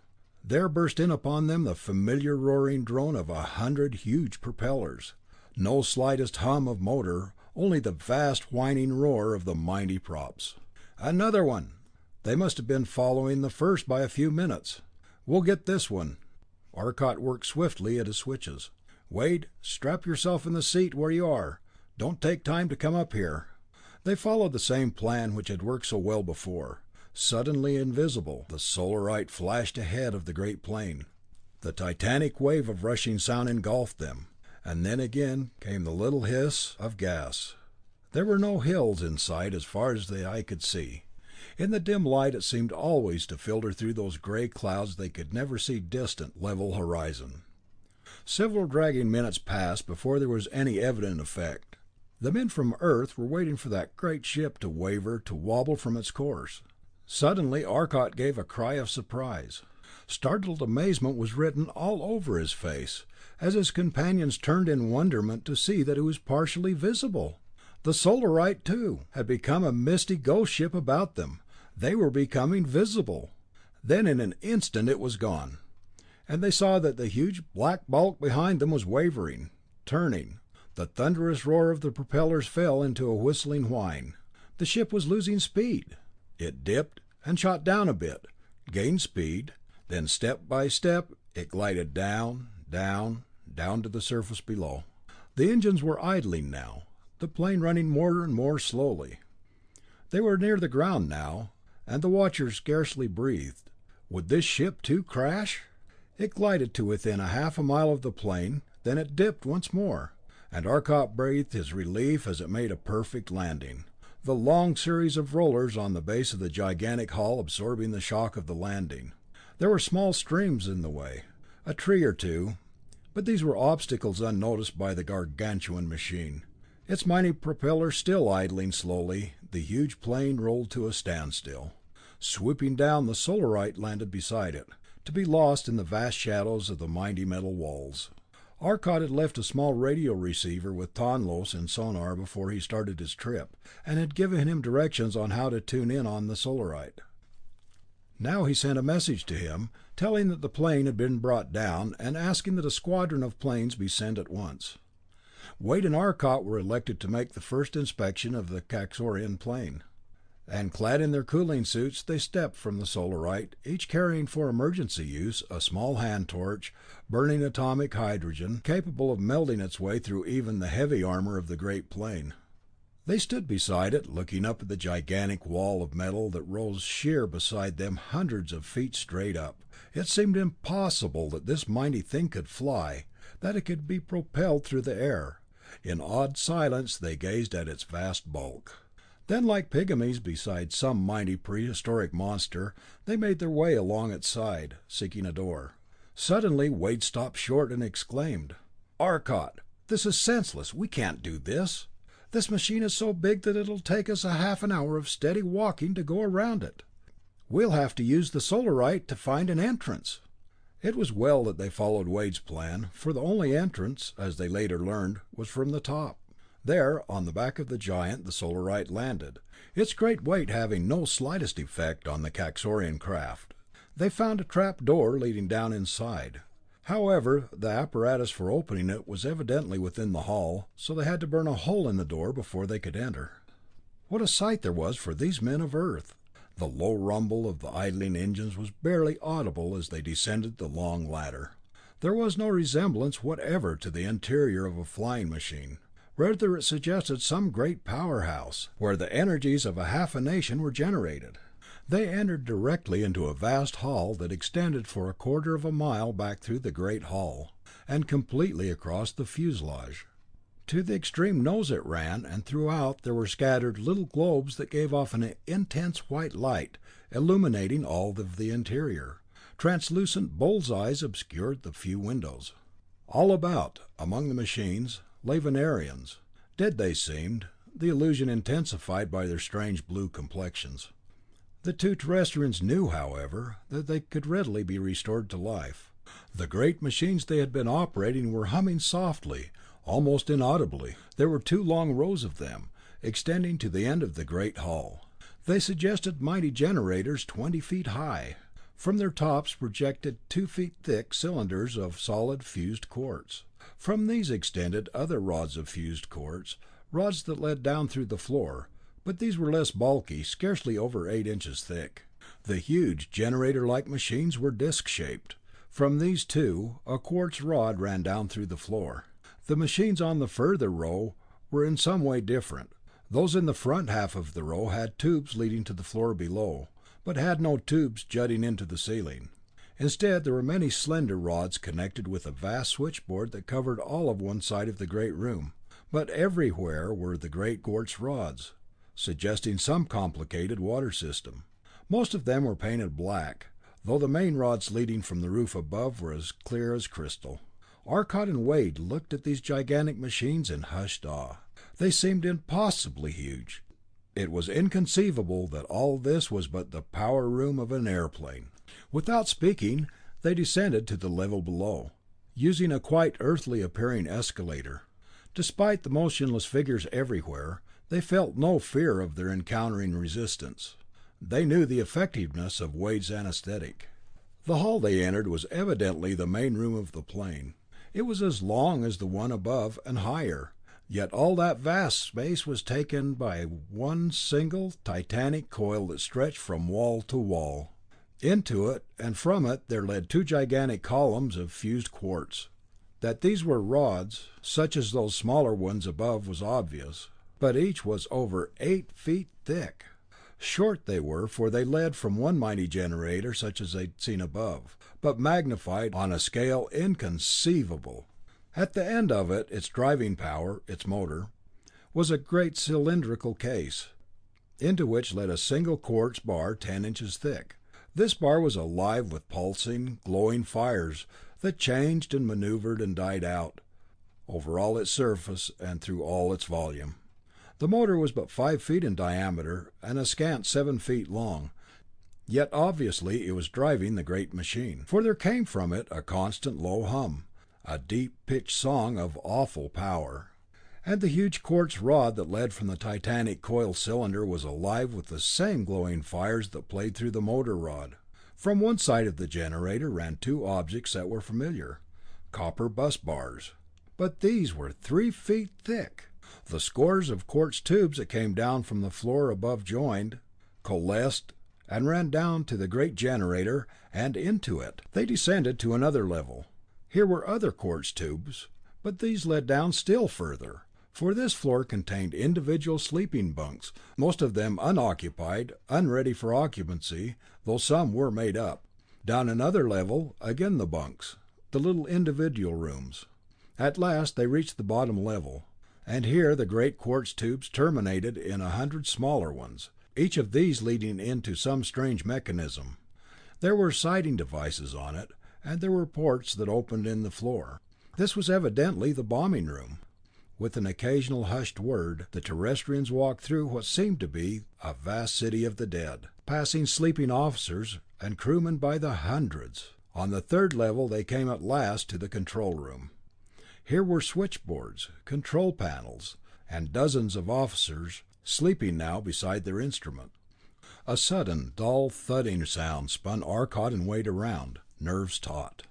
They relaxed and exchanged apologetic smiles. An automatic relay had just adjusted some mechanism. They noted one man stationed apart from the rest. He sat at the very bow, protected behind 8-inch coronium plates, in which were set masses of fused quartz that were nearly as strong as the metal itself. These gave him a view in every direction except directly behind him. Obviously, here was the pilot. Returning to the top level, they entered the long passage that led out into the Titanic wings. Here, as elsewhere, the ship was brightly lighted. They came to a small room, another bunk room. There were great numbers of these down both sides of the long corridor, and along the two parallel corridors down the wing. In the fourth corridor, near the back edge of the wing, there were bunk rooms on one side, and on the other were bombing posts. As they continued walking down the first corridor, they came to a small room, whence issued the low hum of one of the motors. Entering, they found the crew sleeping, and the motor idling. "Good Lord!" Wade exclaimed. "Look at that motor, Arcot. No bigger than the trunk of a man's body. Yet a battery of these sends the ship along at a mile a second. What power!" Slowly they proceeded down the long hall. At each of the 50 engine mountings they found the same conditions. At the end of the hall there was an escalator that led to one level higher, into the upper wing. Here they found long rows of bombing posts and the corresponding quartz rods. They returned finally to the control room. Here Arcot spent a long time looking over the many instruments, the controls, and the piloting apparatus. "Wade," he said at last, "I think I can see how this is done. I am going to stop those engines, start them, then accelerate them until the ship rolls a bit." Arcot stepped quickly over to the pilot's seat, lifted the sleeping pilot out, and settled in his place. "Now you go over to that board there, that one, and when I ask you to, please turn on that control. No, the one below. Yes. Turn it on, one notch at a time." Wade shook his head dubiously, a one-sided grin on his face. "All right, Arcot, just as you say, but when I think of the powers you're playing with, well, a mistake might be unhealthy." "I'm going to stop the motors now," Arcot announced quietly. All the time they had been on board, they had been aware of the barely inaudible whine of the motors. Now suddenly it was gone, and the plane was still as death. Arcot's voice sounded unnaturally loud. "I did it without blowing the ship up after all. Now we're going to try turning the power on." Suddenly there was a throaty hum. Then quickly it became the low whine. Then, as Arcot turned on the throttle before him, he heard the tens of thousands of horsepower spring into life, and suddenly the whine was a low roar. The mighty propellers out there had become a blur.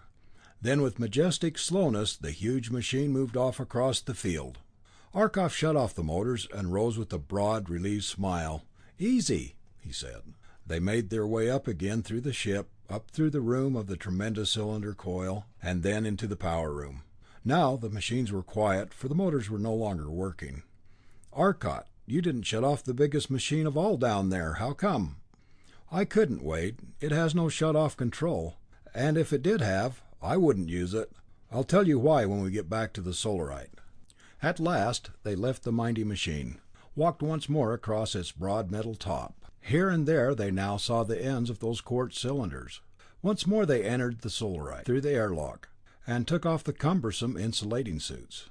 As quickly as possible Arcot outlined to the two who had stayed with the Solarite the things they had seen, and the layout of the great ship. "I think I can understand the secret of all that power, and it's not so different from the Solarite, at that. It too draws its power from the sun, though in a different way, and it stores it within itself, which the Solarite does not try to do. Light, of course, is energy, and therefore has mass. It exerts pressure, the impact of its moving units of energy, photons. We have electrons and protons of matter, and photons of light. Now we know that the mass of protons and electrons will attract other protons and electrons, and hold them near, as in a stone or in a solar system. The new idea here is that the photons will attract each other ever more and more powerfully, the closer they get. The Caxorians have developed a method of getting them so close together that they will, for at least a while, hold themselves there, and with a little pressure will stay there indefinitely.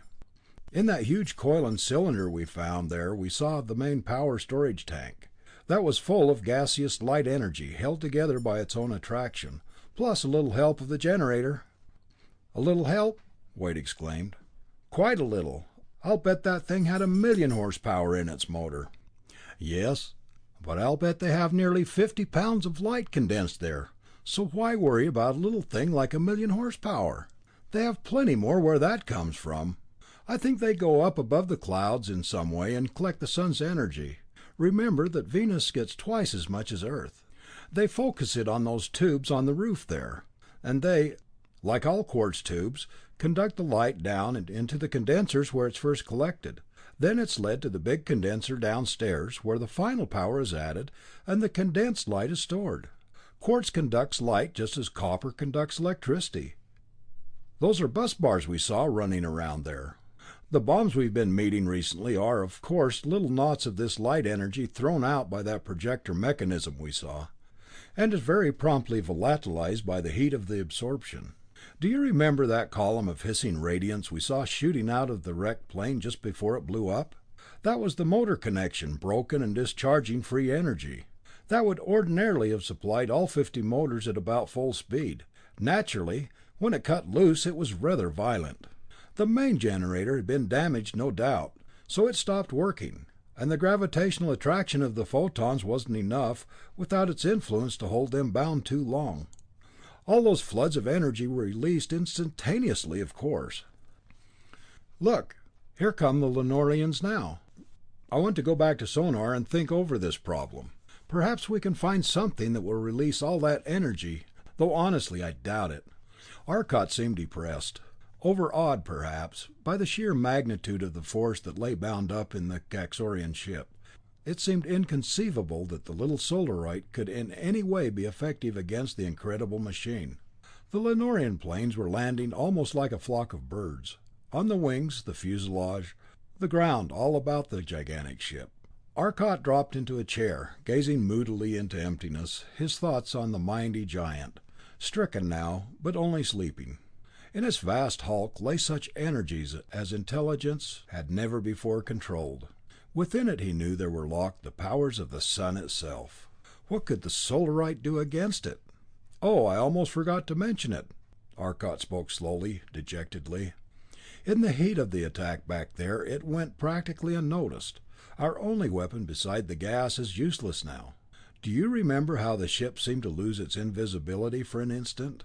I learned why when we investigated the ship. Those men are physicists of the highest order. We must realize the terrible forces, both physical and mental, that we are to meet. They've solved the secret of our invisibility, and now they can neutralize it. They began using it a little too late this time, but they had located the radio-produced interference caused by the ship's invisibility apparatus, and they were sending a beam of interfering radio energy at us. We are invisible only by reason of the vibration of the molecules in response to the radio-impressed oscillations. The molecules vibrate in tune, at terrific frequency, and the light can pass perfectly. What will happen, however, if someone locates the source of the radio waves? It'll be simple for them to send out a radio beam and touch our invisible ship with it. The two radio waves impressed on us now will be out of step, and the interference will instantly make us visible. We can no longer attack them with our atomic hydrogen blast, or with the gas. Both are useless, unless we get close to them, and we can't come within 10 miles of them now. Those bombs of theirs are effective at that distance. Again he fell silent, thinking, hoping for an idea that would once more give them a chance to combat the Kaxorians. His three companions, equally depressed and without a workable idea, remained silent. Abruptly Arcot stood up. I'm going to speak with the commander in field here. Then we can start back for Sonor, and maybe we had better head for home. It looks as though there's little we can do here. Briefly he spoke to the young Venerian officer and told him what he'd learned about the ship. Perhaps they could fly it to Sonor, or it could be left there undestroyed if he would open a certain control just before he left.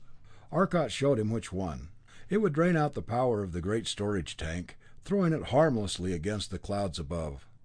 The Kaxorians might destroy the machine if they wanted to. Arcot felt that they would not wish to. They would hope with reason they might capture it. It would be impossible to move that tremendous machine without the power that its tank was intended to hold.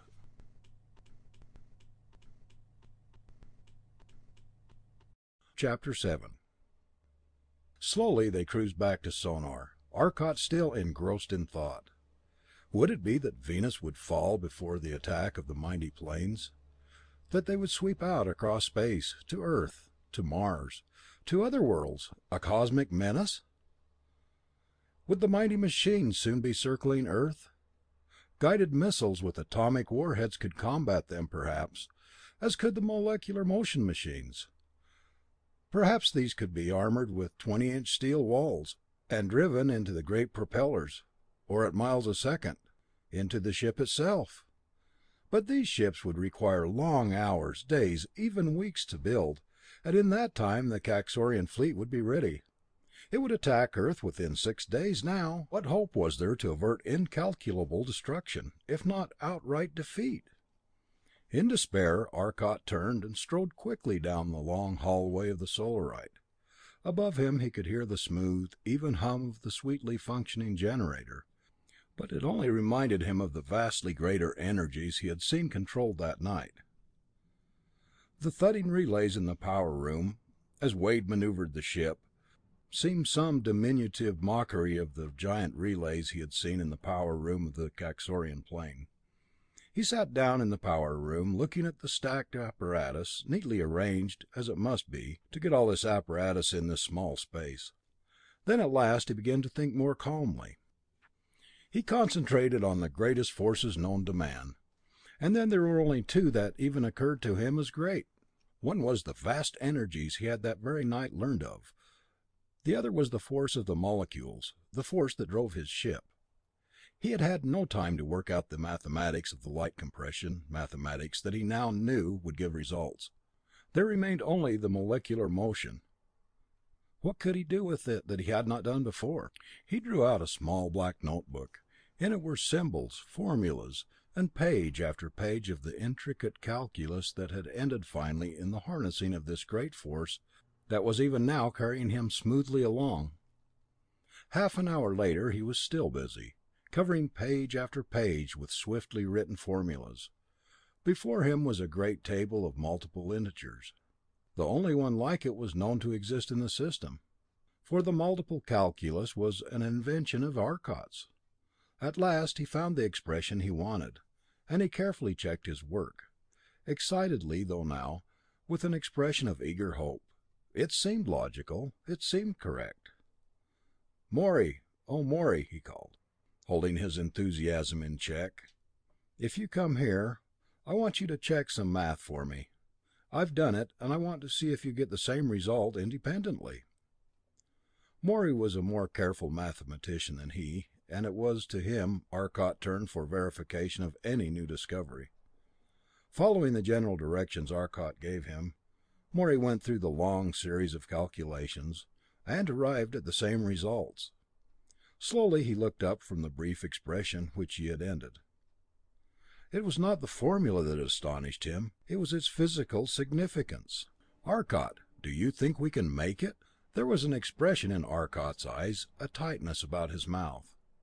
"I hope so, Morey. If we don't, Lanor is lost beyond a doubt, and probably Earth is too. Wade, come here a minute, will you?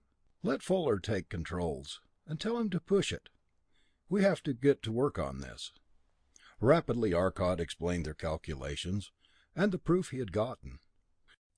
"Our beam of molecular motion controlling energy directs all molecular motion to go at right angles to it. The mechanism so far has been a field inside a coil, really. But if these figures are right, it means we can project that field to a considerable distance, even in air. It'll be a beam of power that will cause all molecules in its path to move at right angles to it, and in the directions we choose, by reversing the power in the projector. That means that no matter how big the thing is, we can tear it to pieces. We'll use its own powers, its own energies, to rip it or crush it. Imagine what would happen if we directed this against the side of a mountain. The entire mass of rock would at once fly off at unimaginable speed, crashing ahead with terrific power, as all the molecules suddenly moved in the same direction. Nothing at all in the universe could hold together against it.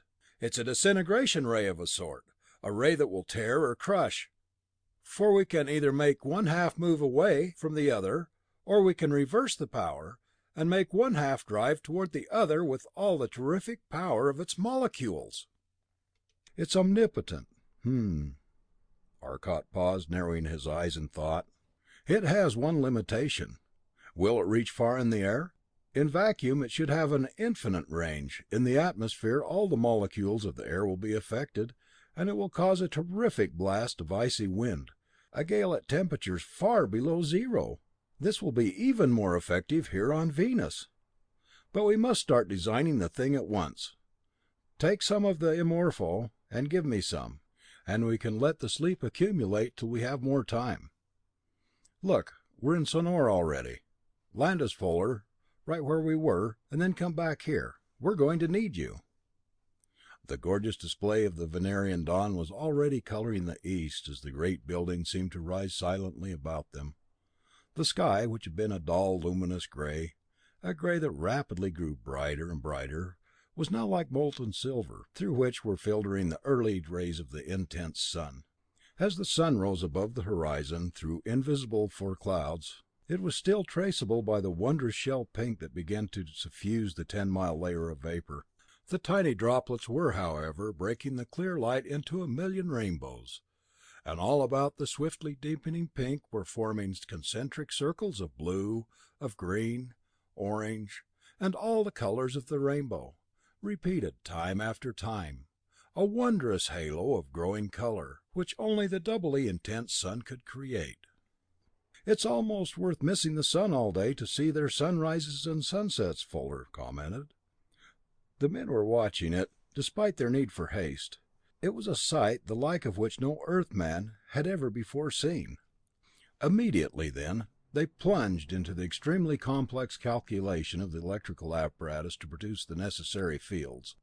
To get the effect they wanted, they must have two separate fields of the director ray, and a third field of a slightly different nature, which would cause the director ray to move in one direction only. It would be disconcerting, to say the least, if the director ray, by some mistake, should turn upon them. The work went on more swiftly than they had considered possible, but there was still much to be done on the theoretical end of the job alone when the streets about them began to fill. They noticed that a large crowd was assembling, and shortly after they had finished, after some of these people had stood there for more than an hour and a half, the crowd had grown to great size. "From the looks of that collection, I should say we're about to become the principals in some kind of celebration that we know nothing about.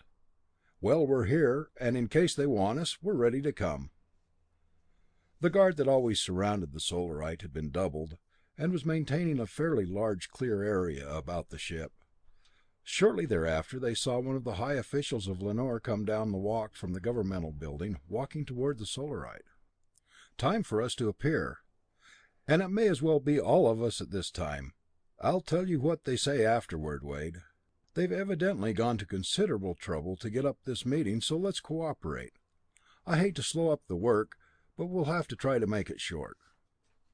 The four Terrestrians got into their cooling suits and stepped outside the ship. The Lanorian dignitary left his guard, walked up to the quartet from Earth with measured tread, and halted before them. "Earthmen," he began in a deep, clear voice, "we have gathered here this morning to greet you and thank you for the tremendous service you have done us. Across the awful void of empty space you have journeyed 40 million miles to visit us, only to discover that Venerians were making ready to attack your world. Twice your invention has saved our city. There is, of course, no adequate reward for this service. We can in no way repay you, but in a measure we may show our appreciation. We have learned from the greatest psychologist of our nation, Tonlos, that in your world aluminum is plentiful, but gold and platinum are rare, and that Morlus is unknown.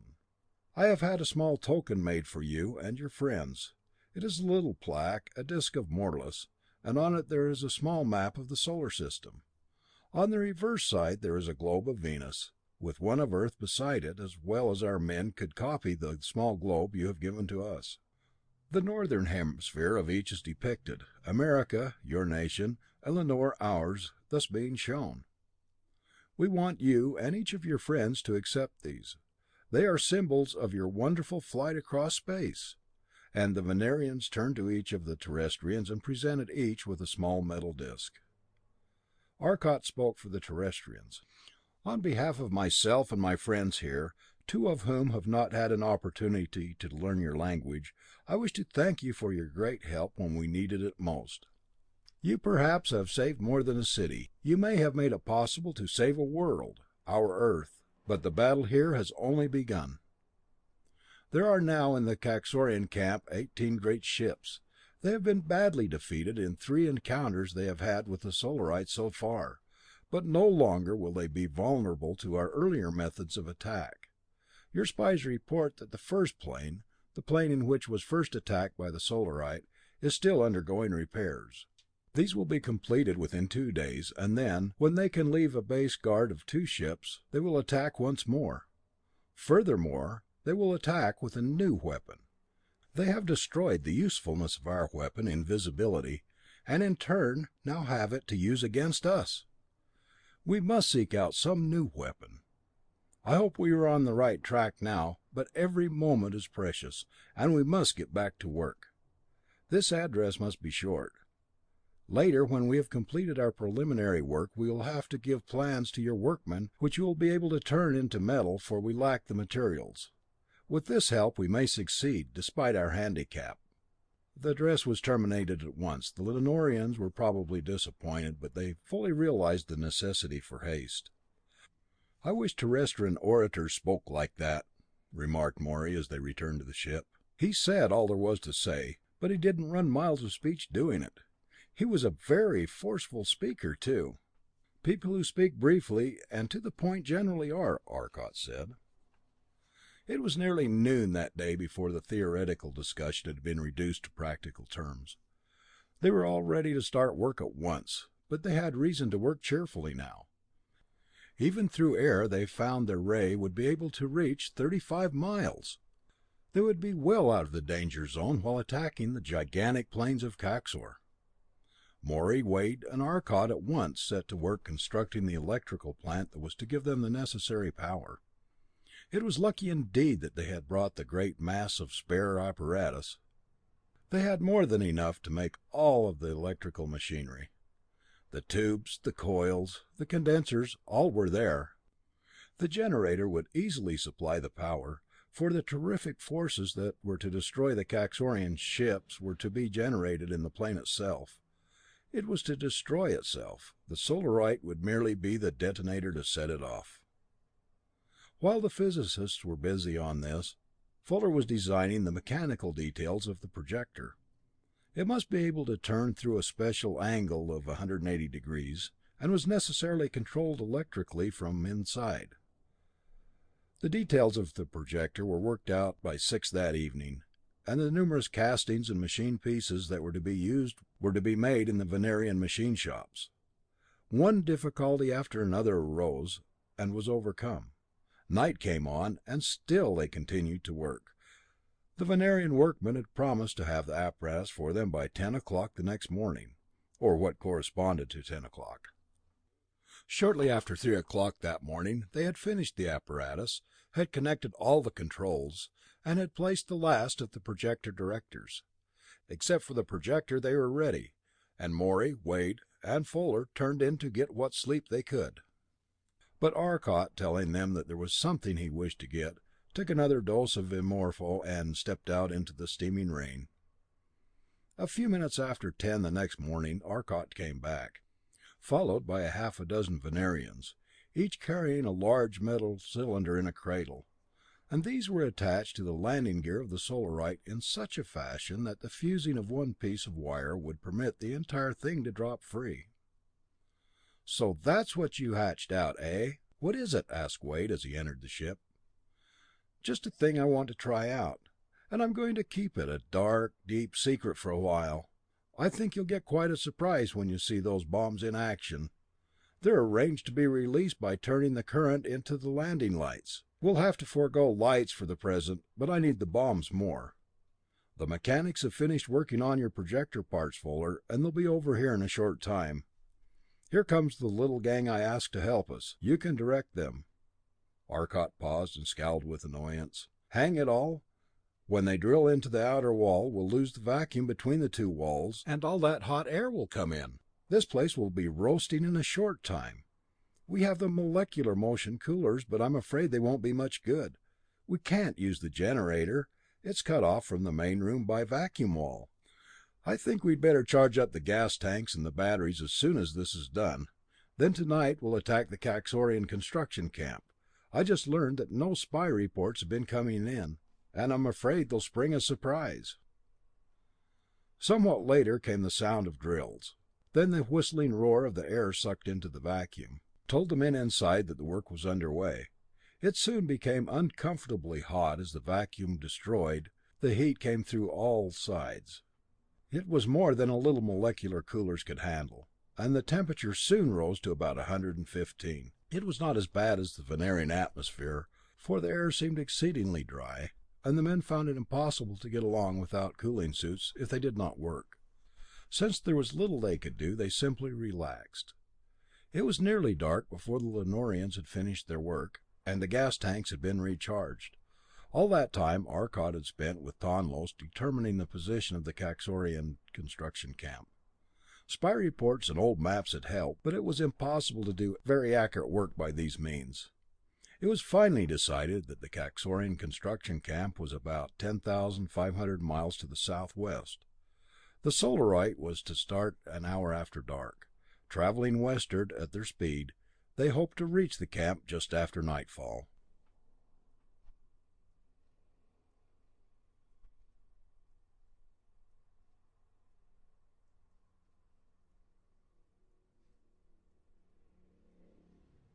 Chapter 8. The Solarite sped swiftly toward the southwest. The sky slowly grew lighter as the miles flashed beneath them. They were catching up with the sun. As they saw the rolling ocean beneath them give way to low plains, they realized they were over Kaxorian land. The Solarite was flying very high, and as they showed no lights, and were not using the invisibility apparatus, they were practically undetectable. Suddenly they saw the lights of a mighty city looming far off to the east. "It's Canor. Pass well to the west of it. That's their capital. We're on course." Arcot spoke from his position at the projector, telling Wade the directions to follow on his course to the birth of the giant planes. The city dropped far behind them in moments, followed by another and another. At length, veering southward into the dusk, they entered a region of low hills, age-old folds in the crust of the planet, rounded by untold millennia of torrential rains. "Easy, Wade. We are near now." Mile after mile they flashed ahead at about 1,000 miles an hour. Then suddenly, far off to the east, a vast glow that reached into the sky, painting itself on the eternal clouds miles above. "There it is, Wade. Go high and take it easy." Swiftly the Solarite climbed, hovering at last on the very rim of the cloud blanket, an invisible mote in a sea of grey mist. Below them they saw a tremendous field, carved, it seemed, out of the ancient hills. From this height all sense of proportion was lost.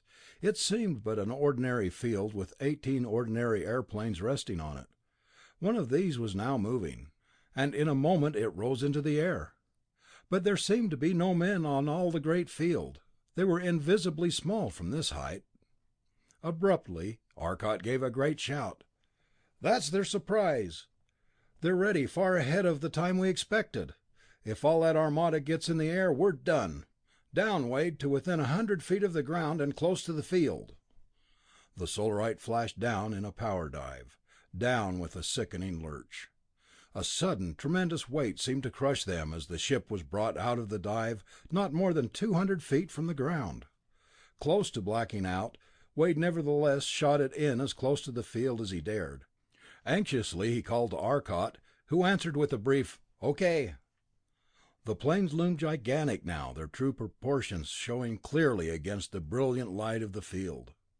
A tremendous wave of sound burst from the loudspeaker as the planes rolled across the ground to leap gracefully into the air. 500,000 tons of metal! From the Solarite there darted a pale beam of ghostly light, faintly gray, tinged with red and green, the ionized air of the beam. It moved in a swift half circle. In an instant the whir of the hundreds, thousands of giant propellers was drowned in a terrific roar of air. Great snowflakes fell from the air before them. It was white with the solidified water vapor. Then came a titanic roar, and the planet itself seemed to shake. A crash, a snapping and rending, as a mighty fountain of soil and rock cascaded skyward. And with it, twisting, turning, hurling in a dozen directions at once, 12 titanic ships reeled drunkenly into the air. For a barely perceptible interval there was an oppressive silence as the ray was shut off. Then a bedlam of deafening sound burst forth anew, a mighty deluge of unbearable noise as the millions of tons of pulverized rock, humus, and metal fell back. Some of it had ascended for miles. It settled amid a howling blizzard, snow that melted as it touched the madly churned airfield. High above there were 10 planes flying about uncertainly. Suddenly one of these turned, heading for the ground far below, its wings screaming their protest as the motors roared ever faster, with the gravity of the planet aiding them. There was a rending, crackling crash as the wings suddenly bent back along the sides. An instant later the fuselage tore free, rocketing downward. The wings followed more slowly, twisting, turning, dipping in mile-long swoops. The Solarite shot away from the spot at maximum speed, away and up, with a force that nailed the occupants to the floor. Before they could turn, behind them flared a mighty gout of light that struck to the very clouds above, and all the landscape, for miles about, was visible in the glare of the released energy. As they turned, they saw on the plain below a tremendous crater, in its center a spot that glowed white and bubbled like the top of a huge cauldron. 9 great planes were circling the air.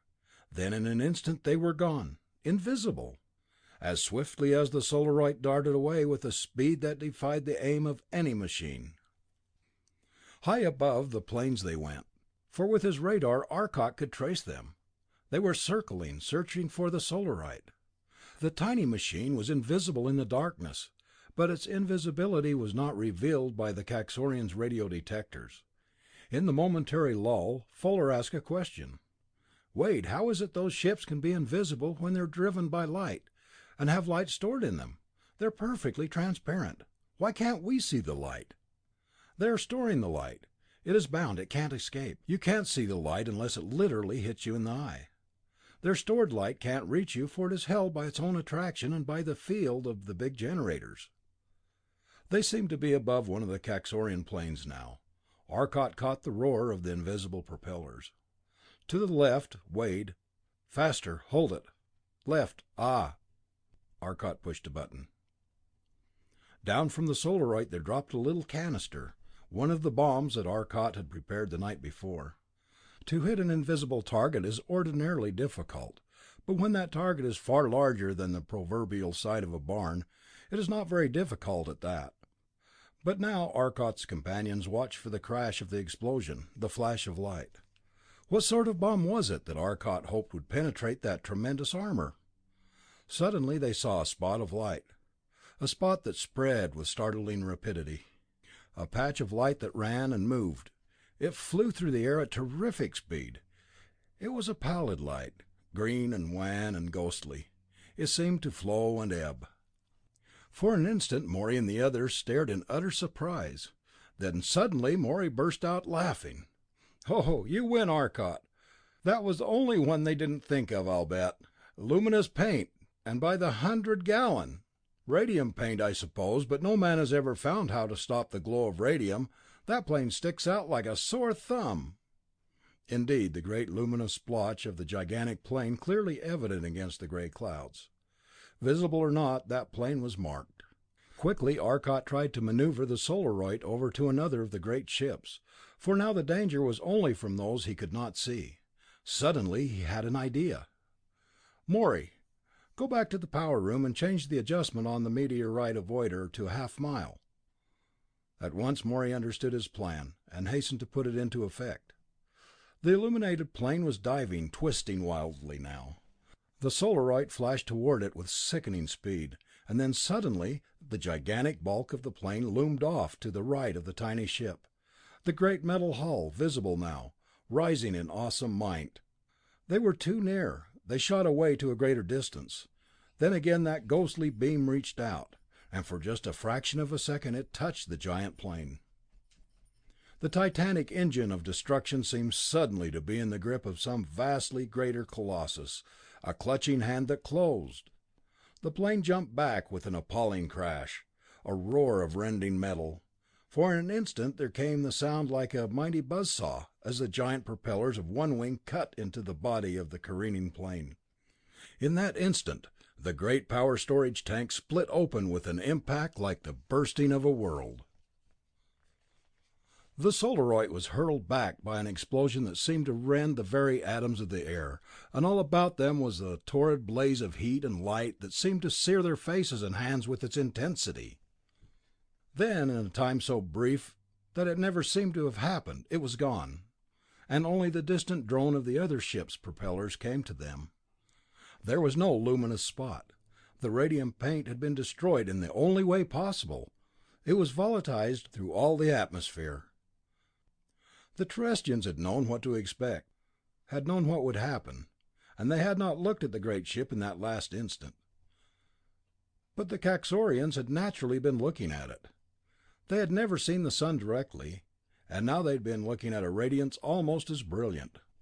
They were temporarily blinded. They could only fly a straight course in response to the quick order of their squadron commander.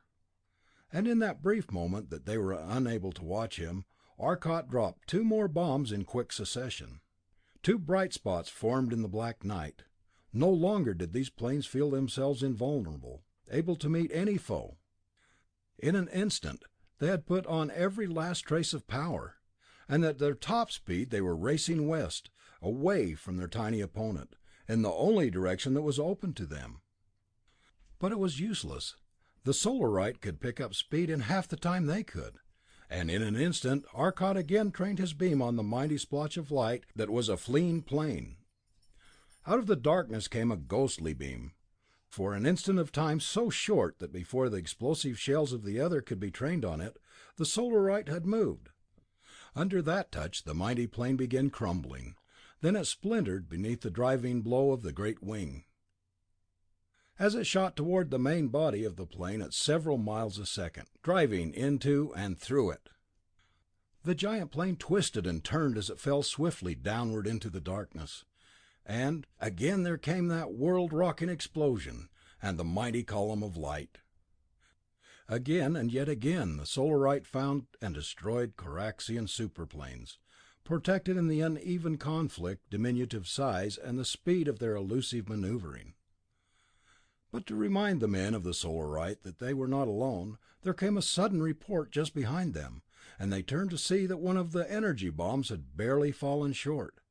In an instant the comparative midget shot up at top speed, out of danger. It looped and turned, hunting, feeling with every detector for that other ship. The great planes were spread out now, in every direction they could be located, and all were leaving the scene of battle. But one by one the Solarite shot after them, and always the speed of the little ship was greater. 2 escaped. They turned off their useless invisibility apparatus and vanished into the night. The Solarite, supported by her vertical lift units, coasted toward a stop.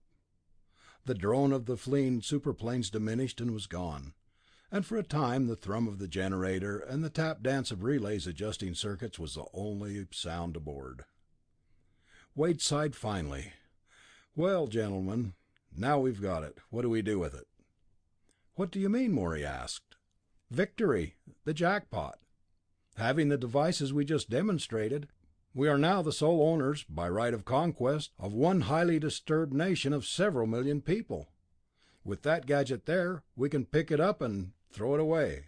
Personally, I have a feeling that we've just won the largest white elephant in history. We don't just walk off and leave it, you know. We don't want it, but we've got it. Our friends in Sonor are not going to want the problem either. They just wanted the Kaxorians combed out of their hair. As I say, we've got it now, but what do we do with it? It's basically their problem, isn't it?" protested Fuller. Morey looked somewhat stricken and thoroughly bewildered. "I hadn't considered that aspect very fully. I've been too darn busy trying to stay alive." Fuller shook his head. "Look, Fuller, it was their problem before too, wasn't it? How'd they handle it? If you just let them alone, what do you suppose they'll do with the problem this time?" "The same thing they did before," groaned Arcot. "I'm tired. Let's get some sleep first anyway." "Sure, that makes good sense," Wade agreed. "Sleep on it, yes. But go to sleep on it, well, that's what the not-so-bright Sonorans tried doing. And offhand I'd say we were elected. The Kaxorians undoubtedly have a nice 2,000-year-old hatred for the Sonorans who so snobbishly ignored them, isolated now, thoroughly scared, and will be feeling correspondingly vindictive. They won this time by a fluke, our coming. I can just see those two people putting together any kind of sensible, long-term treaty of mutual cooperation." Arcot and Morey both nodded wearily. "That is so annoyingly correct," Morey agreed. "And you know blasted well none of us is going to sleep until we have some line of attack on this white elephant disposal problem. Anybody any ideas?" Fuller looked at the other three. You know, in design, when two incompatible materials must be structurally united, we tie each to a third material that is compatible with both. Sonor didn't win this fight. Kaxor didn't win it. Earth, in the persona of Solarite, did. Earth isn't mad at anybody, hasn't been damaged by anybody, and hasn't been knowingly ignoring anybody. The Sonorans want to be let alone. It won't work, but they can learn that. I think if we run the United Nations in on this thing, we may be able to get them to accept our white elephant for us. They'll be making the same mistake Sonor did if they don't, knowingly ignoring the existence of a highly intelligent and competent race. It doesn't seem to work, judging from history both at home and here. The four looked at each other and found agreement. That's something more than a problem to sleep on, Morey said. I'll get in touch with Sonor and tell them the shooting is over, so they can get some sleep too. It's obvious a bunch of high-power research teams are going to be needed in both countries. Earth has every reason to respect Sonoran mental sciences as well as Kaxorian light engineering. And Earth, as we just thoroughly demonstrated, has some science of her own. Obviously, the interaction of the three is to maximum advantage of each, and will lead to a healing of the breach that now exists. Arcot looked up and yawned. I'm putting this on autopilot at 20 miles up, and going to sleep. We can kick this around for a month anyway, and this is not the night to start. The decision is unanimous, Wade grinned.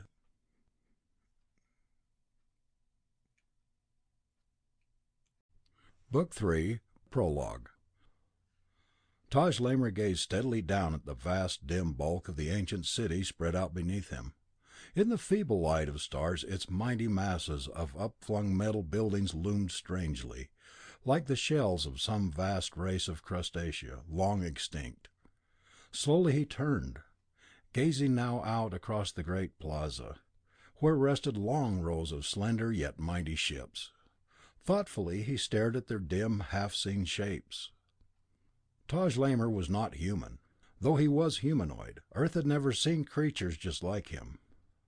His 7-foot-high figure seemed a bit ungainly by terrestrial standards, and his strangely white, hairless flesh suggested unbaked dough, somehow gave the impression of near transparency.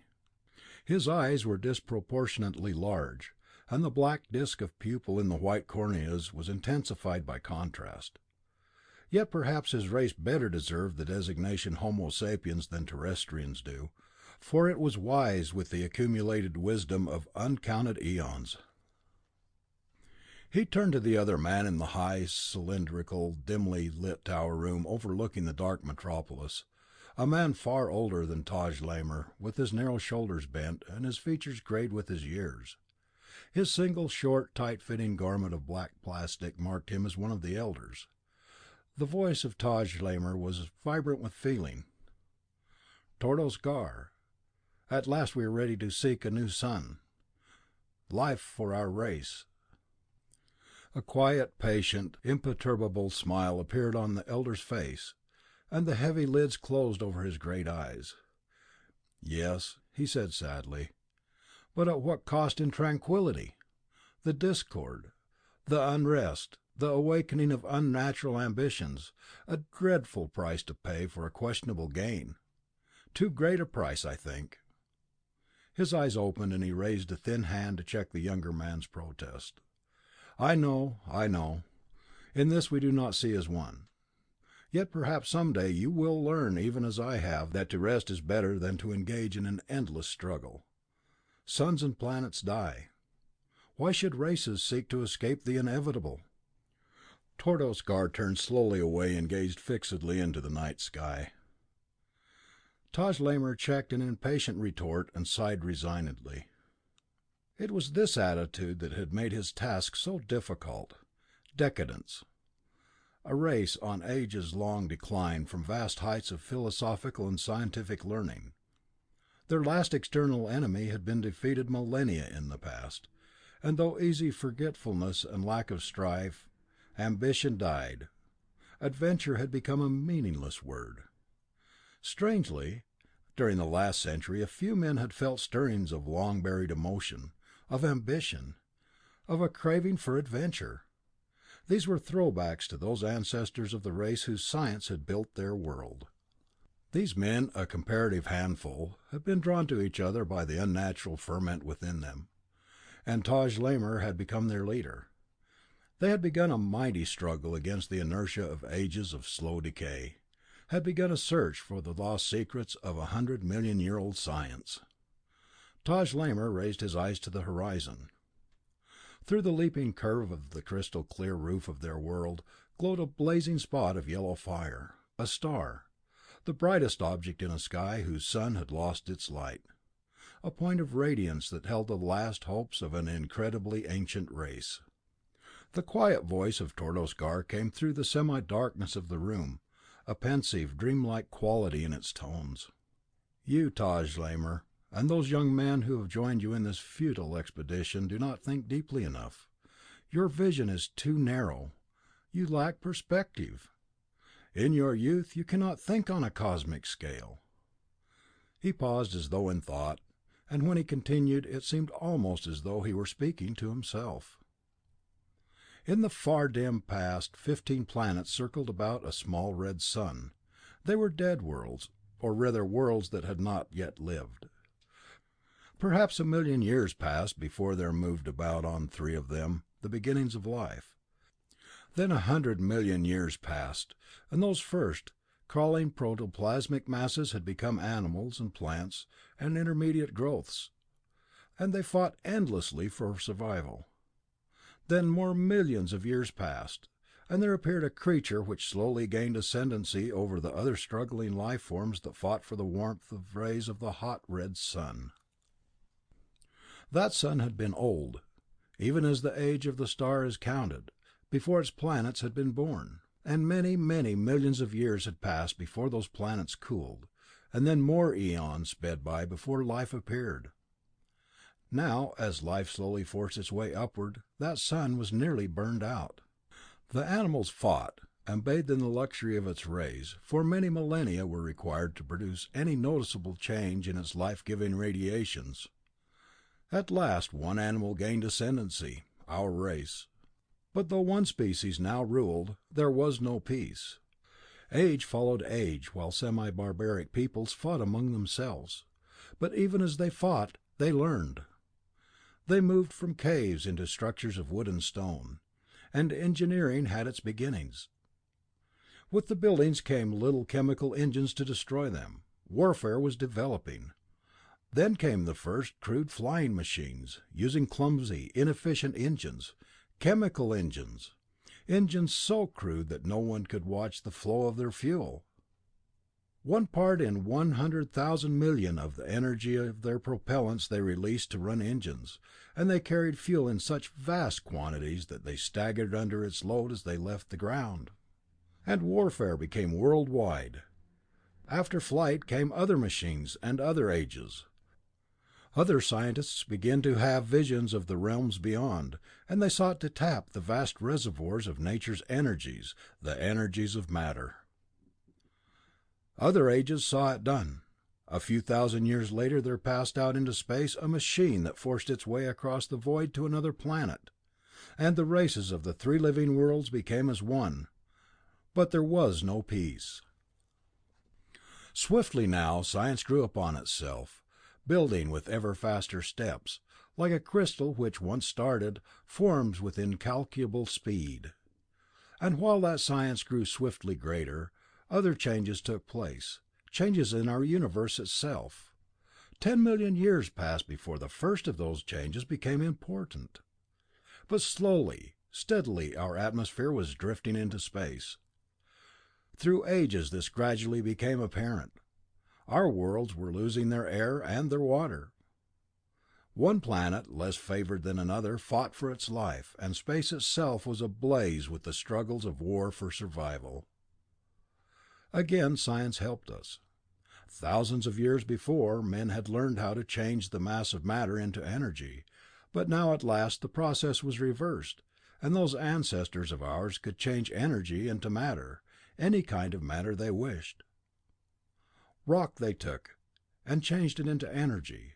Then that energy they transmuted to air, to water, to the necessary metals. Their planets took a new lease of life.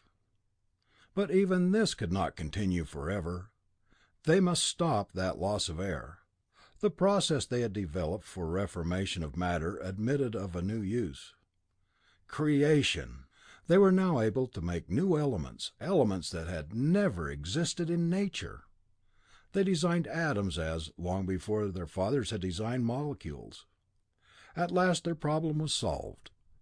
They made a new form of matter that was clearer than any crystal, and yet stronger and tougher than any metal known. Since it held out none of the sun's radiations, they could roof their worlds with it and keep their air within. This was a task that could not be done in a year, nor a decade, but all the time stretched out unending before them. One by one, the three planets became tremendous, roofed-in cities. Only their vast powers, their mighty machines made the task possible, but it was done. The droning voice of Tordos Gar ceased. Taj Lamor, who had listened with a mixture of amusement and impatience to the recital of a history he knew as well as the aged, garrulous narrator, waited out of the inborn respect which every man held for the elders. At length he exclaimed, "I see no point." "But you will when I finish, or at least I hope you will." Tordos Gar's words and tone were gently reapproving. He continued quietly. Slowly the ages drifted on, each marked by greater and greater triumphs of science. But again and again there were wars. Some there were in the population of a world was halved. And all space for 1,000,000,000 miles about was a vast cauldron of incandescent energy in which tremendous fleets of spaceships swirled and fused like ingredients in a cosmic brew. Forces were loosened on the three planets that sent even their mighty masses reeling drunkenly out of their orbits, and space itself seemed to be torn by the awful play of energies. Always peace followed, a futile peace. A few brief centuries or a few millennia, and again a war would flame. It would end, and life would continue. But slowly there crept into the struggle a new factor, a darkening cloud. A change that came so gradually that only the records of instruments made during the period of 1,000 years could show it. Our sun had changed from a bright red to a deep, sullen crimson, and ever less and less heat poured from it. It was waning. As the fires of life died down, the people of the three worlds joined in a conflict with a common menace, death from the creeping cold of space. There was no need for great haste. A sun dies slowly. Our ancestors laid their plans and carried them out. The 15 worlds were encased in shells of crystal. Those that had no atmosphere were given one. Mighty heating plants were built, furnaces that burned matter, designed to warm a world. At last a state of stability had been reached, for never could conditions change, it seemed. All external heat and light came from far-off stars, the thousands of millions of suns that would never fail. Under stress of the great change one scarcely noticed, yet almost incredible transformation had occurred. We had learned to live with each other. We had learned to think and enjoy thinking. As a species we had passed from youth into maturity. Advancement did not stop. We went on steadily toward a goal of all knowledge. At first there was an underlying hope that we might some day somehow escape from these darkened, artificial worlds of ours, but with the passing centuries this grew very dim and at length was forgotten. Gradually, as the millennia passed, much ancient knowledge was also forgotten. It was not needed. The world was unchanging. There was no strife, and no need of strife. The 15 worlds were warm and pleasant and safe. Without fully realizing it, we had entered a period of rest. And so the ages passed, and there were museums and libraries and laboratories, and the machines of our ancestors did all necessary work. So it was, until less than a generation ago. Our long lives were present, and death, when it came, was asleep. And then Taj Lamor interrupted, a sharp edge of impatience in his tone. Some of us have awakened from our stupor. The elder sighed resignedly. "You cannot see. You cannot see. You would start that struggle all over again." His voice continued in what Taj Lamor thought of as a senile drone, but the younger man paid scant attention. His eyes and thoughts were centered on that brilliant yellow star, the brightest object in the heavens. It was that star, noticeably brighter within a few centuries, that had awakened a few men from their mental slumbers. They were throwbacks, men who had the divine gift of curiosity, and had sparked by their will to know. They had gone to the museums and looked carefully at the ancient directions for the use of the telescope. The mighty electrified amplified vision machine had gazed through it. They had seen a great sun that seemed to fill all the field of the apparatus with blazing fire. A sun to envy. Further observation had revealed that there circled about the sun a series of planets, 5 definitely, 2 more probably, and possibly 2 others. Taj Lamor had been with that group, a young man then, scarcely more than 40. But they had found in him a leader, and they had followed him as he set about his investigation of the ancient books on astronomy. How many hours had he studied those ancient works! How many times had he despaired of ever learning their truths, and gone out onto the roof of the museum to stand in silent thought, looking out across the awful void to the steady flame of the yellow star. Then quietly he had returned to his self-set task. With him as their teachers, others had learned, and before he was 70 there were many men who had become true scientists, astronomers. There was much of the ancient knowledge that these men could not understand, for the science of 1,000,000 centuries is not to be learned in a few brief decades, but they mastered a vast amount of the forgotten lore. They knew now that the young, live sun out there in space was speeding toward them, their combined velocities equaling more than 100 miles each second, and they knew that there were not 7 but 9 planets circling about that sun. There were other facts they discovered. They found that the new sun was far larger than theirs had ever been. Indeed, it was a sun well above average size and brilliance. There were planets, a hot sun, a home. Could they get there?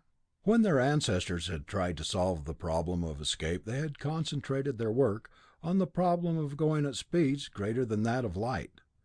This should be an impossibility, but the fact that the ancients had tried it seemed proof enough to their descendants that it was possible, at least in theory. In the distant past they had needed speeds exceeding that of light, for they must travel light years, but now this sun was coming toward them, and already was less than 250 billion miles away. They would pass that other star in about 70 years. That was scarcely more than a third of a man's lifetime. They could make the journey with conceivable speeds, but in that brief period they must prepare to move. The swift agitation for action had met with terrific resistance. They were satisfied. Why move? But while some men had devoted their time to arousing the people to help, others had begun doing work that had not been done for a long time. The laboratories were reopened. The shops began humming again. They were making things that were new once more, not merely copying old designs. Their search had been divided into sections: search for weapons with which to defend themselves in case they were attacked, and search for the basic truths underlying the operation of their spaceships. They had machines which they could imitate, but they did not understand them. Success had been theirs on these quests. The third section had been less successful. They had also been searching for secrets of the apparatus their forefathers had used to swing the planets into their orbits, to move worlds about at will. They had wanted to be able to take not only their spaceships, but their planets as well, when they went to settle on these other worlds and in this other solar system. But the search for this secret had remained unrewarded. The secret of the spaceships they learned readily, and Taj Lamor had designed these mighty ships below there with that knowledge. Their search for weapons had been satisfied. They had found one weapon, one of the deadliest that their ancestors had ever invented. But the one secret in which they were most interested, The mighty force barrage that could swing a world in its flight through space was lost. They could not find it.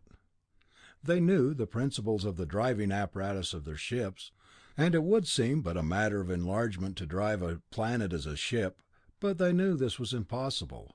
The terrific forces needed would easily be produced by their apparatus, but there was no way to apply them to a world. If applied in any spot, the planet would be torn asunder by the incalculable strain.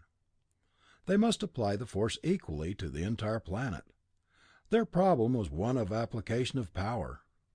The rotation of the planet made it impossible to use a series of driving apparatus, even could these be anchored.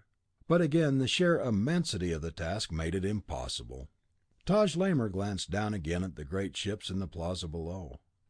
Their mighty bulks seemed to dwarf even the huge buildings about them. Yet these ships were his, for he had learned their secrets and designed them, and now he was to command them as they flew out across space in that flight to the distant star. He turned briefly to the elder, Totus Gar. "Soon we will leave," he said, a faint edge of triumph in his voice. "We will prove that our way is right." The old man shook his head. "You will learn," he began, but Taj Lamor didn't want to hear. He turned, passed through a doorway, and stepped into a little torpedo-shaped car that rested on the metal roof behind him. A moment later the little ship rose, then slanted smoothly down over the edge of the roof, straight for the largest of the ships below. This was the flagship.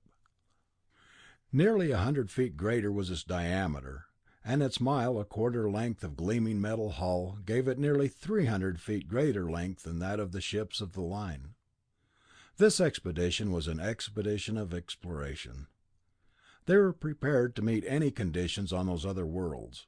No atmosphere, no water, no heat, or even an atmosphere of poisonous gases they could rectify, for their transmutation apparatus would permit them to change those gases or modify them. They knew well how to supply heat, but they knew too that that sun would warm some of its planets sufficiently for their purposes.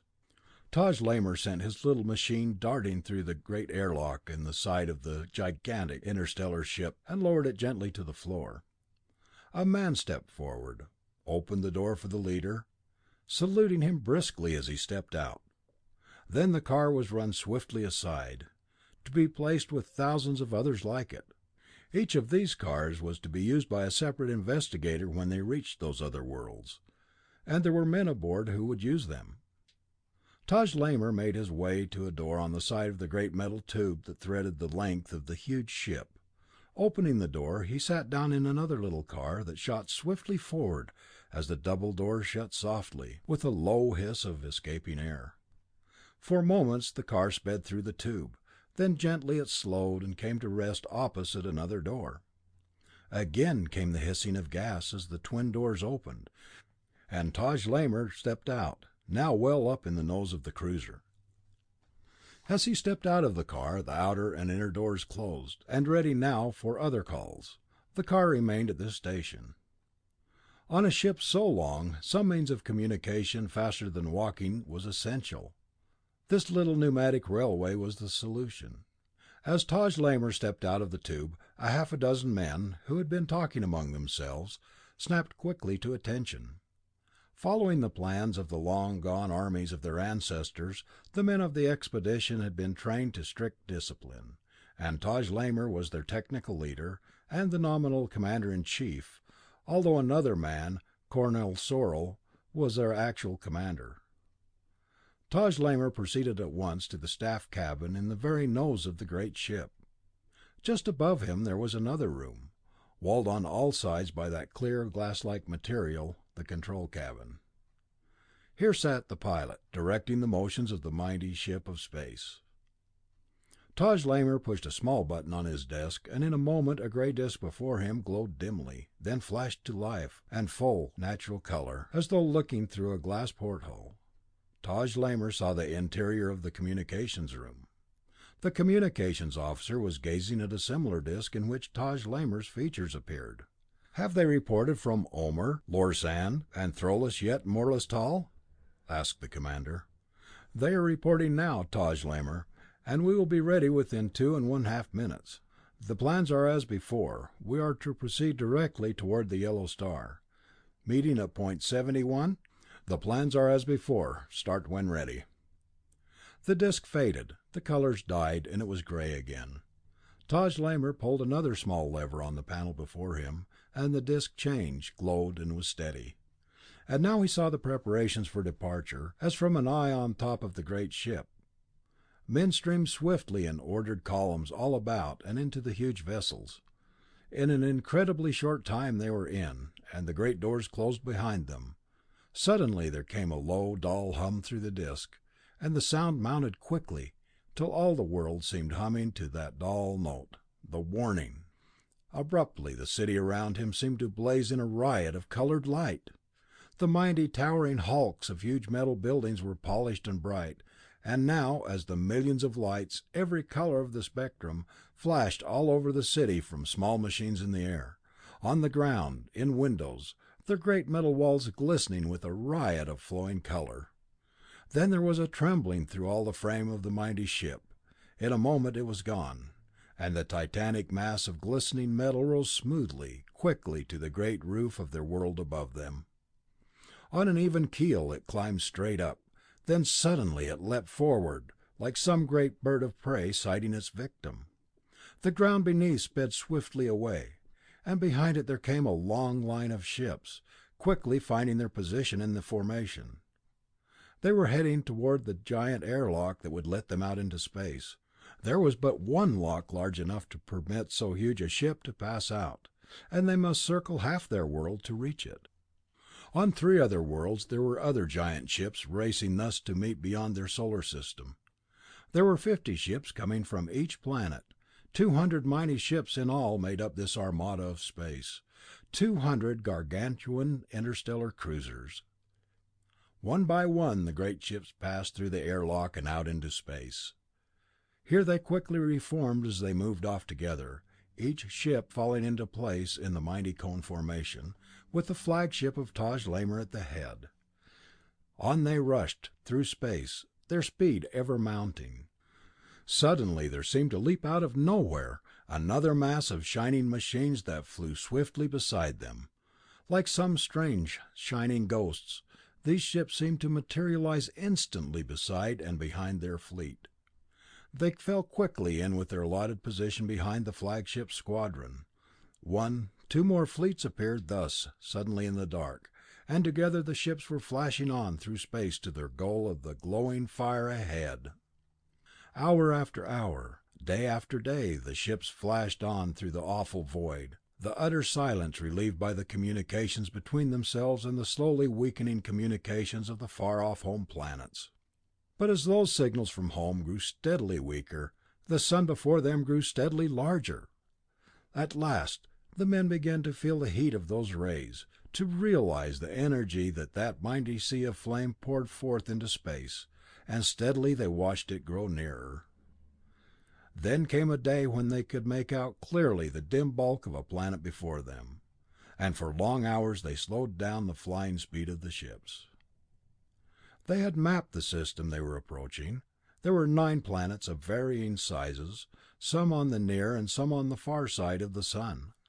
There were but 3 on the near side, one that seemed the outermost of the planets, about 35,000 miles in diameter, was directly in their path, while there were 2 more much nearer the sun, about 100 million and 70 million miles distant from it, each about 7,000 to 8,000 miles in diameter, but they were on opposite sides of the sun.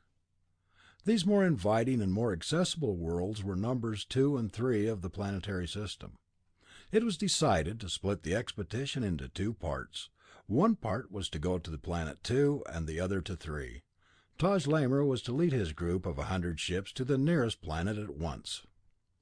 In a very brief time the great ships slanted down over what seemed to be a mighty globe of water. They were well in the northern hemisphere, and they had come near the planet first over a vast stretch of rolling ocean. The men had looked in wonder at such vast quantities of the fluid. To them it was a precious liquid, that must be made artificially, and was to be conserved. Yet here they saw such vast quantities of natural water as seemed impossible. Still their ancient books had told of such things, and of other strange things, things that must have been wondrously beautiful, though they were so old now, these records, that they were regarded largely as myths. Yet here were the strange proofs! They saw great masses of fleecy water vapor, huge billowing things that seemed solid but were blown lightly in the wind. And natural air! The atmosphere extended for hundreds of miles off into space, and now as they came closer to the surface of this world the air was dense, and the sky above them was a beautiful blue, not black, even where there were stars. The great sun, so brilliantly incandescent when seen from space, and now a glowing globe of reddish yellow. As they came near land they looked in wonder at these mighty masses of rock and soil that threw their shaggy heads high above the surrounding terrain, huge masses that rose high like waves in the water, till they towered in solemn grandeur miles into the air. What a sight for these men of a world so old that age-long erosion had washed away the last traces of hills, and filled all of the valleys! In awe they looked down at the mighty rock masses, as they swung low over the mountains, gazing in wonder at the green masses of the strange vegetation. Strange indeed, for they had for uncounted ages had only grown mushroom-like cellulose products, and these mainly for ornament, for all their food was artificially made in huge factories. Then they came over a little mountain lake, a body of water scarcely large enough to berth one of their huge ships, but high in the air of the mountains, fed by the melting eternal snows. It was a magnificent sapphire in a setting green as emerald, a sparkling lake of clear water, deep as the sea, high in a cleft in the mountains. In wonder the men looked down at these strange sights. What a marvelous home! Steadily the great machines proceeded, and at last the end of the giant mountain was reached, and they came to a great plain. But that plain was strangely marked off with squares, as regularly as though plotted with a draftsman's square. This world must be inhabited by intelligent beings! Suddenly Taj Lamor saw strange specks off in the horizon to the south, specks that seemed to grow in size with terrific velocity. These must be ships, the ships of these people coming to defend their home. The strangely pallid face of Taj Lamor tightened into lines of grim resolution. This was a moment he had foreseen and had dreaded. Was he to withdraw and leave these people unmolested, or was he to stand and fight for this world, this wonderfully beautiful home, a home that his race could live in for millions of years to come? He had debated this question many times before in his mind, and he had decided.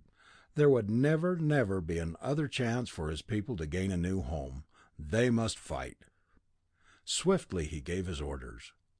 If resistance came, if an attack were made, they were to fight back at once, with every weapon at their disposal. The strangers' ships had grown swiftly larger to the eye, but still, though near now, they seemed too small to be dangerous. These giant interstellar cruisers were certainly invulnerable to ships so small. Their mere size would give them protection. These ships were scarcely as long as the diameter of the smaller of the interstellar ships, a bare 250 feet for the largest. The interstellar cruisers halted in their course, and waited for the little ships to approach. They were fast, for they drew alongside quickly, and raced to the front of the flagship. There was one small one that was painted white, and on it there was a large white banner, flapping in the wind of its passage. The rest of the ships drew off as this came forward and stopped, hanging motionless before the control room of the giant machine. There were men inside, 3 strange men, short and oddly pink-skinned, but they were gesturing now, motioning that the giant machine settle to the ground beneath.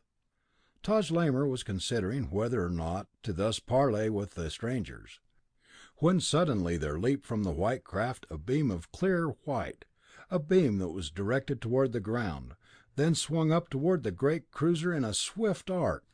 As one, a dozen swift beams of pale red flared out from the giant and bathed the pigmy craft. As they reached it, the white ray that had been sweeping up suddenly vanished, and for an instant the ship hung poised in the air. Then it began to swing crazily, like the pendulum of a clock, swung completely over, and with a sickening lurch sped swiftly for the plain nearly 5 miles below. In moments there came a brief flare, then there remained only a little crater in the soft soil. But the red beams had not stopped with the little ship. They had darted out to the other machines, trying to reach them before they could bring those strange white rays into play. The cruisers obviously must win, for they carried dozens of projectors, and they might be damaged, their flight delayed.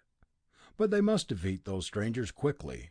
The rays of Taj Lamor's ship lashed out swiftly, but almost before they had started, all the other ships, a full 100, were in action, and the flagship was darting swiftly up away from the battle.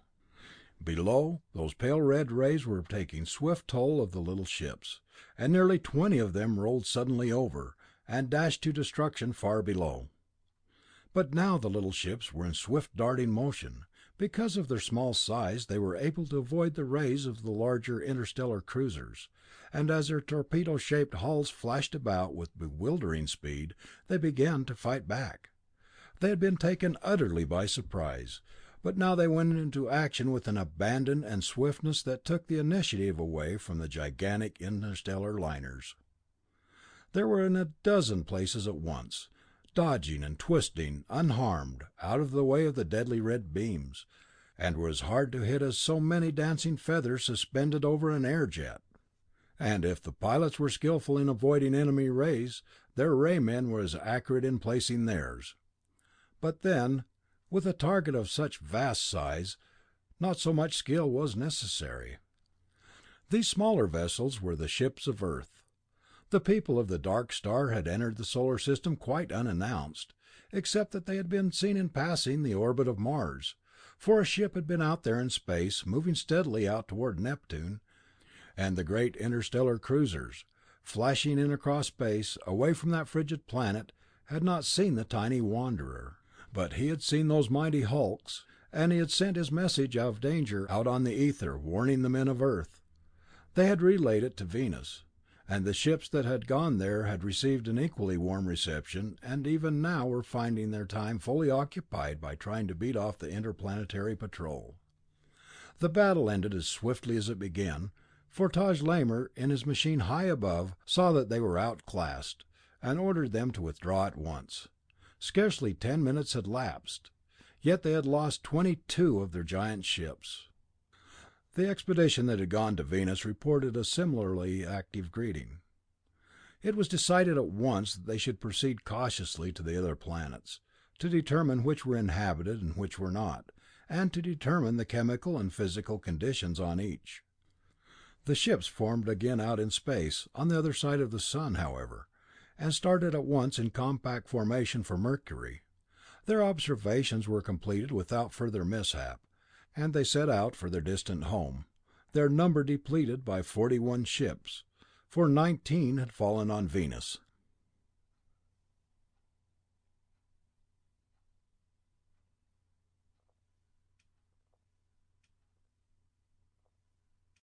Chapter 1. The Terrestrian and Venerian governments had met in conference, a grim, business-like discussion with few words wasted.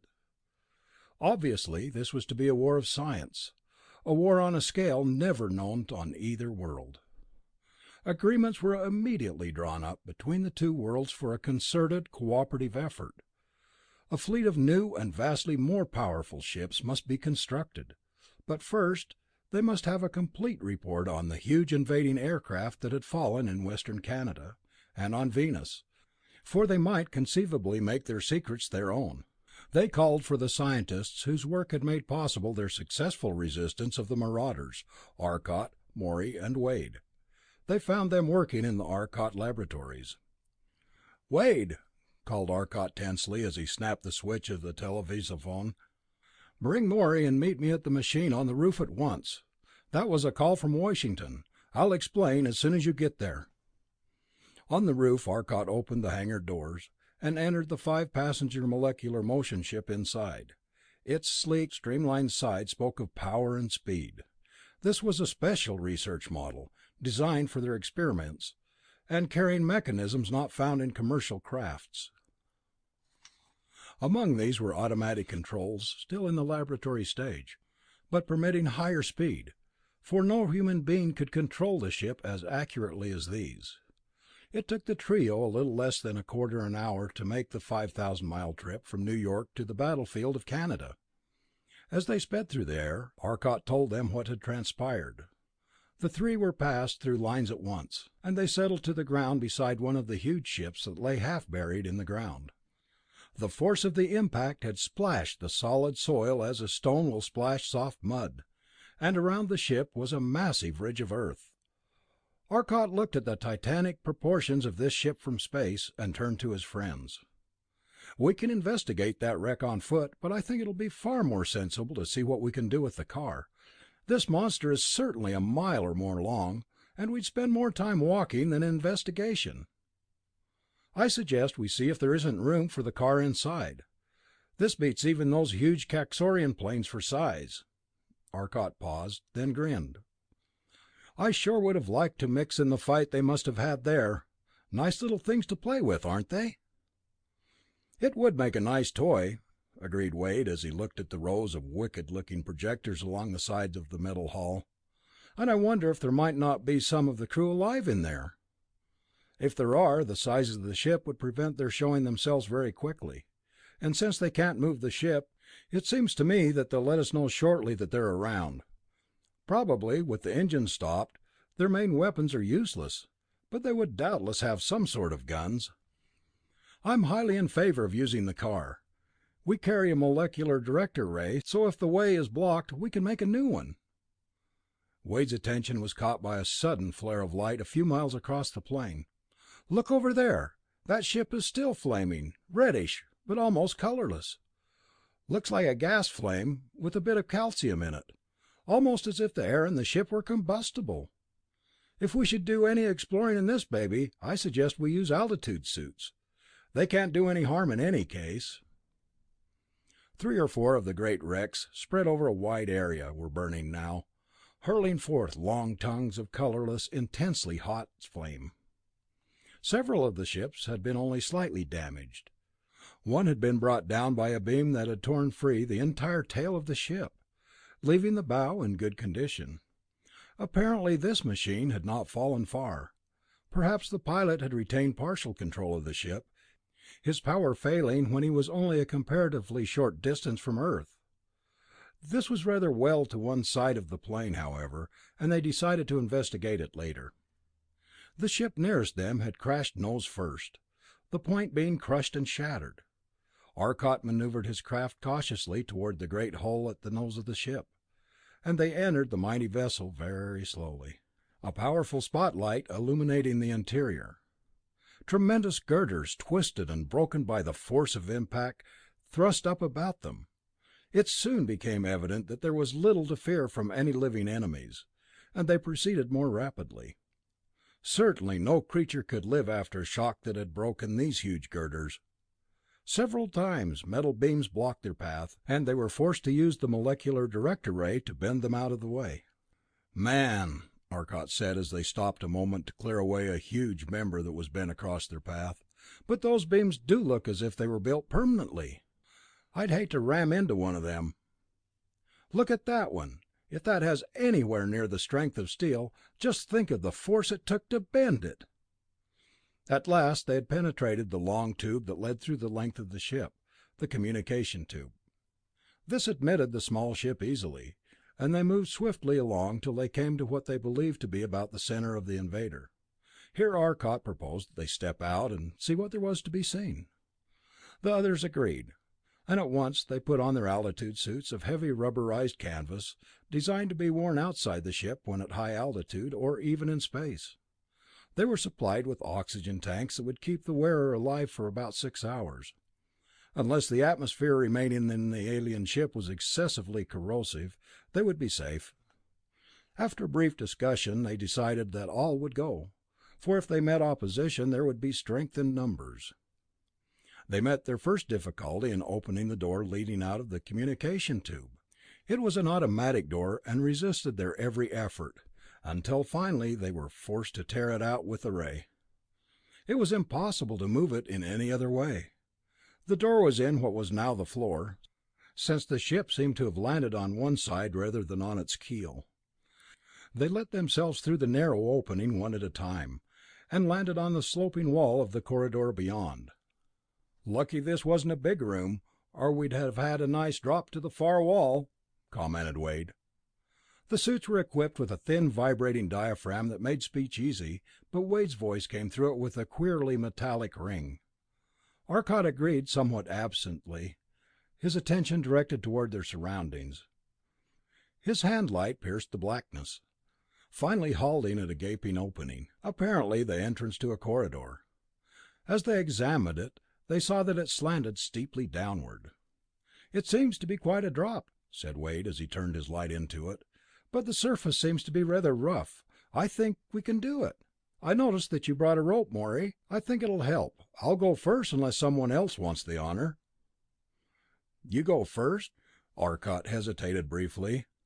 "But I don't know. If we're all going, I guess you had better at that. It would take two ordinary men to lower a bulk like you. On the other hand, if anyone is going to stay, you're delegated as the elevator boy." "Hold everything," continued Arcot. "I have an idea. I think none of us will need to hold the weight of the others with the rope. Wade, will you get 3 fairly good-sized pieces of metal, something we can tie a rope to? I think we can get down there without the help of anyone else. Morey, will you cut the rope in 3 equal pieces while I help Wade tear loose that girder?" Arcot refused to reveal his idea till his preparations were complete, but worked quickly and efficiently. With the aid of Wade, he soon had 3 short members, and taking the rope that Morey had prepared, he tied lengths of the cord to the pieces of the metal, leaving 20-foot lengths hanging from each. Now he carefully tested his handiwork to make sure the knots would not slip. "Now, let's see what we can do." Arcot put a small loop in one end of the cord, thrust his left wrist through this, and grasped the rope firmly with his hand. Then he drew his ray pistol, and adjusted it carefully for the direction of action. The trigger gave him control over power. Finally he turned the ray on the block of metal at the other end of the rope. At once the metal pulled vigorously, drawing the rope taut, and as Arcot increased the power, he was dragged slowly across the floor. "Ha, it works!" He smiled broadly over his shoulder. "Come on, boys, hitch your wagon to a star, and we'll go on with the investigation. This is new. Double action parachute. It lets you down easy and pulls you up easier. I think we can go where we want now." After a pause, he added, "I don't have to tell you that too much power will be very bad."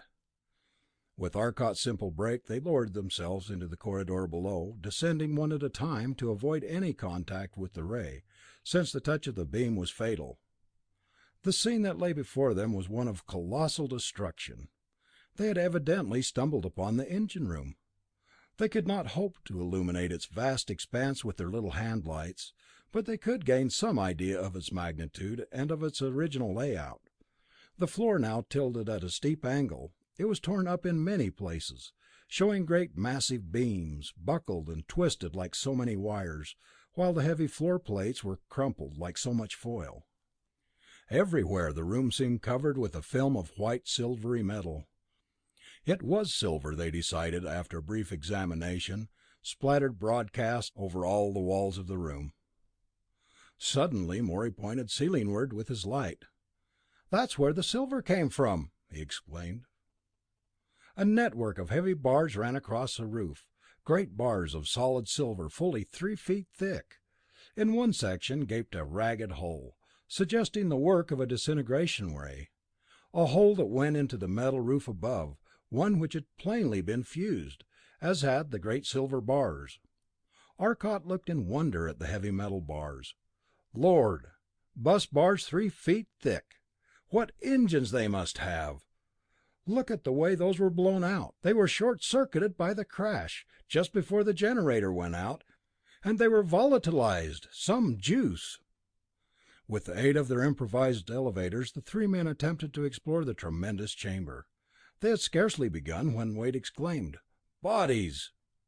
They crowded around his gruesome find and caught their first glimpse of the invaders from space. Anatomical details could not be distinguished since the bodies had been caught under a rain of crushing beams, but they saw that they were not too different from both Terrestrians and Venerians, though their blood seemed strangely pallid and their skin was of a ghastly whiteness. Evidently they had been assembled before an unfamiliar sort of instrument panel when catastrophe struck. Morey indicated the dials and keys. "Nice to know what you're fighting," Arcot observed. "I've a hunch that we'll see some of these critters alive, but not in this ship." They turned away and resumed their examination of the shattered mechanisms. A careful examination was impossible. They were in wrecks, but Arcot did see that they seemed mainly to be giant electrical machines of standard types, though on a gargantuan scale. There were titanic masses of wrecked metal, iron, and silver, for with these men silver seemed to replace copper, though nothing could replace iron and its magnetic uses. "They are just electrical machines, I guess," Arcot said at last. "But what size! Have you seen anything really revolutionary, Wade?" Wade frowned and answered, "There are just two things that bother me. Come here." As Arcot jumped over, nearly suspended by his ray pistol, Wade directed his light on a small machine that had fallen between the cracks in the giant mass of broken generators. It was a little thing, apparently housed in a glass case. There was only one objection to that assumption. The base of a large generator lay on it, metal fully 2 feet thick, and that metal was cracked where it rested on the case. And the case, made of material an inch and a half thick, was not dented. "Whew, that's a nice kind of glass to have," Morey commented. "I'd like to have a specimen for examination. Oh, I wonder, yes, it must be. There's a window in the side up there toward what was the bow that seemed to me to be the same stuff. It's buried about 3 feet in solid earth, so I imagine it must be." The three made their way at once to where they had seen the window. The frame appeared to be steel or some such alloy, and it was twisted and bent under the blow, for this was evidently the outer wall, and the impact of the landing had flattened and rounded the side. But that glass window was quite undisturbed. There was, as further proof, a large granite boulder laying against it on the outside, or what had been a boulder, though it had been shattered by the impact. "Say, that's some building material." Arcot indicated the transparent sheet. "Just look at that granite rock, smashed into sand, yet the window wasn't even scratched. Look how the frame that held it is torn. Just torn, not broken. I wonder if we can tear it loose altogether." He stepped forward, raising his pistol. There was a thud as his metal bar crashed down when the ray was shut off. Then, as the others got out of the way, he stepped toward the window and directed his beam toward it. Gradually he increased the power, till suddenly there was a rending crash, and they saw only a leaping column of earth and sand and broken granite flying up through the hole in the steel shell. There was a sudden violent crash, then in a moment later a second equally violent crash as the window, having flown up to the ceiling, came thumping back to the floor. After the dust had settled, they came forward, looking for the window. They found it, somewhat buried by the rubbish, laying off to one side. Arcot bent down to tilt it and swept the dirt off. He grasped it with one hand and pulled. The window remained where it was. He grasped it with both hands and pulled harder. The window remained where it was. Say, lend a hand, will you, Wade?" Together the two men pulled, but without results. That window was about 3 feet by 2 feet by 1 inch, making the total volume about 1/2 a cubic foot, but it certainly was heavy. They could not begin to move it. An equal volume of lead would have weighed about 400 pounds, but this decidedly was more than 400 pounds. Indeed, the combined strength of the three men did no more than rock it. "Well, it certainly is no kind of matter we know of," observed Morey. "Osmium, the heaviest metal known, has a density of 22.5, which would weigh about 730 pounds. I think we could lift that, so this is heavier than anything we know. At least that's proof of a new system. Between Venus and Earth we have found every element that occurs in the sun. These people must have come from another star." "Either that," returned Arcot, "or proof of an amazing degree of technological advancement. It's only a guess, of course, but I have an idea where this kind of matter exists in the solar system. I think you have already seen it, in the gaseous state. You should remember, of course, that the Caxorians had great reservoirs for storing light energy in a bound state in their giant planes. They had bound light, light held in the gravitational attraction for itself, after condensing it in their apparatus. But they had what amounted to a gaseous light. Now suppose that someone makes a light condenser even more powerful than the one the Caxorians used, a condenser that forces the light so close to itself, increases its density till the photons hold each other permanently, and the substance becomes solid. It will be matter, matter made of light, light matter, and let us call it a metal. You know that ordinary matter is electricity matter, and electricity matter metals conduct electricity readily. Now why shouldn't our light matter metal conduct light? It would be a wonderful substance for windows. But now comes the question of moving it, Wade interposed. We can't lift it, and we certainly want to examine it. That means we must take it to the laboratory. I believe we're about through here. The place is quite clearly permanently demolished. I think we'd better return to the ship and start to that other machine we saw that didn't appear to be so badly damaged. But how can we move this? I think a ray may do the trick. Arcot drew his ray pistol and stepped back a bit, holding the weapon so the ray would direct the plate straight up. Slowly he applied the power, and as he gradually increased it, the plate stirred, then moved into the air. It works! Now you can use your pistol, Morey, and direct it toward the corridor. I'll set it up and let it fall outside, where we can pick it up later. Morey stepped forward, and while Arcot held it in the air with his ray, Morey propelled it slowly with his till it was directly under the corridor leading upward. Then Arcot gave a sudden increase in power, and the plate moved swiftly upward, sailing out of sight. Arcot shut off his ray, and there came to their ears a sudden crash as the plate fell to the floor above. The three men regained their ropes and double-action parachutes, as Arcot called them, and floated up to the next floor. Again they started the process of moving the plate. All went well till they came to the little car itself. They could not use the ray on the car, for fear of damaging the machinery. They had to use some purely mechanical method of hoisting it in. Finally they solved the problem by using the molecular director ray to swing a heavy beam into the air, and then one man pulled on the far end of it with a rope, and swung it till it was resting on the door of the ship on one end, and the other rested in a hole they had torn in the lining of the tube. Now they maneuvered the heavy plate till it was resting on that beam. Then they released the plate and watched it slide down the incline, shooting straight through the open doorway of the car. In moments the job was done. The plate was at last safely stowed. The three men climbed into the car and prepared to leave. The little machine glided swiftly down the tube through the mighty ship, finally coming out through the opening that had admitted them. They rose quickly into the air and headed for the headquarters of the government ships.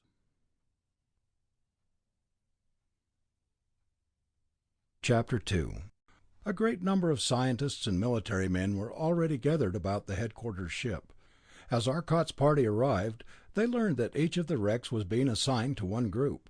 They learned further that because of their scientific importance, they were to go to the nearly perfect ship lying off to the west. 2 Air Force patrolmen were to accompany them. Lieutenant Wright and Lieutenant Greer will go with you, said the colonel. In the event of trouble from possible, though unlikely, survivors, they may be able to help. Is there anything further we can do? These men are armed with standard sidearms, aren't they? Arcot asked. I think we'll all be better off if I arm them with some of the new director ray pistols. I have several in my boat. It will be all right, I suppose? Certainly, Dr. Arcot. They are under your command. The party, increased to 5 now, returned to the ship, where Arcot showed the men the details of the ray pistols and how to use them. The control for the direction of operation was rather intricate in these early models, and required considerable explanation.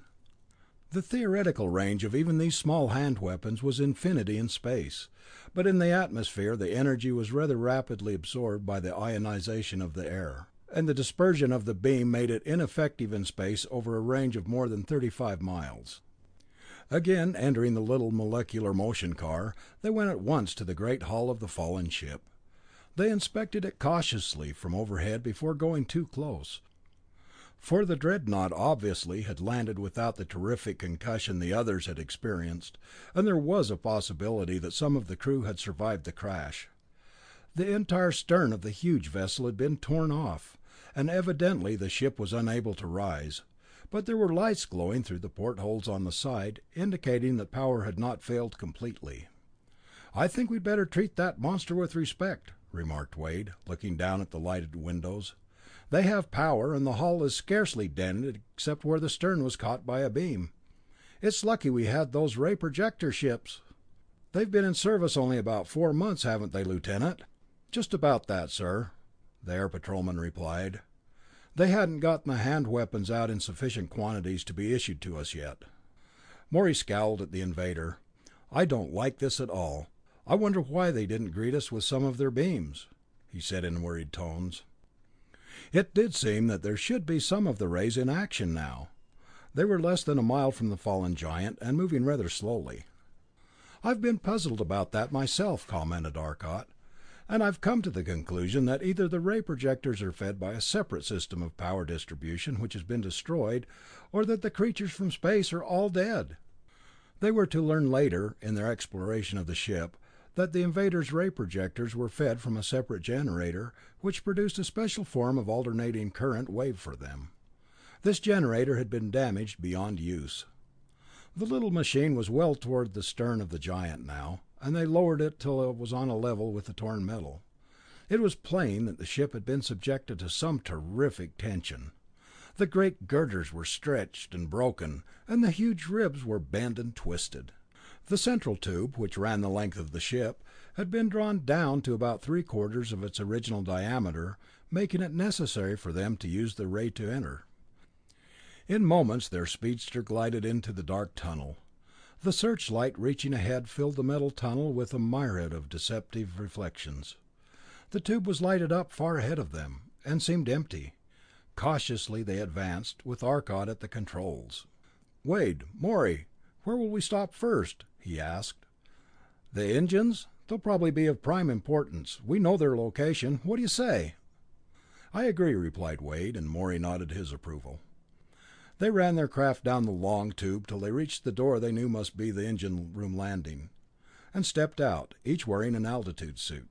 This ship had landed level, and progress would be much easier than in the other one. They waited a moment before opening the door to the engine room, for this led into a narrow corridor where only one could pass. Caution was definitely in order. The air patrolman insisted on leading the way. They had been sent along for the express purpose of protecting the scientist, and it was their duty to lead. After a brief argument, Arcot agreed. The two officers stepped to the door, and standing off to one side, tore it open with a ray from their pistols. It fell with a clatter to the rounded metal floor of the tube, and lay there vibrating noisily, but no rays of death lanced out from beyond it. Cautiously they peered around the corner of the long corridor, then seeing nothing, entered. Wade came next, then Arcot, followed by Morey. The corridor was approximately 30 feet long, opening into the great engine room. Already the men could hear the smooth hum of the powerful engines, and could see the rounded backs of vast mechanisms. But there was no sign of life, human or otherwise. They halted finally at the threshold of the engine room. "Well," Arcot said softly, "we haven't seen anyone so far, and I hope no one has seen us. The invaders may be behind one of those big engines, quite unaware of us. If they're there, and they see us, they'll be ready to fight. Now remember, those weapons you have will tear loose anything they hit, so take it easy.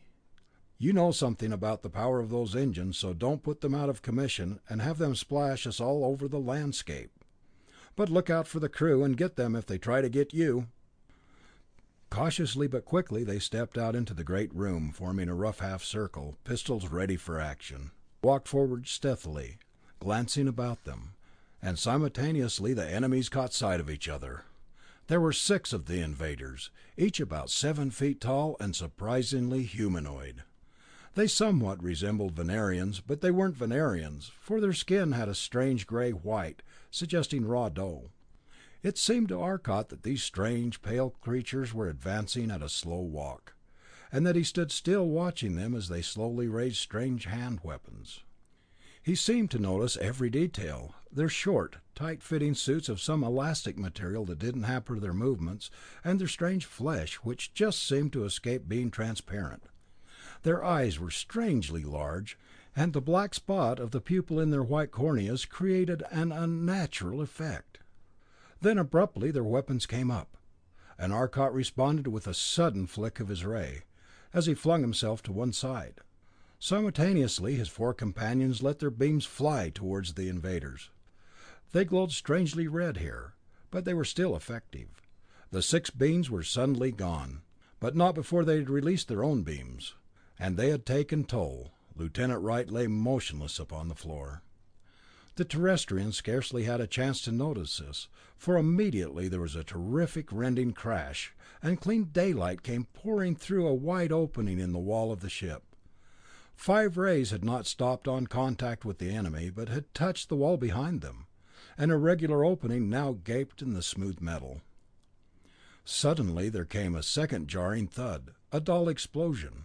Then a great sheet of flame filled the whole. A wall of ruddy flame swept rapidly in. Arcot swung up his ray pistol, pointing it at the mass of flaming gas.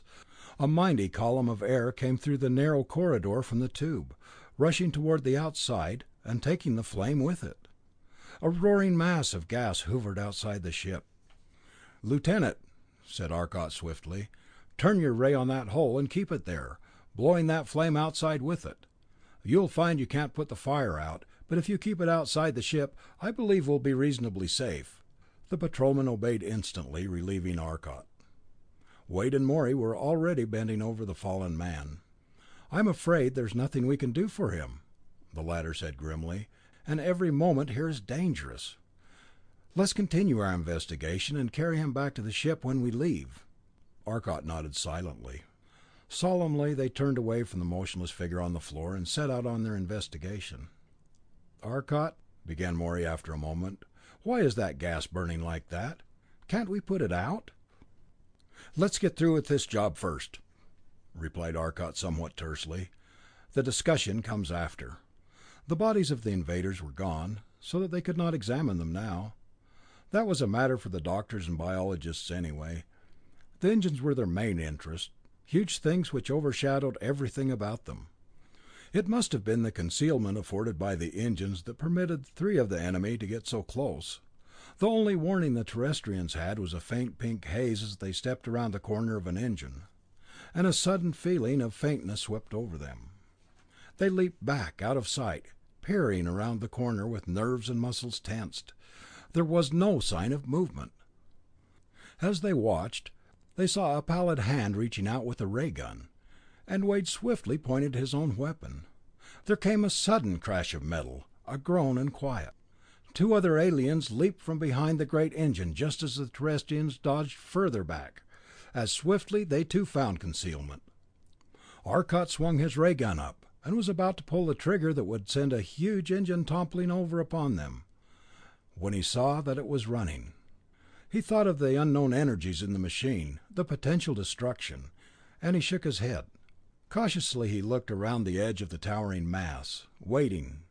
His beam flashed out, and there was a snapping sound as the ray caught a reaching hand and hurled its owner against a mighty transformer of some sort. For an instant the huge mass tottered, then was still. In the low concentration of power that Arcot had used, only a small portion had been touched, and the molecules of this portion had not been enough to tip over its tremendous weight. Only one enemy remained, and Arcot learned swiftly that he was still in action, for before he could dodge back there came that now familiar pink haziness. It touched Arcot's hand, outstretched as it had been when he fired, and a sudden numbness came over it. His pistol hand seemed to lose all feeling of warmth or cold. It was there, he could still feel the weapon's deadened weight. Reflex action hurled him back, his hand out of range of the ray. In seconds the feeling began to return, and in less than 10 his hand was normal again. He turned to the others with a wry grin. "Whew, that was a narrow squeak. I must say, their ray is a gentlemanly sort of thing. It either kills you or doesn't injure you at all. There it goes again! A shaft of pink radiance touched the end of the engine, just grazing it, evidently absorbed by its mass. "Pinning us down," Wade grated. They certainly couldn't step out into the open space, but they couldn't stay where they were indefinitely either. Reinforcements might arrive. "Look," Wade pointed with his pistol. "He's under that big metal bar, up there in the roof. See it? I'll pull it down. He may get nervous and come into sight." Swiftly Arcot sprang forward and caught his arm. "Lord, don't do that, Wade. There's too much stuff here that we don't know anything about. Too much chance of your smashing us with him. I'm going to try to get around to the other side of this machine and see what I can do, while you fellows keep him occupied." Arcot disappeared around the black humming giant. Interminably the others waited for something to happen.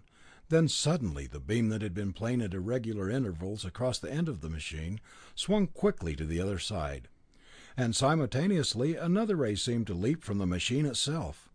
They met and crossed. There came a momentary crashing arc, then both went dead, as the apparatus that generated them blew out under terrific overload. The invader evidently carried a spare, for the watchers saw him dart from concealment, clawing at his pocket pouch.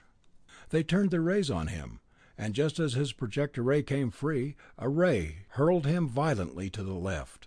He crashed into a huge motor, and the result was not nice. The projector had been jerked from his hand and lay off to the side. Arcot ran to it and picked it up just as they heard the lieutenant call an alarmed inquiry. "I think we're okay now," Arcot answered. "I hope there's no more, but by all means stay where you are and use as little power as possible in blowing that flame outside. It uses up the atmosphere of the ship, and though we don't need it, I think we better take things easy. Call us if anything looks odd to you." For several minutes the three scientists looked about them in awestruck wonder. They were the first men of Earth to see the driving equipment of one of the tremendous Kaxorian planes, and they felt tiny beside its great bulk. But now, as they examined this engine room, they realized that even the huge plane shrank into insignificance beside this interstellar cruiser. All about them loomed the great rounded backs of giant electric motor generators of some sort. Across the roof ran a network of gigantic metal bars, apparently conductors, but so large they suggested heavy structural members. The machines they ran into loomed fully 30 feet into the air. They were longer than cylinders, 30 feet in diameter, and there was a group of four main machines fully 120 feet long. There were many smaller mechanisms, yet these smaller ones could easily have constituted a complete power supply for the average city. Along each wall ran a bank of transformers cast in the same heroic mold. These seemed connected with the smaller machines, there being four conductors leading into each of the minor units, two intake and two apparently output leads, suggesting rotary converters. The multiple units and the various types of sizes of transformers made it obvious that many different frequencies were needed. Some of the transformers had their air cores and led to machines surrounded with a silvery white metal instead of the usual iron. These apparently were generating current at an extremely high frequency. "Well," Morey commented, "they ought to have power enough. But do you notice that those four main units have their leads radiating in different directions? The one on the left there seems to lead to that big power board at the front, or better bow. I think it would be worth investigating." Arcot nodded. "I had the same idea. You notice that two of the main power units are still working, but that those other two have stopped? Probably the two dead ones have something to do with the motion of the ship. But there's one point I think is even of greater interest. All the machines we have seen, all the conspicuous ones, are secondary power sources. There are no primary sources visible. Notice that those two main conduits lead over to the right, and toward the bow. Let's check where they go to." As they talked, they followed the huge conductors back to their point of convergence. Suddenly they rounded one of the huge main power units and saw before them, at the center of square formed by these machines, a low platform of transparent light metal. At the exact center of this platform, which was 20 feet in diameter, there was a table, about 7 feet across, and raised about 5 feet above the level of the platform on stout light metal legs. On the table were two huge cubes of solid silver, and into these cubes ran all of the conductors they had seen. In the space of about 6 inches left between the blocks of metal, there was a small box constructed of some strange new material. It was the most perfect reflecting surface that any of the men had ever imagined. Indeed, it was so perfect a reflector that they were unable to see it, but could detect its presence only by the mirror images, and the fact that it blotted out objects behind it.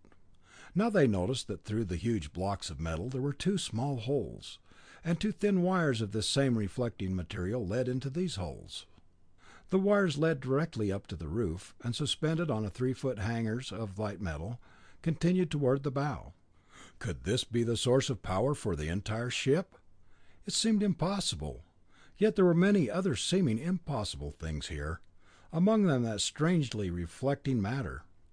There was a low railing about the central platform, apparently intended to keep observers at a safe distance, so they decided against any more detailed investigation. As they were about to discuss their unusual find, the lieutenant called that he heard sounds behind him. At once the three ran rapidly towards the narrow corridor that had given them entrance. The flaming gas was still shooting through the hole in the wall of the ship, and the rush of air through the corridor made it difficult to hear any sounds there, and exceedingly difficult to walk. "Turn on more power, Lieutenant, and see if we can't draw out the enemy," suggested Arcot, while they braced themselves around the tube exit. As the patrolman increased the power of his beam, the moan of the air through the corridor increased suddenly into a terrific roar, and a cyclonic gale swept through. But none of the invaders were drawn out. After the lieutenant had shut off the blast from his pistol at Arcot's signal, the latter said, "I don't think anything else than a war tank could stand that pressure. It's probable that we'll be attacked if we stay here much longer, though, and we may not be able to get out at all. I think, Lieutenant, I'll ask you to stay here while we go out and get the ship ready to leave." He paused, grinning. "Be sure to keep that flame outside. You'll be in the position of Hercules after Atlas left him holding the skies on his shoulders. You can't shut the ray off for long or we'll have a first-rate explosion. We'll signal when we're ready by firing a revolver, and you can make it to the ship as fast as you can travel." Arcot's expression became solemn. "We'll have to carry Wright back to the ship. He was a brave man, and he certainly deserves burial in the soil of his own world. And, Morey, we'll have to look up his family. Your father's company will have to take care of them if they need help." Slowly the men forced their way back toward their ship, fighting against the roaring column of air, their burden hindering them somewhat, but at last they reached the open tunnel. Even here the air was in violent motion. They got into their boat as quickly as possible and set the controls for reverse flight. Then Wade fired the signal shot. In moments they saw Lieutenant Greer bucking against the current of air, continuing under its own momentum. By the time he was in the ship, an ominous calm had fallen.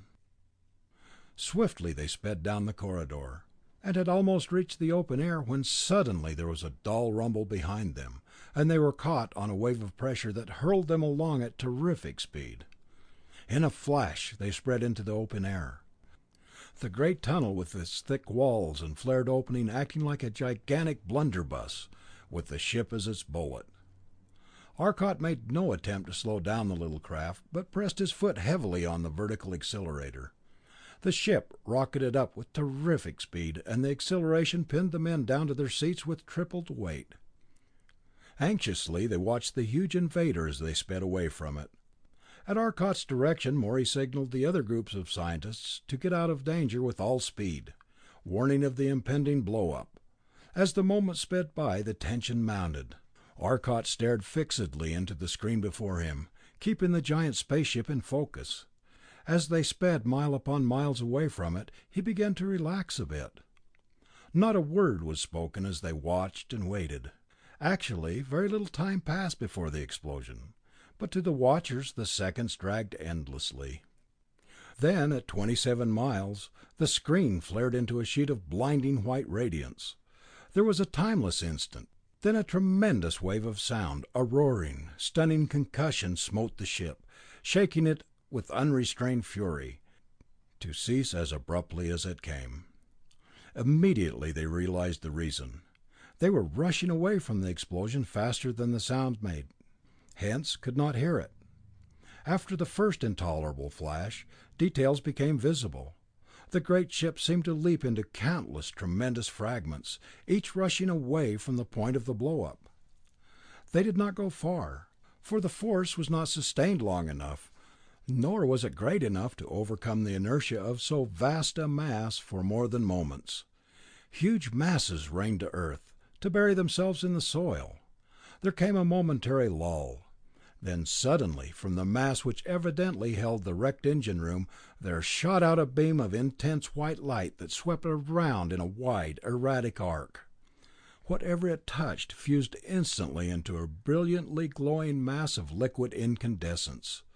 The field itself, fragments of the wreckage, fused and mingled under its fury. The beam began to swing faster and faster as the support that was holding it melted.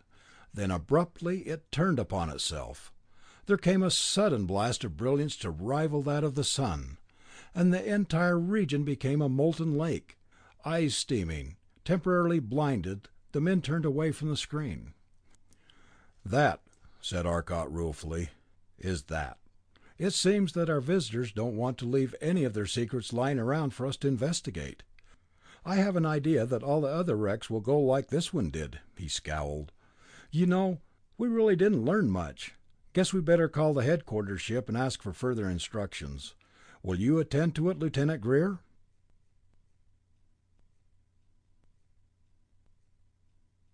Chapter 3. Swiftly Arcot's sleek cruiser sped toward New York and the Arcot laboratories. They had halted briefly at the headquarters ship of the Earth-Venus forces to report on their experience. And alone again, the three scientists were on their way home. With their course set, Arcot spoke to the others. "Well, fellows, what are your opinions on what we've seen? Wade, you're a chemist. Tell us what you think of the explosion of the ship and the strange color of our molecular ray in their air." Wade shook his head doubtfully. "I've been trying to figure it out, and I can't quite believe my results. Still, I can't see any other explanation. That reddish glow looked like hydrogen ions in the air. The atmosphere was certainly combustible when it met ours, which makes it impossible for me to believe that their air contained any noticeable amount of oxygen. For anything above 20% oxygen, and the rest hydrogen, would be violently explosive. Apparently, the gas had to mix liberally with our air to reach that proportion. That it didn't explode when ionized showed the absence of hydro-oxygen mixture. All the observed facts except one seem to point to an atmosphere composed largely of hydrogen. That one, there are beings living in it.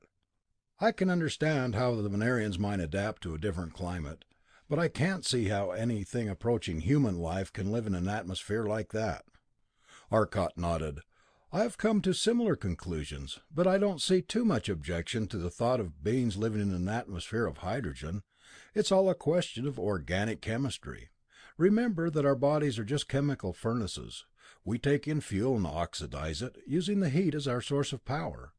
The invaders live in an atmosphere of hydrogen. They eat oxidizing fuels and breathe a reducing atmosphere. They have the two fuel components together again, but in a different way from our method. Evidently, it's just as effective. I'm sure that's the secret of the whole thing."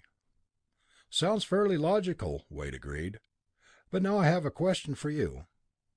Where under the sun did these beings come from?" Arcot's reply came slowly. "I've been working on the same thing, and the more I wonder, the less I believe they did come from under our sun. Let's eliminate all the solar planets. We can do that in one fell swoop. It's perfectly obvious that those ships are by no means the first crude attempts of this race to fly through space. We're dealing with an advanced technology. And if they've had those ships even as far away as Pluto, we should certainly have heard from them by now. Hence, we've got to go out into interstellar space. You probably want to ram some of my arguments down my throat. I know there's no star near enough for the journey to be made in less than a couple of generations by all that's logical, and they'd freeze in the solar cold doing it. There's no known star close enough. But how about unknowns? "What have they been doing with the star?" Morey snorted. "Hiding it behind a sunshade?" Arcot grinned. "Yes, a sunshade of old age. You know a sun can't radiate forever. Eventually they die. And a dead sun would be quite black, I'm sure. And the planets that circle about them are apt to become a wee bit cool too, you know." "Agreed," said Arcot. "And we wouldn't be able to do much about it. But give these beings credit for a little higher order of intelligence. We saw machines in that spaceship that certainly are beyond us. They are undoubtedly heating their planets with the same source of energy with which they are running their ships. I believe I have confirmation of that statement in two things. They are absolutely colorless. They don't even have an opaque white skin. Any living creature exposed to the rays of a sun, which is certain to emit some chemical rays, is subject to coloration as a protection against those rays. The whites, who have always lived where sunlight is weakest, have developed a skin only slightly opaque. The Orientals, who live in more tropical countries where less clothes and more sun is the motto, have slightly darker skins. In the extreme tropics, nature has found it necessary to use a regular blanket of color to stop the rays. Now, extrapolating the other way, were there no such rays, the people would become a pigmentless race. Since most proteins are rather translucent, at least when wet, they would appear much as these beings do. Remember, there are very few colored proteins. Hemoglobin, such as in our blood, and hemocyanin, like that in the blue blood of the Venerians, are practically unique in that respect. For hydrogen absorption, I imagine the blood of these creatures contain a fair proportion of some highly saturated compound, which readily takes on the element and gives it up later. But we can kick this around some more in the lab." Before starting for New York, Arcot had convinced the officer in charge that it would be wise to destroy the more complete of the invaders' ships at once, lest some of them manage to escape. The fact that none of them had any rays in operation was easily explained. They would have been destroyed by the patrol if they had made any show of weapons. But they might be getting some ready, to be used in possible escape attempts. The scientists were through with their preliminary investigations, and the dismembered sections would remain for study anyway.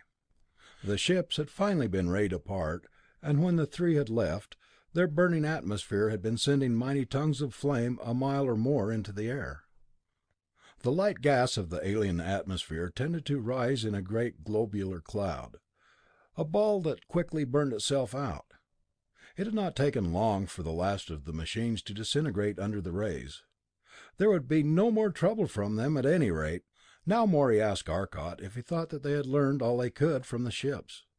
Would it not have been wiser to save them and investigate more fully later, taking a chance on stopping any sudden attack by surviving marauders by keeping a patrol of air guards there? To which Arcot replied, "I thought quite a bit before I suggested their destruction, and I conferred for a few moments with Forsyth, who's just about tops in biology and bacteriology. He said that they had by no means learned as much as they wished to, but they'd been forced to leave in any event.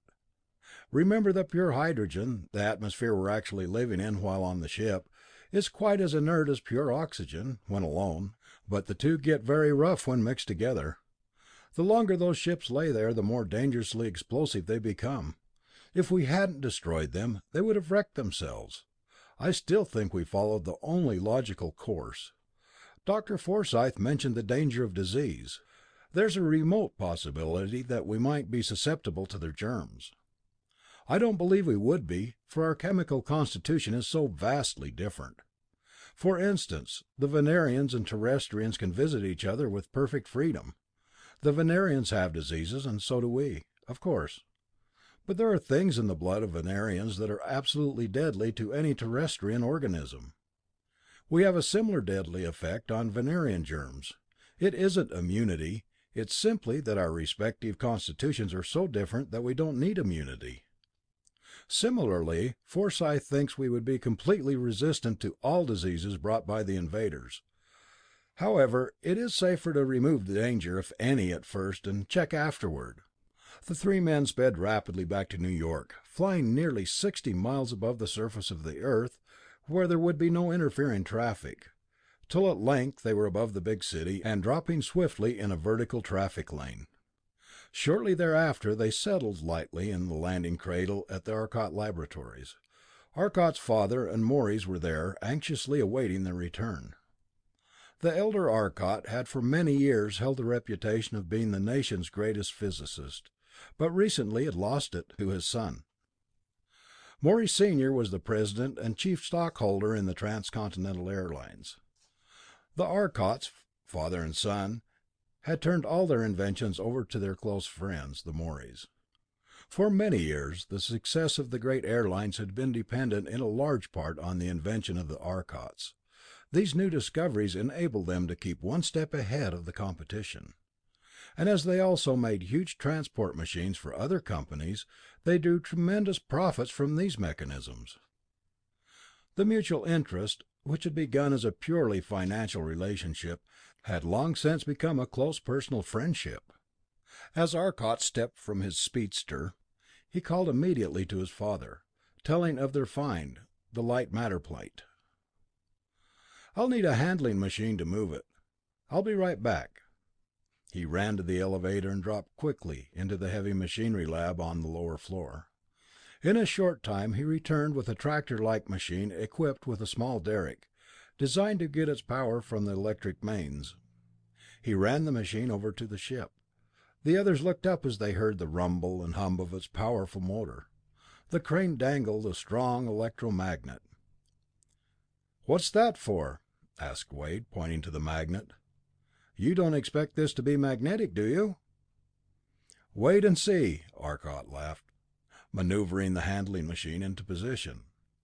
One of the others made contact with the power line, and the crane reached into the ship, lowering the magnet to the plate of crystal. Then Arcot turned the power into the lifting motor. The hum rose swiftly in volume and pitch until the full load began to strain the cables. The motor whined with full power, the cables vibrating under the tension. The machine pulled steadily, until, to Arcot's surprise, the rear end of the machine rose abruptly from the floor, tipping forward. "Well, it was magnetic, but how did you know?" asked the surprised Wade. "Since the ship was made of Venerian metal, coronium, which was only slightly magnetic, the plate was obviously the magnet's only load." "Never mind, I'll tell you later. Get an I-beam, say about 20 feet long, and see if you can't help lift that crazy mass. I think we ought to manage it that way." And so it proved. With the two of them straddling the I-beam, the leverage was great enough to pull the plate out. Running it over to the elevator, they lowered the heavy mass, disconnected the cable, and rode down to Arcot's laboratory. Again the I-beam and handling machine were brought into play, and the plate was unloaded from the car. The five men gathered around the amazing souvenir from another world. "I'm with Wade in wondering how you knew the plate was magnetic, son," commented the elder Arcot. "I can accept your explanation that the stuff is a kind of matter made of light, but I know you too well to think it was just a lucky guess. How did you know?" "It really was pretty much a guess, Dad, though there was some logic behind the thought.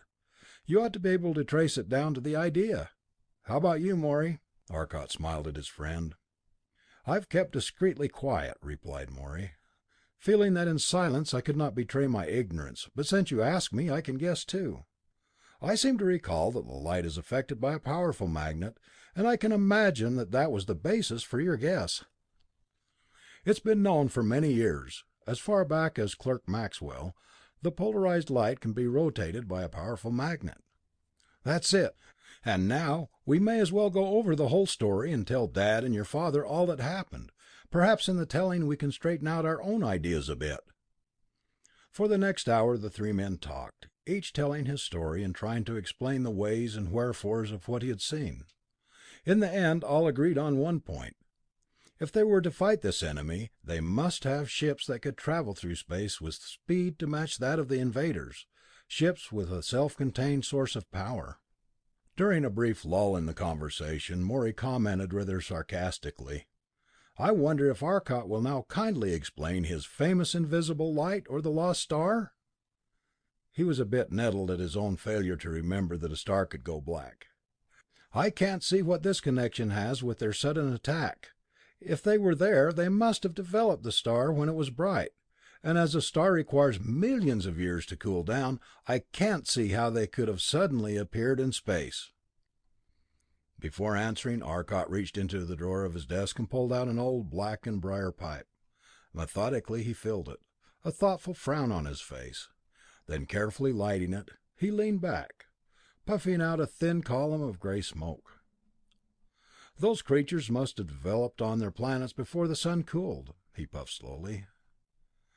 "They are, then, a race millions of years older, or so I believe.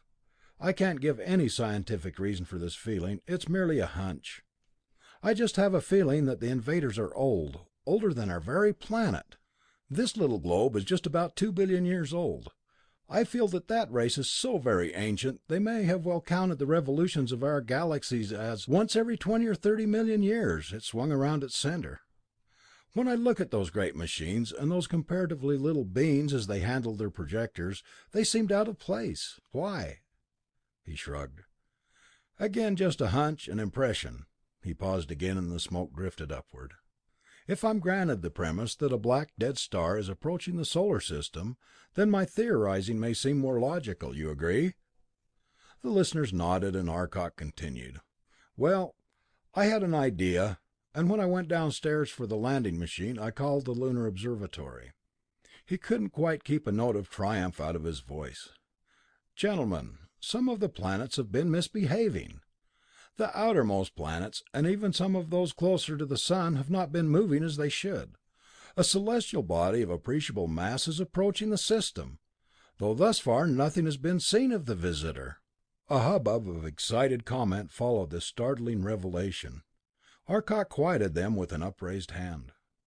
"The only reason you and the world at large haven't heard about this as yet is the fact that the perturbation of the planets is so very light that the astronomers figured they might have made an error in calculation. They're rechecking now for mistakes. To get back to my visualization, it must have been many millions of years ago that life developed on the planets of the Black Star, a warm sun then, for it was much younger. It was probably rather dim as suns go, even in its younger days. Remember, our own sun is well above average in brilliance and heat radiation. In those long gone ages, I can imagine a race much like ours developing, differing chemically in their atmosphere of hydrogen. But the chemical body is not what makes the race, it's the thought process. They must have developed, and then as their science grew, their sun waned. Dimmer and dimmer it became until their planets could not maintain life naturally. Then they had to heat them artificially. There's no question as to their source of power. They had to use the energy of matter, so-called atomic energy, for no other source would be great enough to do what had to be done. It is probable that their science had developed this long before their great need arose. With this must also have come the process of transmutation, and the process they use in driving their interstellar cruisers. I'm sure those machines are driven by material energy. But at last their star was black, a closed star, and their cold black planets must circle a hot black sun forever. They were trapped for eternity unless they found a way to escape to some other stellar system. They could not travel as fast as light, and they could escape only if they found some nearby solar system. Their star was dead, black. Let's call it Niagara, the black one, since like any other star it should have a name. Any objection? There was none, so Arcot continued. "Now we come to an impossibly rare coincidence. The two suns in their motion should approach each other is beyond the point of logic. That both suns have a retinue of planets approaches the height of the ridiculous. Yet that is what's happening right now. And the Niagarans, if that's the correct term, have every intention of taking advantage of the coincidence. Since our sun has been visible to them for a long, long time, and the approaching proximity of the sun's evident, they had lost lots of time to prepare. I believe this expedition was just an exploratory one, and if they can send such huge machines and so many of them for mere exploration, I'm sure they must have quite a fleet to fight with. We know little about their weapons. They have that death ray, but it's not quite as deadly as we might have feared, solely because our ships could outmaneuver them. Next time, logically, they'll bring with them a fleet of ships carried in the bellies of those giants, and they'll be a real enemy. We'll have to anticipate their moves and build to circumvent them. As for the ray, I believe I have an idea how it works. You're all familiar with the catalytic effects of light. Hydrogen and chlorine will stand very peacefully in the same jar for a long time, but let a strong light fall on them, and they combine with terrific violence. This is the catalytic effect of vibration, a wave motion. Then there is such a negative thing as catalysts. In a certain reaction, if a third element or compound is introduced, all reaction is stopped. I believe that's a principle of the Nigran death ray. It's a catalyst that simply stops the chemical reactions of a living body, and these are so delicately balanced that the least resistance will upset them." Arcot halted and sat puffing furiously for a moment. During his discourse the pipe had died to an ember. With vigorous puffing he tried to restore it. At last he had it going and continued. "What other weapons they have we cannot say. The secret of invisibility must be very old to them, but we'll guard against the possibility by equipping our ships against it. The only reason the patrol ships aren't equipped already is that invisibility is useless with modern criminals. They all know the secret and how to fight it." Morey interrupted with a question. "Arcot, it's obvious that we have to get out into space to meet the enemy, and we'll have to have freedom of movement there. How are we going to do it? I was wondering if we could use Wade's system of storing the atomic hydrogen in solution. That yields about 100,000 calories for every 2 grams, and since this is a method of storing heat energy, and your molecular motion detector is a method of converting heat into mechanical work with 100% efficiency, why not use that? All we need really is a method of storing heat energy for use while we're in space." Arcot exhaled slowly before answering, watching the column of smoke vanish into the air. "I thought of that, and I've been trying to think of other, and if possible better, cheaper, and quicker ways of getting the necessary power. Let's eliminate the known sources one by one. The usual ones, the ones men have been using for centuries, go out at once. The atomic hydrogen reaction stores more energy per gram than any other chemical reaction known. Such things as the storage battery, the electrostatic condenser, the induction coil, or plain heat storage are worthless to us. The only other method of storing energy we know of is the method used by the Kaxorians in driving their huge planes. They use condensed light energy. This is efficient to the ultimate maximum, something no other method can hope to attain. Yet they need huge reservoirs to store it. The result is still ineffective for our purpose. We want something we can put in a small space. We want to condense the light still further. That will be the ideal form of energy storage, for then we will be able to release it directly as a heat ray, and so use it with utmost efficiency. I think we can absorb the released energy in the usual cavity radiator." A queer little smile appeared on Arcot's face. "Remember, what we want is light in a more condensed form, a form that is naturally stable, and that does not need to be held in a bound state, but actually requires urging to bring about the release of energy. For example—" A shout from Wade interrupted him. "That's really rare. Whoo, I have to hand it to you. That takes all the prizes." He laughed delightedly. In puzzled wonder, Morey and the 2 older men looked at him, and at Arcot, who was grinning broadly now. "Well, I suppose it must be funny," Morey began, then hesitated. Oh, I see. Say, that is good." He turned to his father. "I see now what he's driving at. It's been right under our noses all the time. The light matter windows we found in the wrecked enemy ships contain enough bound light energy to run all the planes we could make in the next 10 years. We're going to have the enemy supply us with power we can't get in any other way. I can't decide, Arcot, whether you deserve a prize for ingenuity, or whether we should receive a booby prize for our stupidity." Arcot Sr. smiled at first, and then looked dubiously at his son. "There's definitely plenty of the right kind of energy stored there, but as you suggested, the energy will need encouragement to break free. Any ideas?" "A couple. I don't know how they'll work, of course, but we can try." Arcot puffed at his pipe, serious now as he thought of the problems ahead. Wade interposed a question. "How do you suppose they condensed that light energy in the first place? And their sun being dead, whence all the light? Back to the atom, I suppose. You know as much as I do, of course, but I'm sure they must break up matter for its energy. As for the condensation problem, I think I have a possible solution of that too. It's the key to the problem of release. There's a lot we don't know now, but we'll have a bigger store of knowledge before this war is over, if we have anything at all," he added grimly. "It's possible that a man may lose knowledge, life, his planets and sun, but there's still plenty of hope. We're not finished yet." "How do you think they got their energy loose?"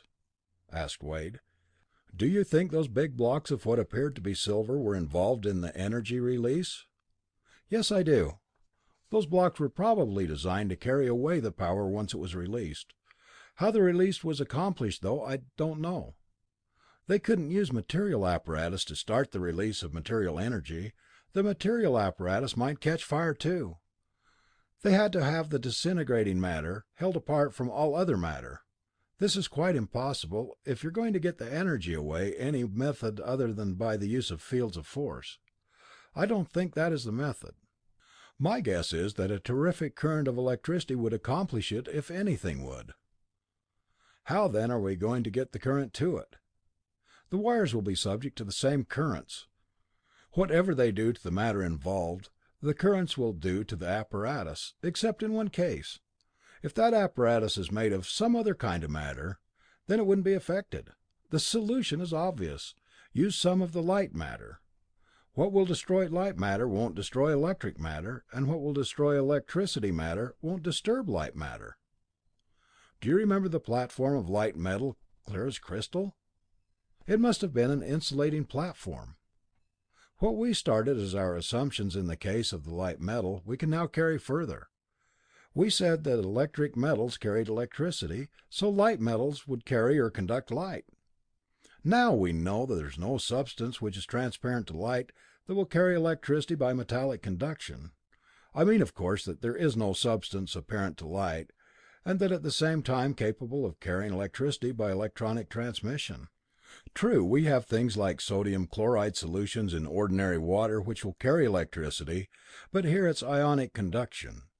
Even glass will carry electricity very well when hot. When red hot, glass will carry enough electricity to melt it very quickly.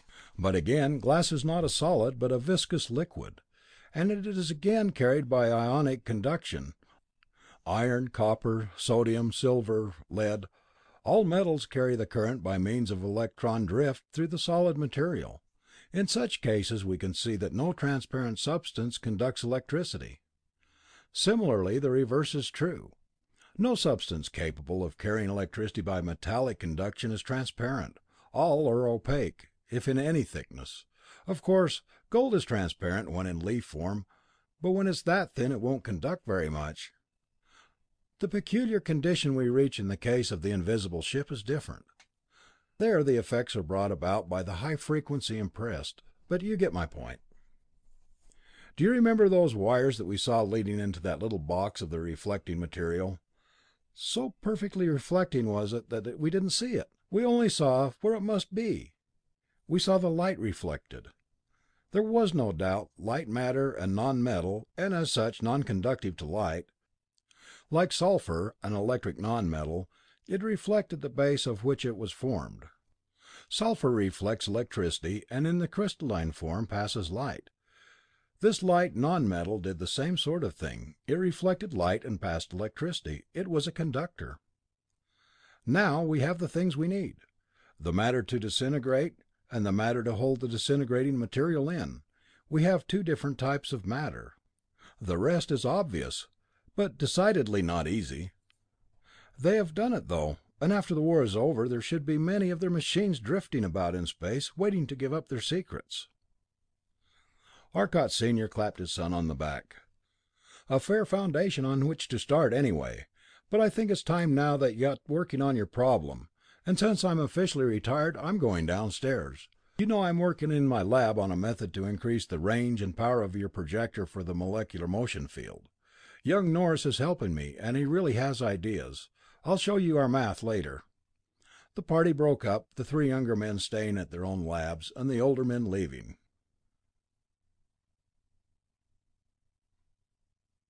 Chapter 4. The three immediately set to work. At Arcot's suggestion, Wade and Morey attacked the plate of crystal in an attempt to tear off a small piece on which they might work.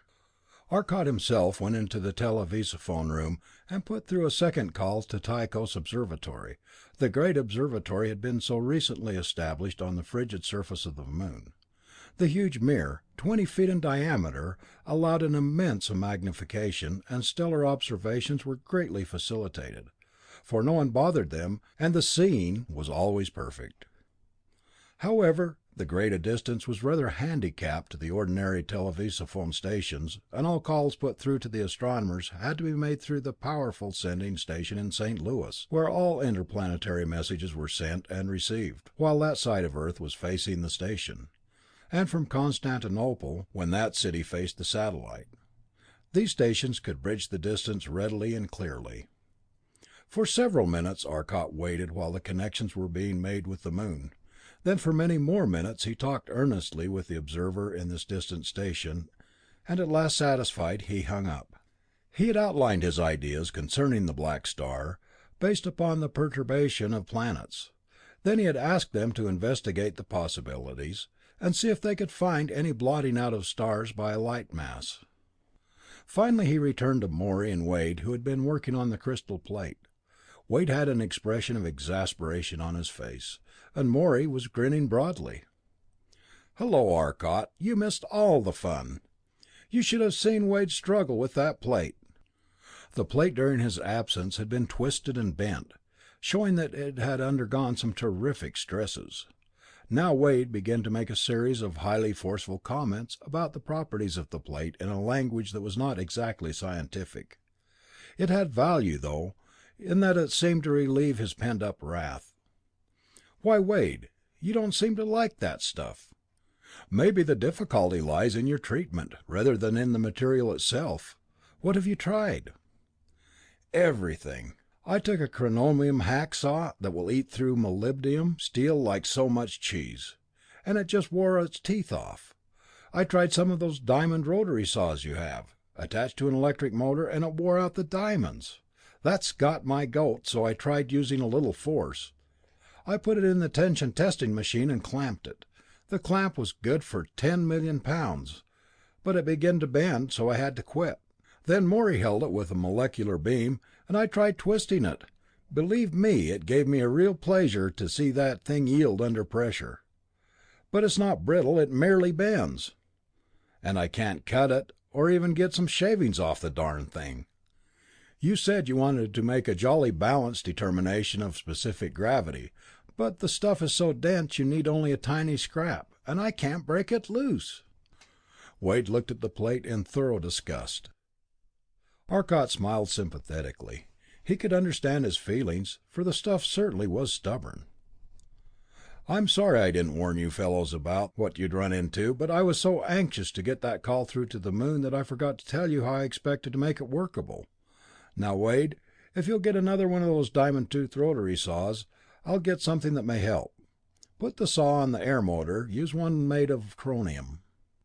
Wade looked after the rapidly disappearing Arcot with raised eyebrows, then scratching his head, he turned and did as Arcot had asked. Arcot returned in about 5 minutes with a small handling machine and a huge magnet. It must have weighed nearly half a ton. This he quickly connected to the heavy-duty power lines of the lab.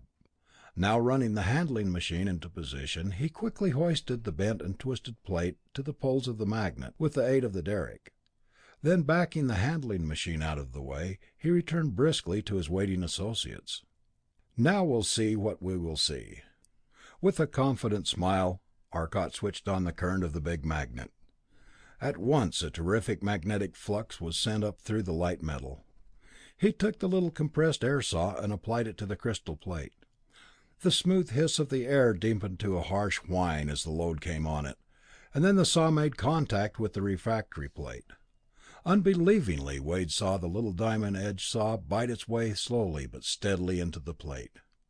In a moment it had cut off a little corner of the light matter, and this fell with a heavy thud to the magnet pole, drawn down by the attraction of the magnet and by gravity. Shutting off the magnet, Arcot picked up a pair of pliers and gripped the little fragment.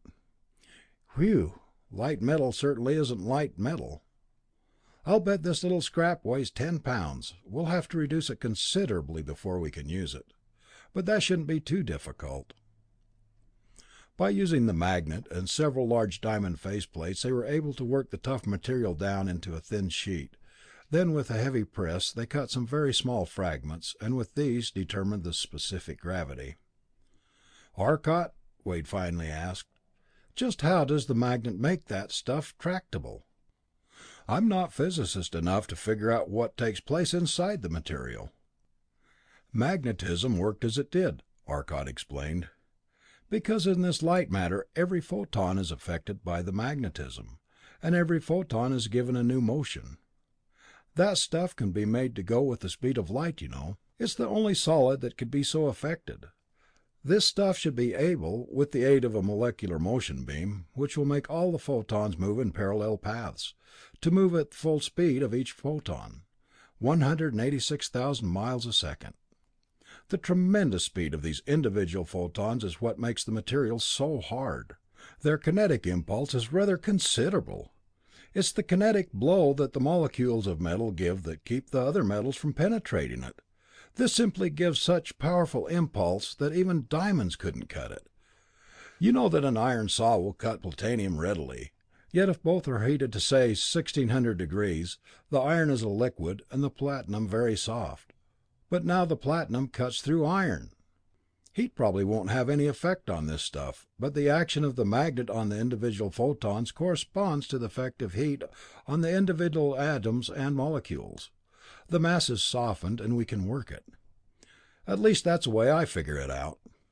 But now, Wade, I wish you'd see if you can determine the density of the stuff. You're more used to those determinations and that type of manipulation than we are. When you get through, we may be able to show you some interesting results ourselves."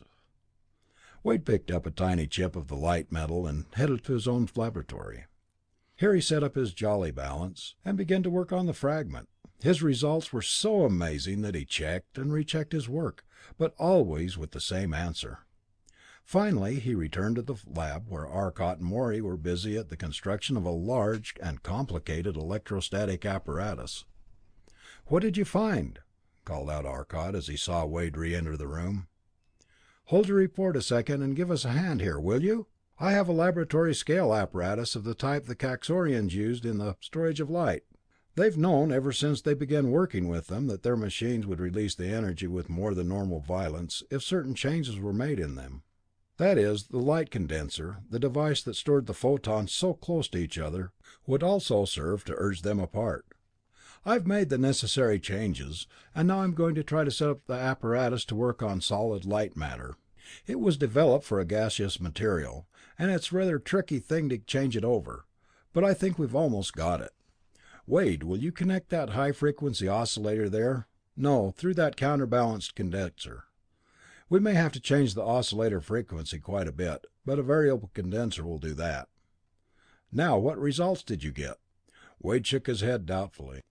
"We all know it's amazing stuff, and of course it must be heavy, but still, well, anyway, I got a density of 103.5. Whew, 103.5. Lord, that's almost 5 times as heavy as the heaviest metal hitherto known. There's about a half a cubic foot of the material. That would mean about 4,000 pounds for the whole mass, or 2 tons.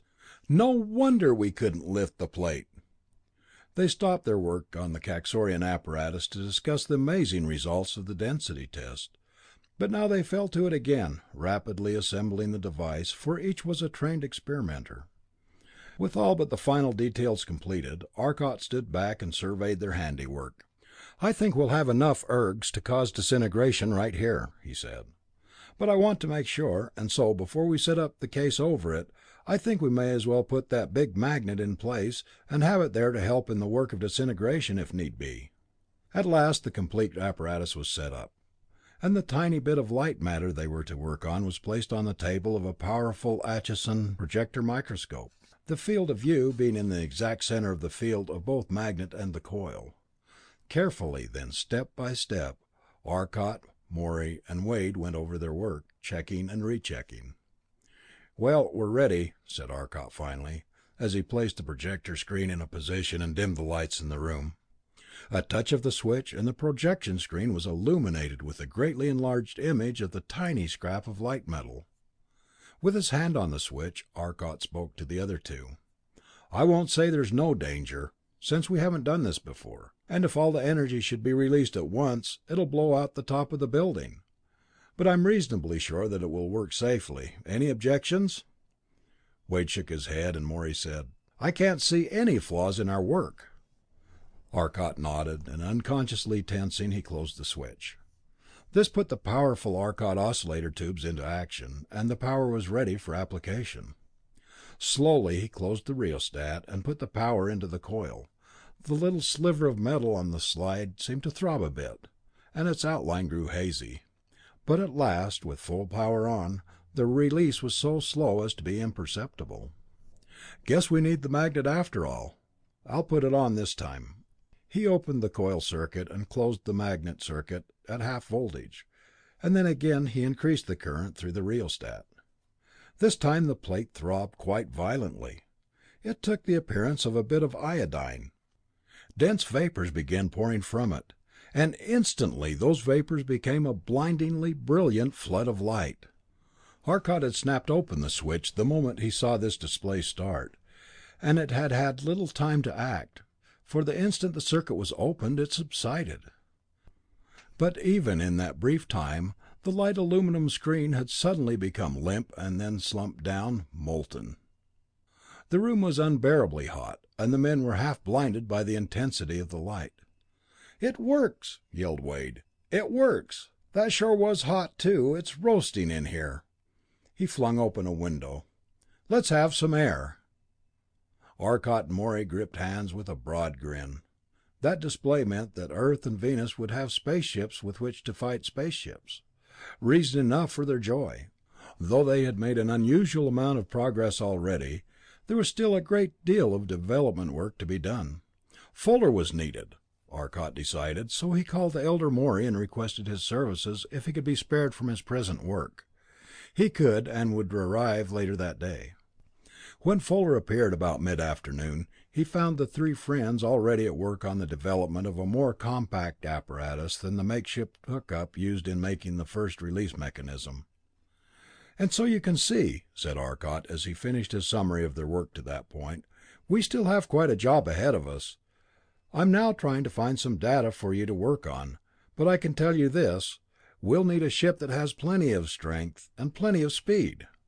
There'll be the usual power plant, of course, the generators, the power tube board, and the electromagnetic relays for the regular molecular motion controls.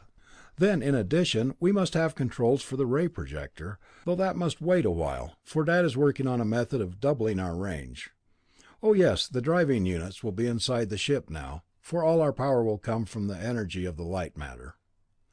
They spent the next hour in discussing the manifold details involved in the design of their spaceship. The mechanism involved in transferring the light energy to the drivers, a means of forming the ship in interstellar space, a main horizontal drive for forward and backward motion as well as braking, 3 smaller vertical power units to give them freedom of direction in climb or descent, other smaller horizontal power units for turning and moving sideways.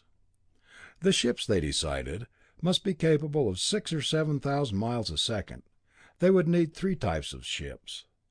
A small single-man speedster, without bunk or living quarters, simply a little power plant and weapon.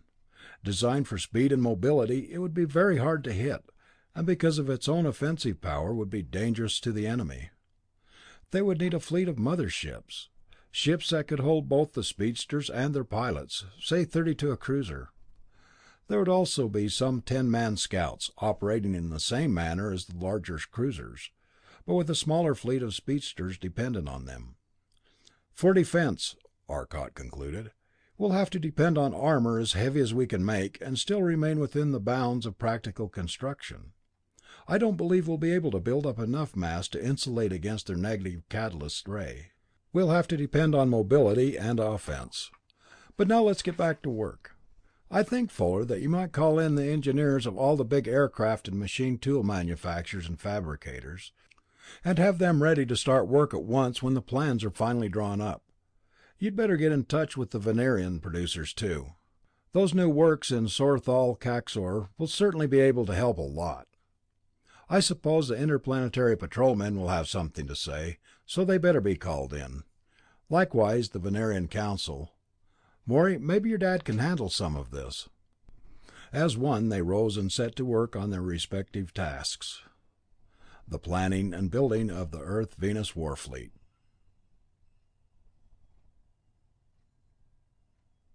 Chapter 5. Despite their utmost endeavor and the hard work of the industrial might of two worlds, it was nearly 6 weeks before the fleet had grown to a thing of importance. The test to which they subjected the tiny speedsters had been more than satisfactory. They behaved wonderfully, shooting about at terrific speed, with all the acceleration a pilot could stand. These speedsters were literally piloted projectiles, and their amazing mobility made them a powerful arm of offense. There came into being a special corps dubbed, oddly enough, Rocket Squad, a group of men who could stand plenty of Gs. This rocket squad was composed solely of Terrestrians, for they were accustomed to the gravity of Earth and could stand greater acceleration strains than could the Venerians. The pick of the Air Patrol formed the nucleus of this new military organization, and in short order, so great is the appeal of the new and novel, the cream of the young men of the planet were competing for a place among the Rocketeers. Each ship, both speedster and mother craft, was equipped with an invisibility locator, a sensitive shortwave directional receiver that would permit the operator to direct his rays at invisible targets. The ships themselves could not be made invisible, since they depended in their very principle on the absorption of light energy. If the walls of every part of the ship were perfectly transparent, they could absorb no energy at all, and they would still be plainly visible, even more so than before. They must remain visible, but they could also force the enemy to remain visible. Each 10-man ship carried an old-fashioned cannon that was equipped to hurl canisters carrying the luminous paint. They decided that these would have advantages, even if the invaders did not use invisibility, for in space a ship is visible only because it reflects or emits light. For this reason, the ships were not equipped with any portholes except in the pilot room and at the observation posts. No light could escape. To reduce the reflection to the absolute minimum, the ships each had been painted with a 99% absorptive black. In space they would be exceedingly difficult targets. The heating effect of the sun on the black pigment when near the great star was rather disagreeably intense, and to cool the speedsters, they had installed a molecular director power unit, which absorbed the heat and used the energy to drive the ship. Heaters offset the radiation loss of the black surface when too far from the sun. Each of the speedsters was equipped with a small machine gun shooting luminous paint bullets. One of these landing on another craft made it visible for at least 2 hours, and since they could cover an area of about 30 feet, they were decidedly effective. It was found that ray practice was rather complicated. The government had ranges set up in great mountain districts away from any valuable property, but they soon found that spatial warplay could not be carried on Earth. The rays very quickly demolished the targets, and in a short time made good progress toward demolishing the mountains as well. The problem was solved by using the barren surface of the moon and the asteroid belt beyond Mars as a proving ground. The ships were sent out in squadrons as fast as they could be finished, and the men could be brought together and trained.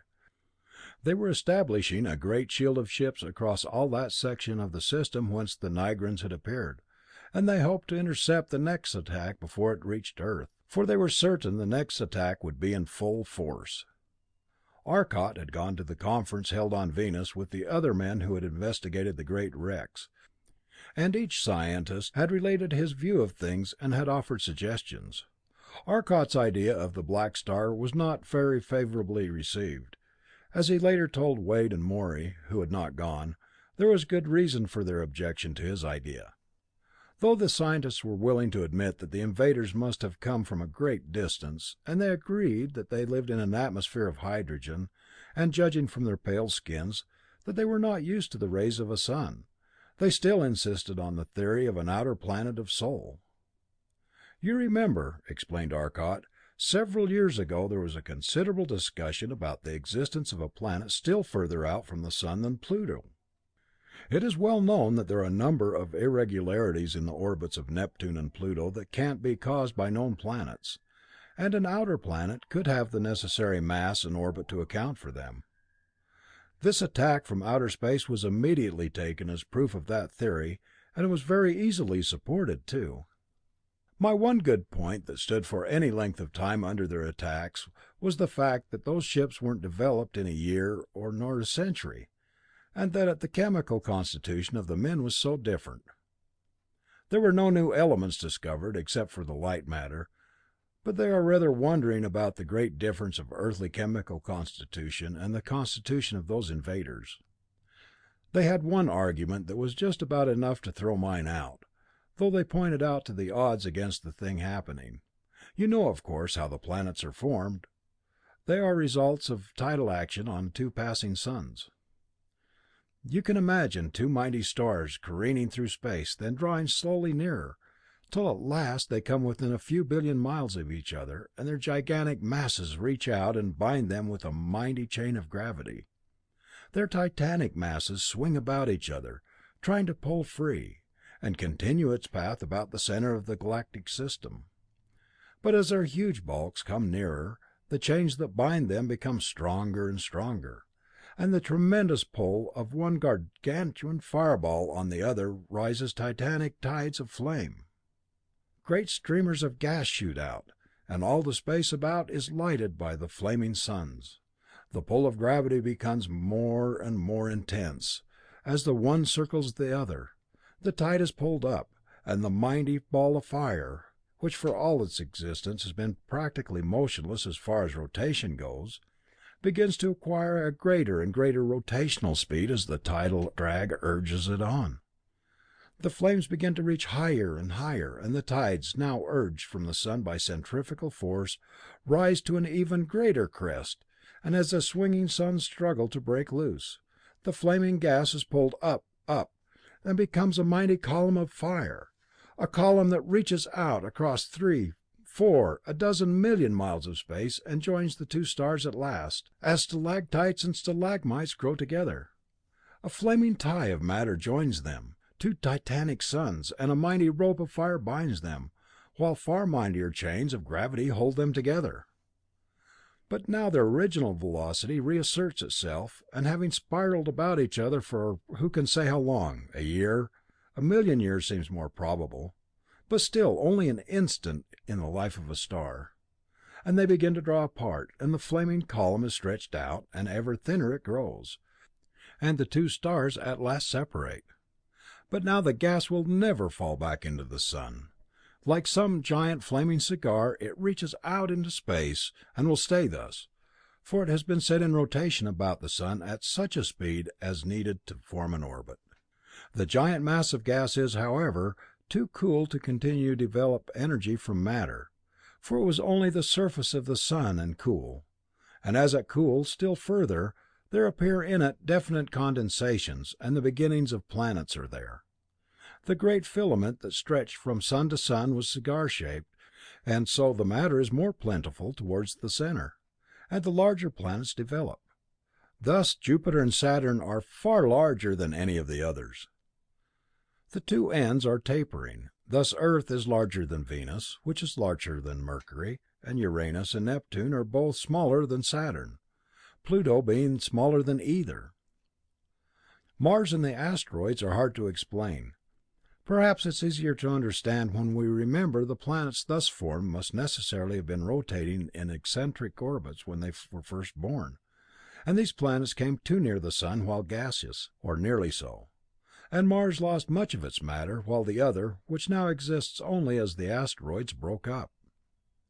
But now that other flaming star has retired, wandering on through space. The star has left its traces, for behind it there are planets where none existed before, but remember, that too must have planets now. All this happened some 2,000 million years ago. But in order that it might happen, it requires two stars pass within the relatively short distance of a few billion miles of each other. Space is not overcrowded with matter, you know. The density of the stars has been compared with 20 tennis balls roaming about 8,000-mile sphere that the Earth fills up. 20 tennis balls in some 270 billion cubic miles of space. Now imagine two of those tennis balls, with plenty of room to wander in, passing within a few yards of each other. The chances are about as good as the chances of two stars passing close enough to make planets. Now let's consider another possibility. The black star, as I told you, has planets. That means that it must have passed close to another star. Now we have it coming close to another sun that has been similarly affected. The chances of that happening are inconceivably small. There's one chance in billions that the planets will form. Two stars must pass close to each other when they have all the space to wander about in. Then those two afflicted stars separate, and one of them passes close by a new star which has thus been similarly afflicted, with the one chance in billions. Well, that is, then a chance in billions of billions. So my theory was called impossible.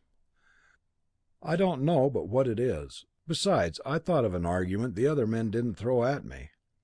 I'm surprised they didn't, too. The explanation of the strange chemical constitution of these men of a solar system planet would not be so impossible. It is quite possible that they live on a planet revolving about the sun, which is nevertheless a planet of another star.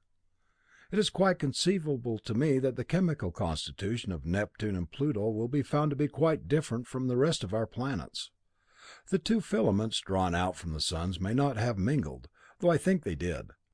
But it is quite conceivable that just before parting, our sun tore one planet, or even two or three, from the other star.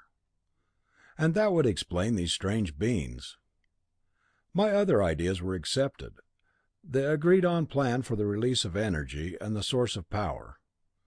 Arcot puffed on his pipe meditatively for several moments, then stood up and stretched. "Oh, I wish they'd let me go on active duty with the space fleet. A scientific reputation can be an awful handicap at times," he grinned.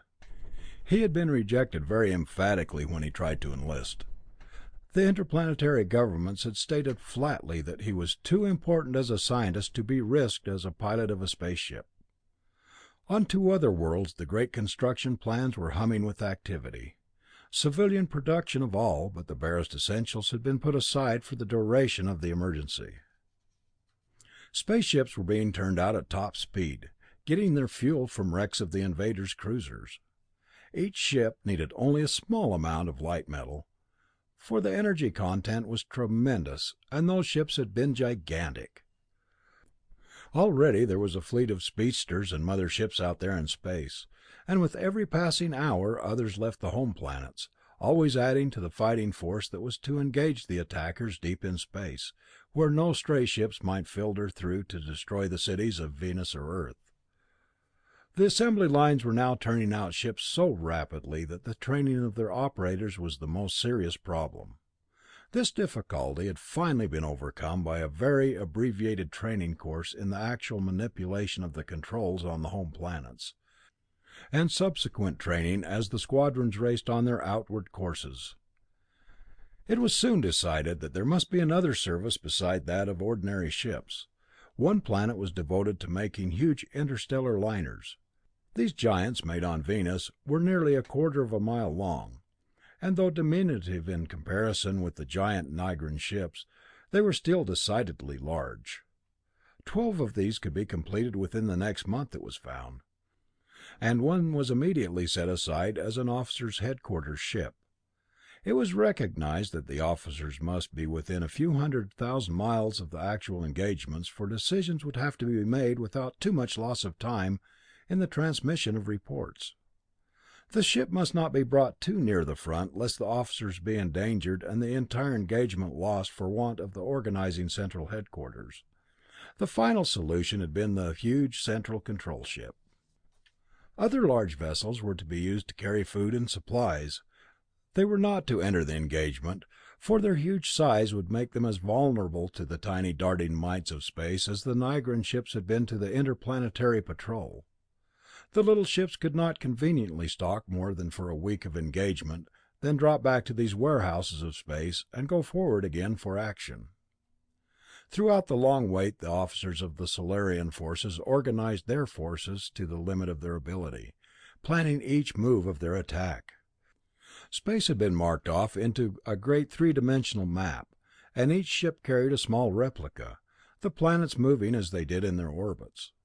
The space between the planets was divided off into definite points in a series of Cartesian coordinates, the sun being the origin and the plane of the ecliptic being the XY plane. The OX line was taken pointing toward one of the brightest of fixed stars that was in the plane of the ecliptic. The entire solar system was thus marked off, as had been the planets long ages ago, into a system of three-dimensional latitude and longitude. This was imperative, in order to assure the easy location of the point of first attack, and to permit the entire fleet to come into position there. A scattered guard was to remain free, to avoid any false attacks and later attack from a point millions of miles distant. Earth and Venus were each equipped with gigantic ray projectors, mighty weapons that could destroy anything, even a body as large as the moon, at a distance of 10,000 miles. Still, a great ship might get through, and with the death ray, what a fearful toll might be expected from a vast city such as Chicago, with its 30 millions, or Caros, on Venus, with its 15.5 millions. The tension became greater and greater with each passing day as the populace of two worlds waited the call from the far-flung guard. The main bulk of the fleet had been concentrated in the center of their great spherical shell of ships. They could only wait and watch and prepare, hundreds of miles apart, yet near enough so that no ship except perhaps a one-man craft could pass them undetected, and behind them were ships with delicate apparatus that could detect any foreign body of any size whatever within 100,000 miles of them. The solar system was prepared to repel boarders from the vast sea of space.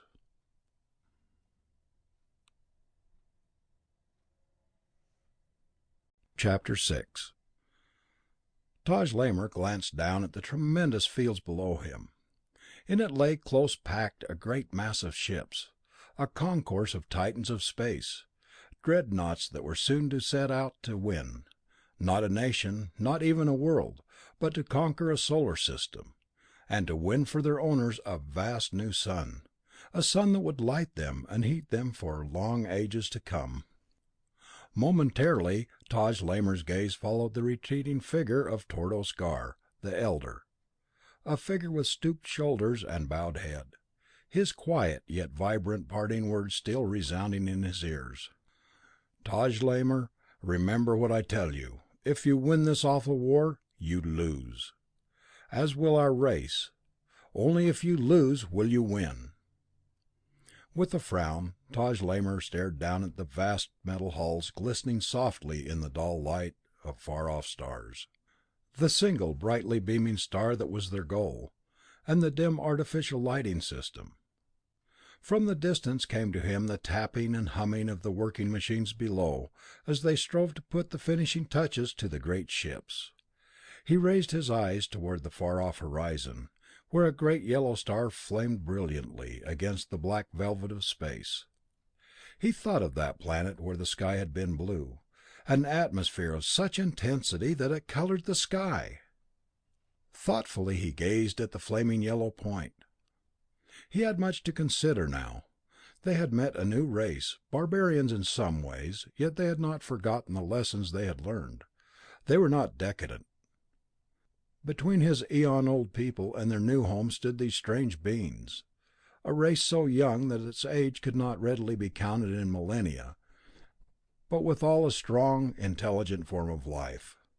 And to a race that had not known war for so many untold ages, it was an unthinkable thing that they must kill other living, intelligent beings in order they might live. They had no need of moving, Tordos Gar and many others had argued. They could stay where they were forever, and never find any need for leaving their planet. This was the voice of decadence, Taj Lamor told himself, and he had grown to hate that voice. There were other men, men who had gone to that other solar system, men who had seen the vast oceans of sparkling water, showering from their ruffled surfaces the brilliant light of a great hot sun. They had seen towering masses of mountains that reached high into the blue sky of a natural atmosphere, their mighty flanks clothed with green growth, natural plants in abundance.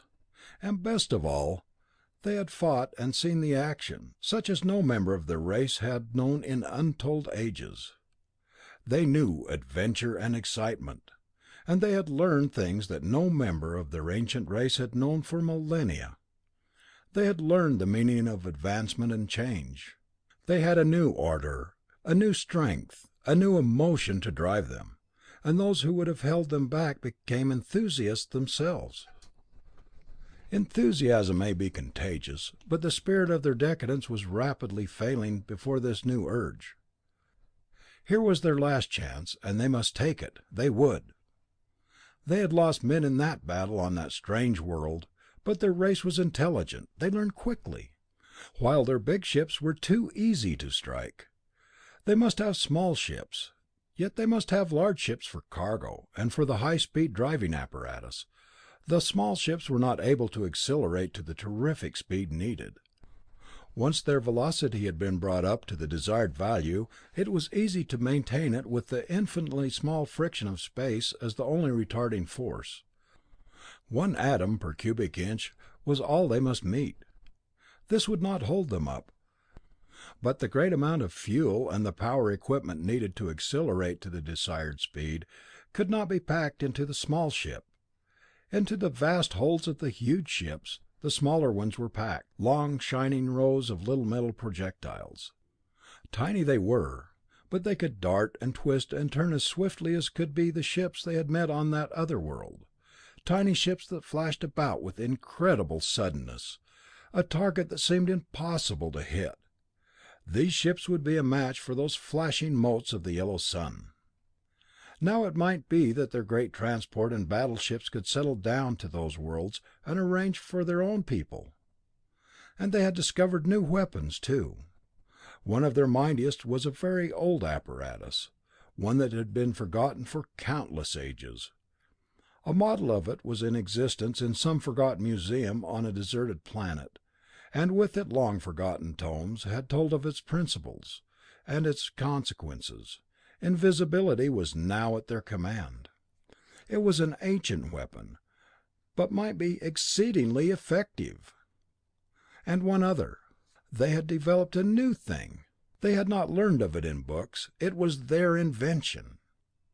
They did not doubt that there were other machines like it in their museums, but the idea was original with them.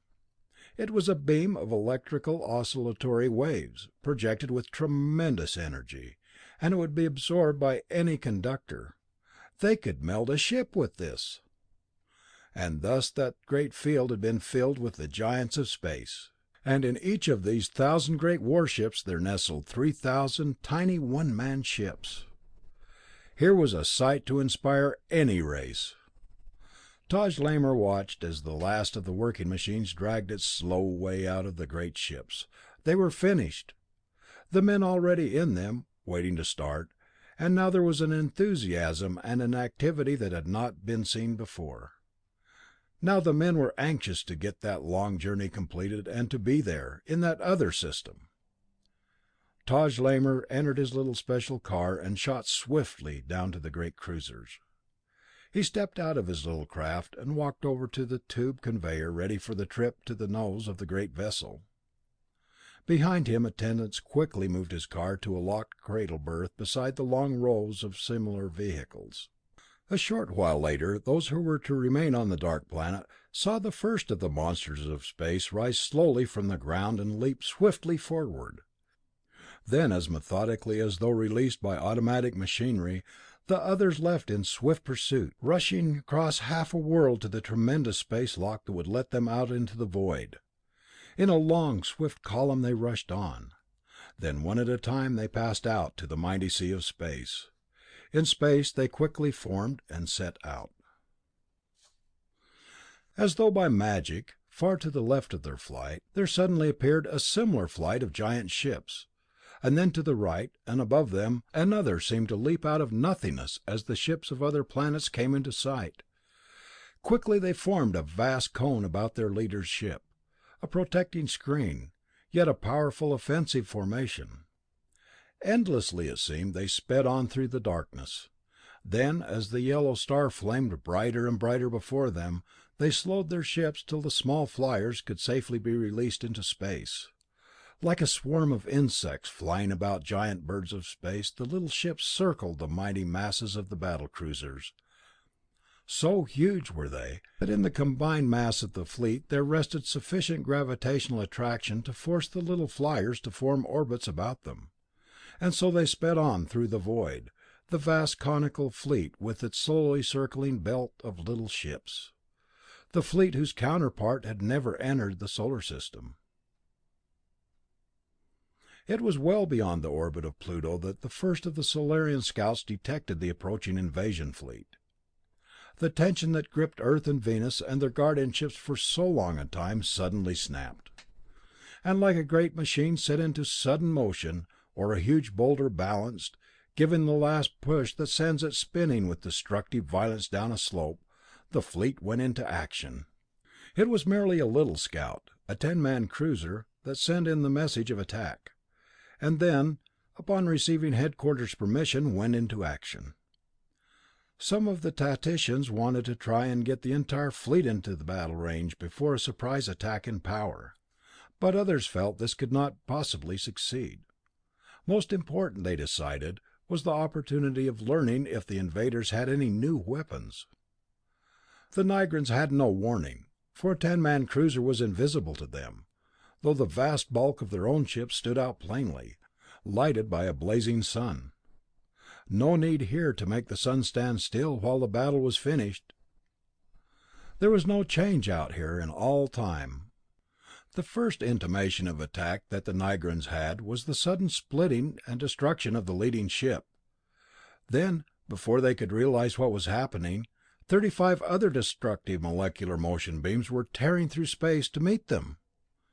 The little 10-man cruiser and its flight of speedsters was in action.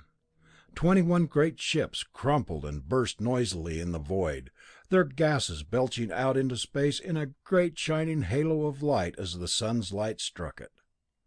Unable to see their tiny enemies, who were now striking as swiftly, as desperately as possible, knowing that death was practically certain, hoping only to destroy a more equal number of the giants, they played their beams of death about them, taking care to miss their own ships as much as possible.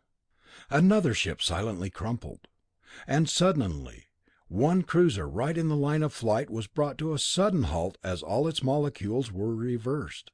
The ships behind it, unable to stop so suddenly, piled up on it in chaotic wreckage. A vast halo of shining gas spread out 50,000 miles about, blinding further the other ships, the radiance about them making it impossible to see their tiny enemies. Now other of the Solarian ships were coming swiftly to the attack. Suddenly a combination of 3 of the 10-man cruisers stopped another of the great ships instantaneously. There was another soundless crash, the giant mass of wreckage that heaped suddenly up glowing dully red from the energy of the impact. But now the little ships of the invaders got into action. They had been delayed by the desperate attempts of the dreadnoughts to wipe out their enemies with the death rays, and they could not cover the great distances without some delay. When the battle spreads itself out through 1,000 billion cubic miles of space, it is impossible to cover it instantaneously with any machine. Already nearly 150 of the giant liners had gone into making that colossal mass of junk in space. They must protect the remaining cruisers, and it was that flight of small ships that did protect them. Many of the Solarians went down to death under their rays. The death rays were exceedingly effective, but the heat rays were not able to get quite as long a range, and they were easily detected by the invisibility locators, which meant certain destruction, for a molecular rotation ray would be there in a moment, once they had been located.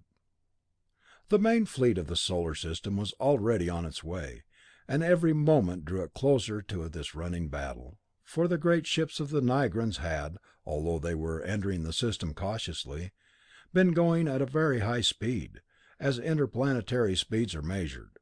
The entire battle had been a running encounter between the two forces.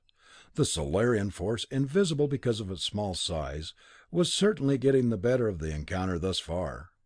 But now that the odds were changing, now that the small ships had come into the fray, engaging them at close range, they were not having so easy time of it. It would be many hours before the full strength of the Solarian fleet could be brought in to bear on the enemy.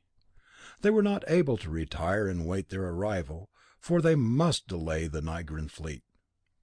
Even if one of those great ships could safely reach the two planets behind them.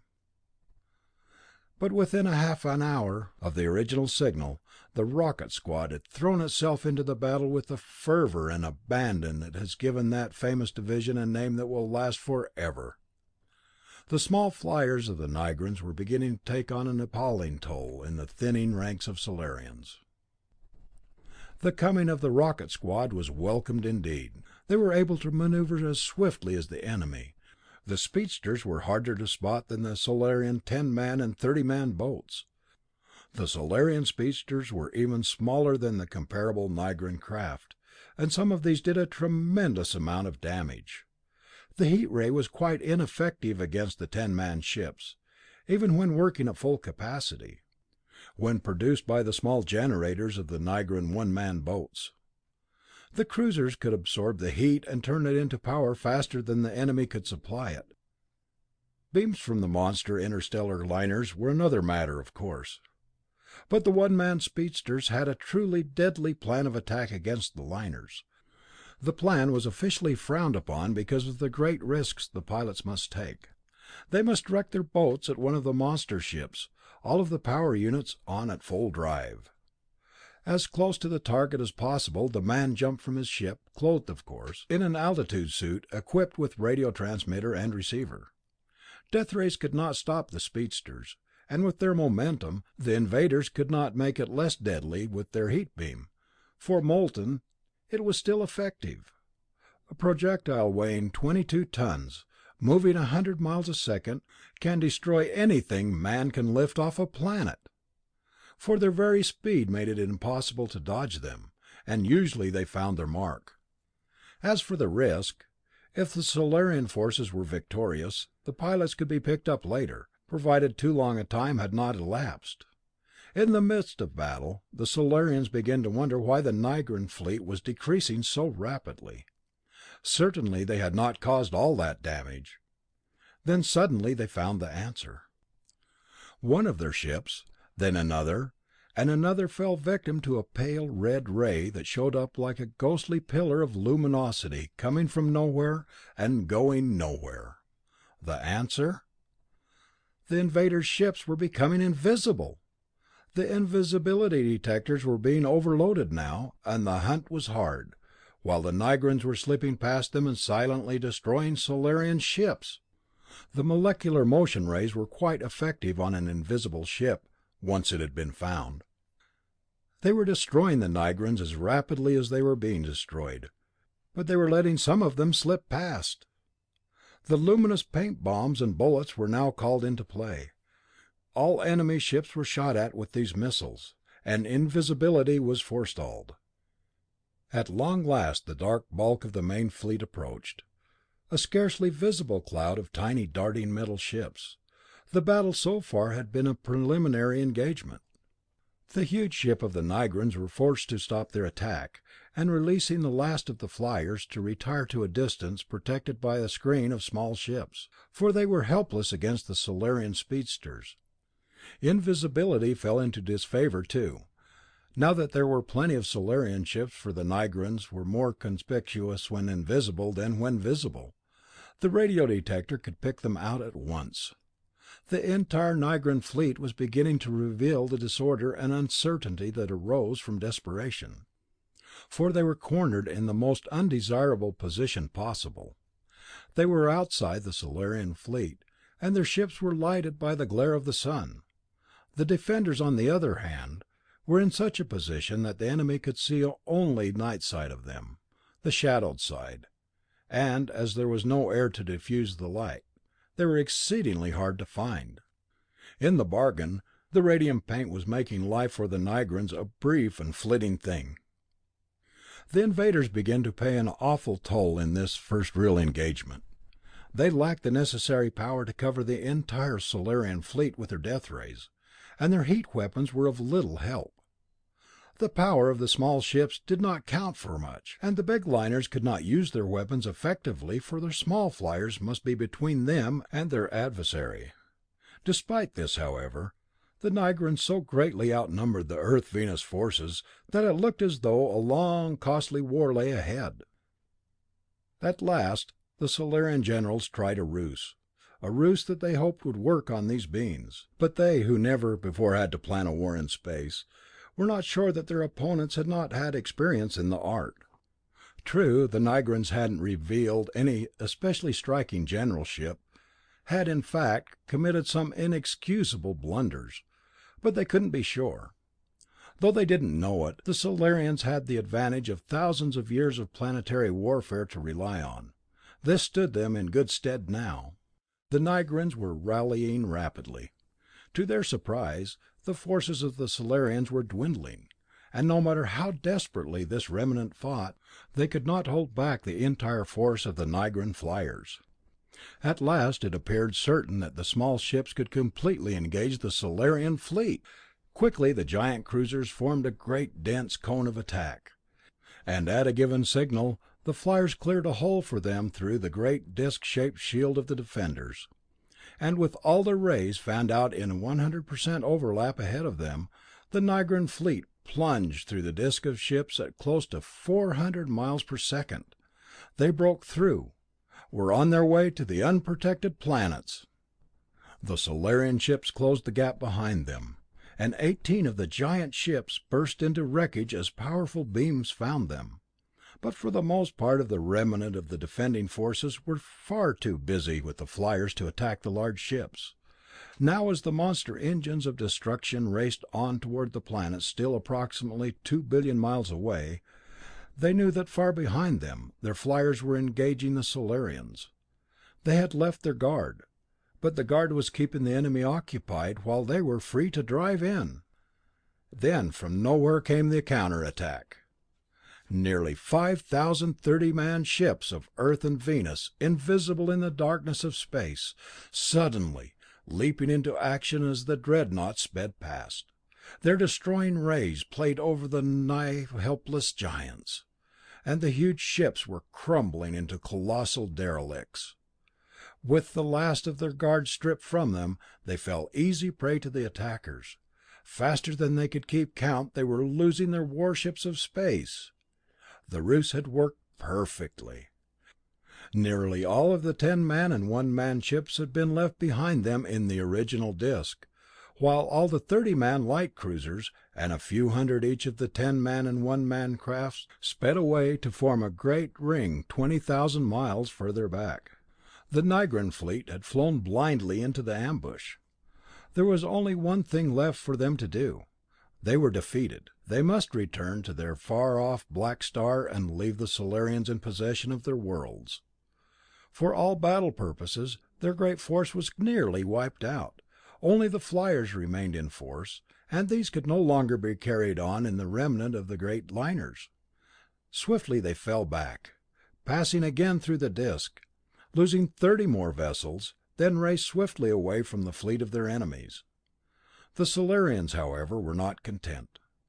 Their ships were forming in a great hollow cylinder, and as the sphere of the Nigrans retreated, their beams playing behind them, the cylinder moved forward until it surrounded them, and they raced together toward the distant, lightless sun. The solar end of the cylinder swiftly closed, blocked by a group of huge ships which had taken no visible part in the battle. The Nigrans had stopped using their rays, and the Solarians followed in armed readiness, not molesting as long as they were not molested.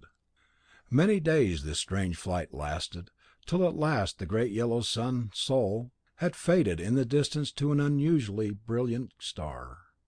Then suddenly visible out of the darkness, a strange black world loomed ahead, and the Nigran ships settled swiftly toward it. Through the airlocks the great liners settled to their planet. No action was taken so long as the Solarian ships were not menaced, but for 8 long months the darting ships hung above the 4 englobed worlds of Nigra.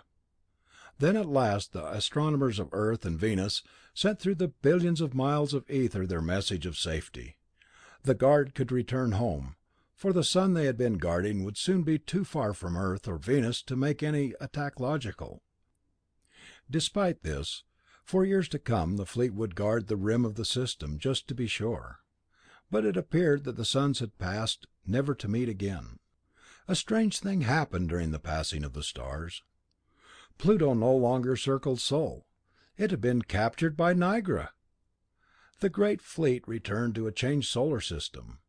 Sol was still at its center, but there were now 10 planets, including 2 new ones that the sun had captured from Nigra in return for Pluto, and all the planets had shifted a bit in their orbits. What the ultimate effect on the planets will be, we cannot say as yet. The change thus far is certainly not very great, though a somewhat warmer climate exists now on Earth, and is a bit cooler on Venus. The long-range difference, however, will be exceedingly interesting. The solar system has just passed through an experience which is probably unique in all the history of the mighty nebula of which our sun is an infinitesimal part. The chances that one star, surrounded by a system of planets, should pass within 100 billion miles of another star, similarly accompanied, was 1 in billions of billions. That both systems should have been inhabited by intelligent races. It is easy to understand why the scientists could not believe Arcot's theory of attack from another sun until they had actually seen those other worlds. In that war between 2 solar systems we learned much and lost much. Yet in all probability we gained more than we lost. For those 2 new old planets will mean tremendous things to us. Already scientists are at work in the vast museums and ancient laboratories that are on them, and every day new things are being discovered. We lost many men, but we saved our worlds, and we learned many invaluable secrets from the invaders. In addition, we have but scratched the surface of science that is at least 1,000 million years old.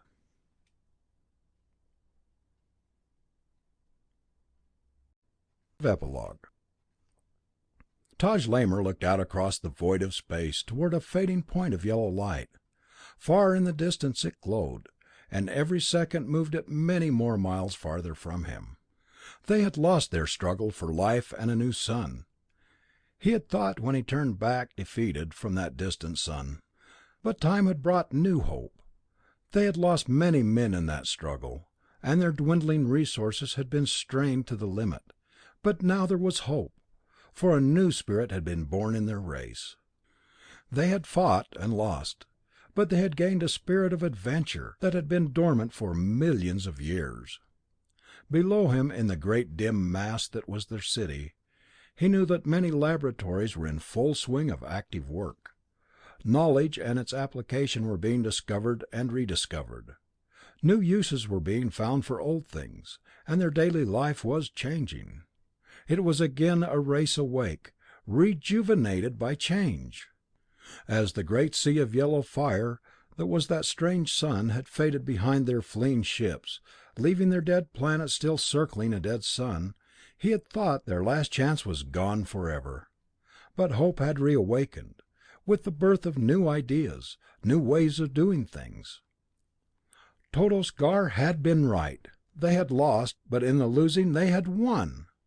Taj Lamor shifted his gaze to a blazing point of light, where a titanic sea of flame was burning with a brilliance and power that, despite the greater distance, made the remote yellow sun seem plain and dim.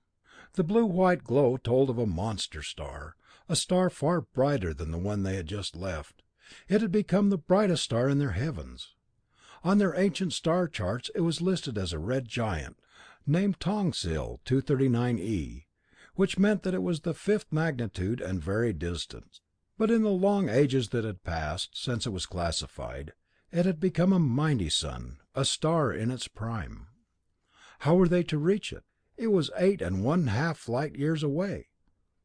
In their search for the force that would swing a world from its orbit had at last been successful. The knowledge had come too late to aid them in their fight for the yellow sun, but they might yet use it. They might even tear planets from their orbits, and drive them as free bodies across the void. It would take ages to make the trip, but long ages had already passed as their dark planets swung through the void. What difference would it make if they were or were not accompanied by a dead star? True, the star that was now their goal was a double star.